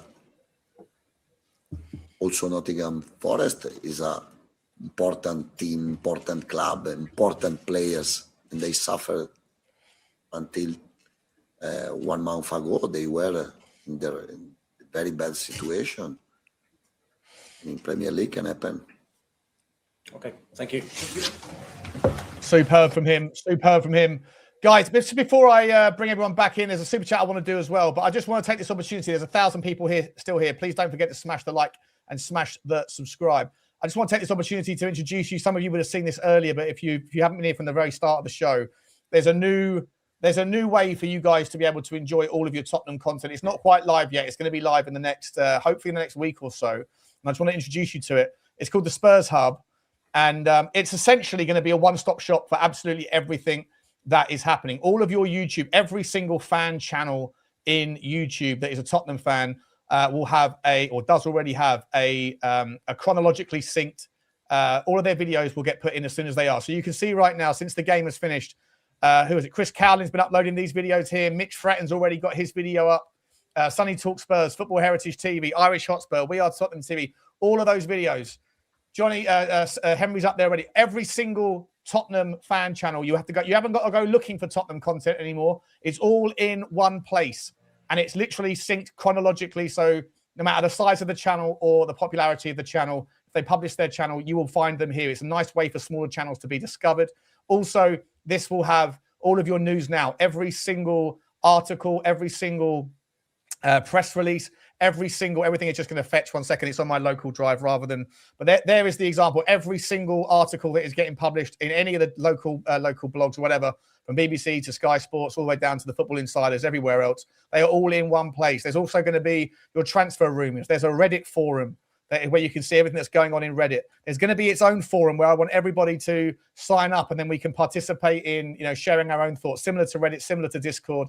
It's going to be there. Everyone can communicate the whole time. There's all the information regarding the matches and the injuries is going to be on there. Plus, you'll have your own lineup selector tool and everything else. There's going to be 100 other features that are on there. It's a fantastic place. You won't need to go to YouTube to find Tottenham content on YouTube. You won't need to go to News Now to find your transfer news. You won't need to go to Reddit. It's all in one place. It's called the Spurs Hub. It's going to be launching in a couple of weeks. It's going to be fantastic. And as you can see, I have ripped off the Corn Hub logo. It's a bit small. I can make that bigger. It's called the Spurs Hub. It looks basically exactly the same. It's going to be fantastic. So I want you guys to keep a lookout for that. I'll let you know when it launches. Please do sign up and join it because it'd be a fantastic. As I say, the main priority for me is to make sure that everybody gets a fair crack. All the smaller channels, when they publish their content, it's going to be found just like everybody else's. So hopefully they'll all get a massive bump out of it as well. Let me know. You give me some feedback when it goes live as well. So I really appreciate that. Hayden, before I do that as well, just quickly, this massive super chat here from Finn McMullen. Big up to you, Finn. So generous. Really weird price, but I really appreciate the I don't know how that got to £26.67 specifically, but unbelievably generous, Finn. It says, Butler, you legend. You are the real one and the pillar for the online Spurs community. I don't know about that, mate, but I do appreciate you. The Spurs Hub looks amazing. I just saw that's why I thought I'd bring it back up again. Big up, grab yourself a few more Maggies and a tart or two off. I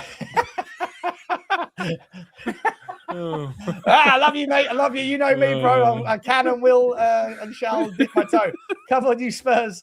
I still don't know what up the RIA means. I don't know what up the RAA means. I don't know what it means. You have to let me know what it means, buddy. Thank you very much, Finn.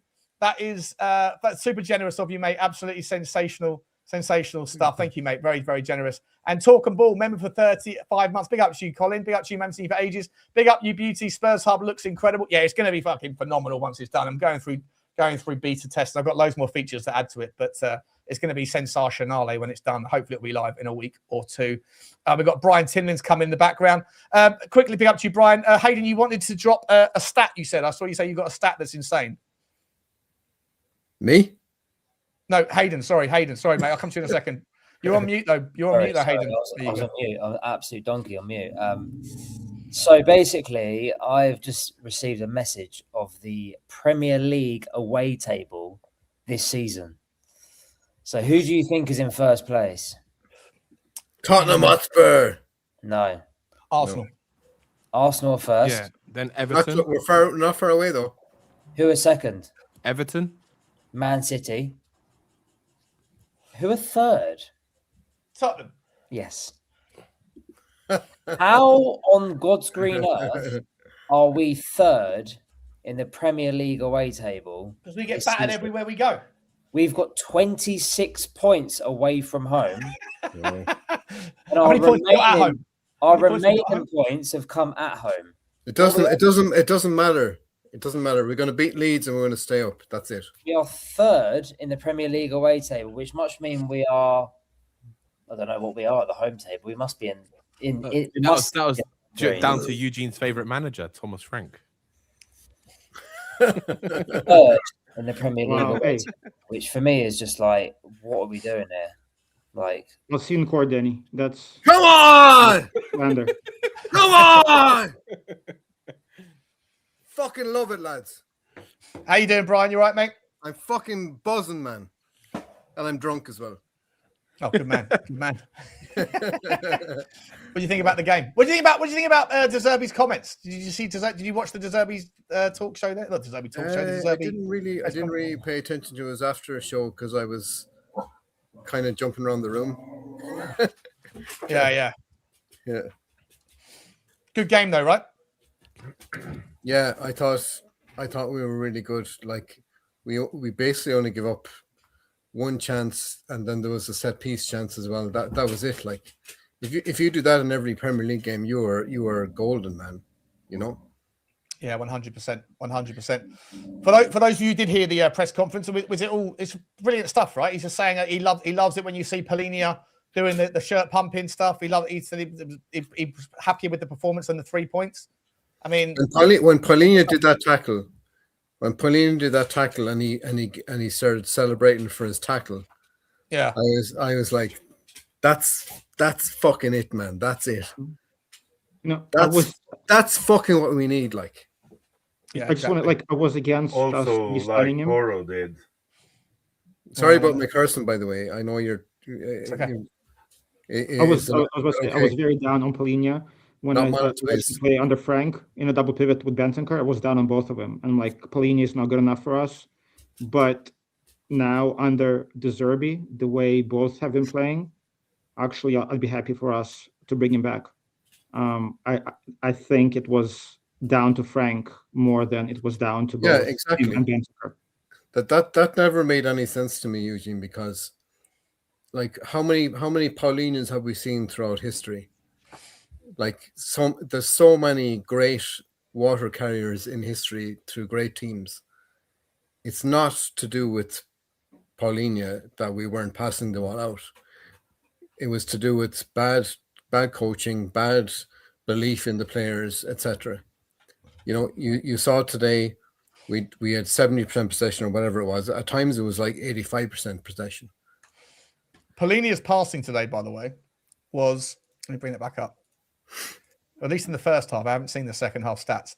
Look at that for a passing range. He's misplaced 1, 2, 3, 4, 5 passes he's misplaced, or maybe that's 6. One little tiny one. All the ones that of the 5 or 6 that didn't make it, they were long 25 meter passes. I mean, unbelievable. 93% accuracy in his own half, 87% accuracy in the opposition half. That is fucking phenomenal for a guy who is not known for passing and who everyone thinks shouldn't be playing because he can't pass the ball. But that's the whole point, Sean. It's like if you set up a team correctly and you train them correctly, it's a well-oiled machine and they know where they're supposed to be, and there's always an extra man. If there's always an extra man, you can have a water carrier who's going to be brilliant off the ball. But he's not a water carrier on the ball, though. That's what I mean. He's not like he gets today. It's not like all of his passes were short passes. A lot of the passes that were more than successful were 20, 30-yard passes as well. He plays for Portugal, Sean. Have you ever heard of a guy that can't possibly pass the ball play for Portugal?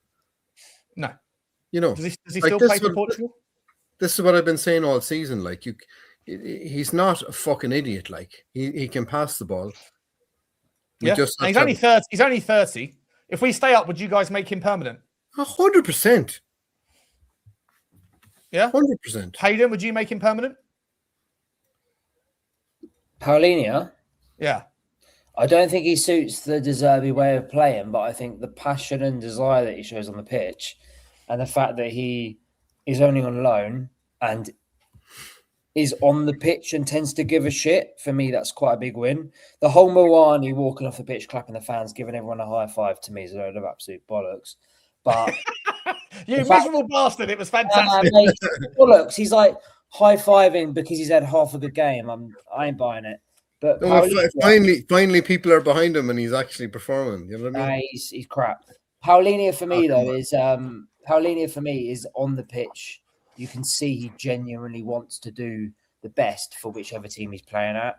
And although he might not suit what we're trying to do, I feel like just having someone in, because if you think about it, Paulinho against the top 8-10 away from home is probably worthwhile keeping, and then maybe against the top 4 to 6 at home is worth keeping. So at least you're getting like 18 games out of him, which is a good rotation option. So I feel like it's worth if we can get him at a good price. But to see what happened today as well. Tactically, what De Zerbi was doing was Paulinho was moving to the right when we had the ball, and Porro was actually coming inside. So De Zerbi was actually making the best of both worlds, because he knows that Paulinho is amazing without the ball, and he's not superb with the ball. But he was moving him more towards the right hand side when we had the ball. You know, and I think that's what good managers do. They make the best of what they have. And I think just to add, can I just add something on that Paulinho? Give me 5 seconds.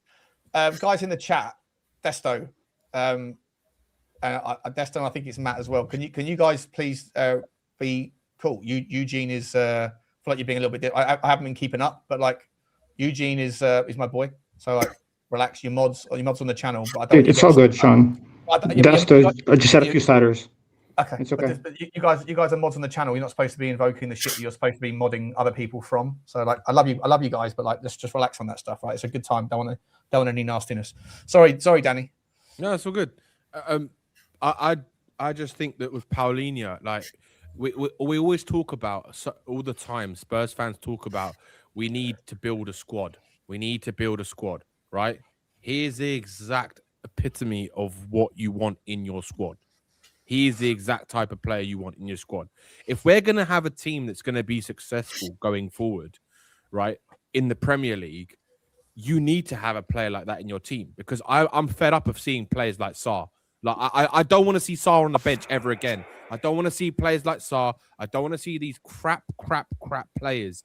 I want to see players at the level of Paulinho who give a shit, who've got desire, passion, quality, can score, he might not be the person that plays every single game, but he is the player that's gonna give you something, whether that's from a sub from the bench, whether that's on a certain game, whether that's for 60 minutes. He's a winner, Danny. He's a fucking winner. Agreed, Brian. And this is why anyone who thinks Paulinho shouldn't be at Spurs, I think it's insane, in my opinion. I think it's madness. Because every good manager has teams of winners, and they find the place where they can tactically fit them in, because it's all about guys with the mindset that can win a game of football. Yeah. I think it'd be crazy if Spurs don't sign Paulinho, and I can't see a world where De Zerbi wouldn't want someone like that in his squad. I just look at today. Look how he managed Paulinho today. Paulinho was 0 negative today, and he was only positive. If you're a good manager, you fit players like that into your system and you make them work. Like he comes up with a goal. He's amazing off the ball, unbelievable off the ball. Yeah, he is. Surely you can find a way, and De Zerbi did find a way today. And this is the thing, Brian. Like players like that, like he's the type of player I dream of having in a Spurs squad. 100%. Like he's got. I want players of that quality, that ability. I'm not talking about his characteristics or like because his position, but what he is as a player and what he can bring from a skill level, from mental level, everything. He's exactly what you want. He's a leader as well. Like he's a captain. Yeah, spot on. Yeah. Guys, listen, it's probably been going for 4 hours. Probably a good time to round it off, especially as the chat's got a little bit odd. So, listen, I want to say a massive thank you to everyone for coming on. Big up to Rain as well. He says it's not FIFA, Brian. The players play, not the coach. Rain's. What does that mean, Rain? Come on and fucking debate if you want to talk shite, like. There you go. Finally, I'm not the only one. You go, Brian. I think we've got to keep going. Let's be real. We're gonna leave it there. We're going for 4 hours. I want to say a massive thank you to all of the guys that have been on the show, all the guys that have been on the show that aren't on the show now, all the ones that are on it, all the guys in the chat that have been here, the mods for modding, the chat for chatting, and the super chatters for super chatting. You've been unbelievably generous today. Really appreciate all of you. Tottenham are back in it. Tottenham are back, man. It's not all doom and gloom. De Zerbi ball is De Zerbi balling. And you'll see me tomorrow morning with, I might be out with Bugsy, or I might do a live stream to go through it all. Absolutely fantastic from all of you. Do keep a lookout for the Spurs Hub. It's going to be fun, and tell your friends.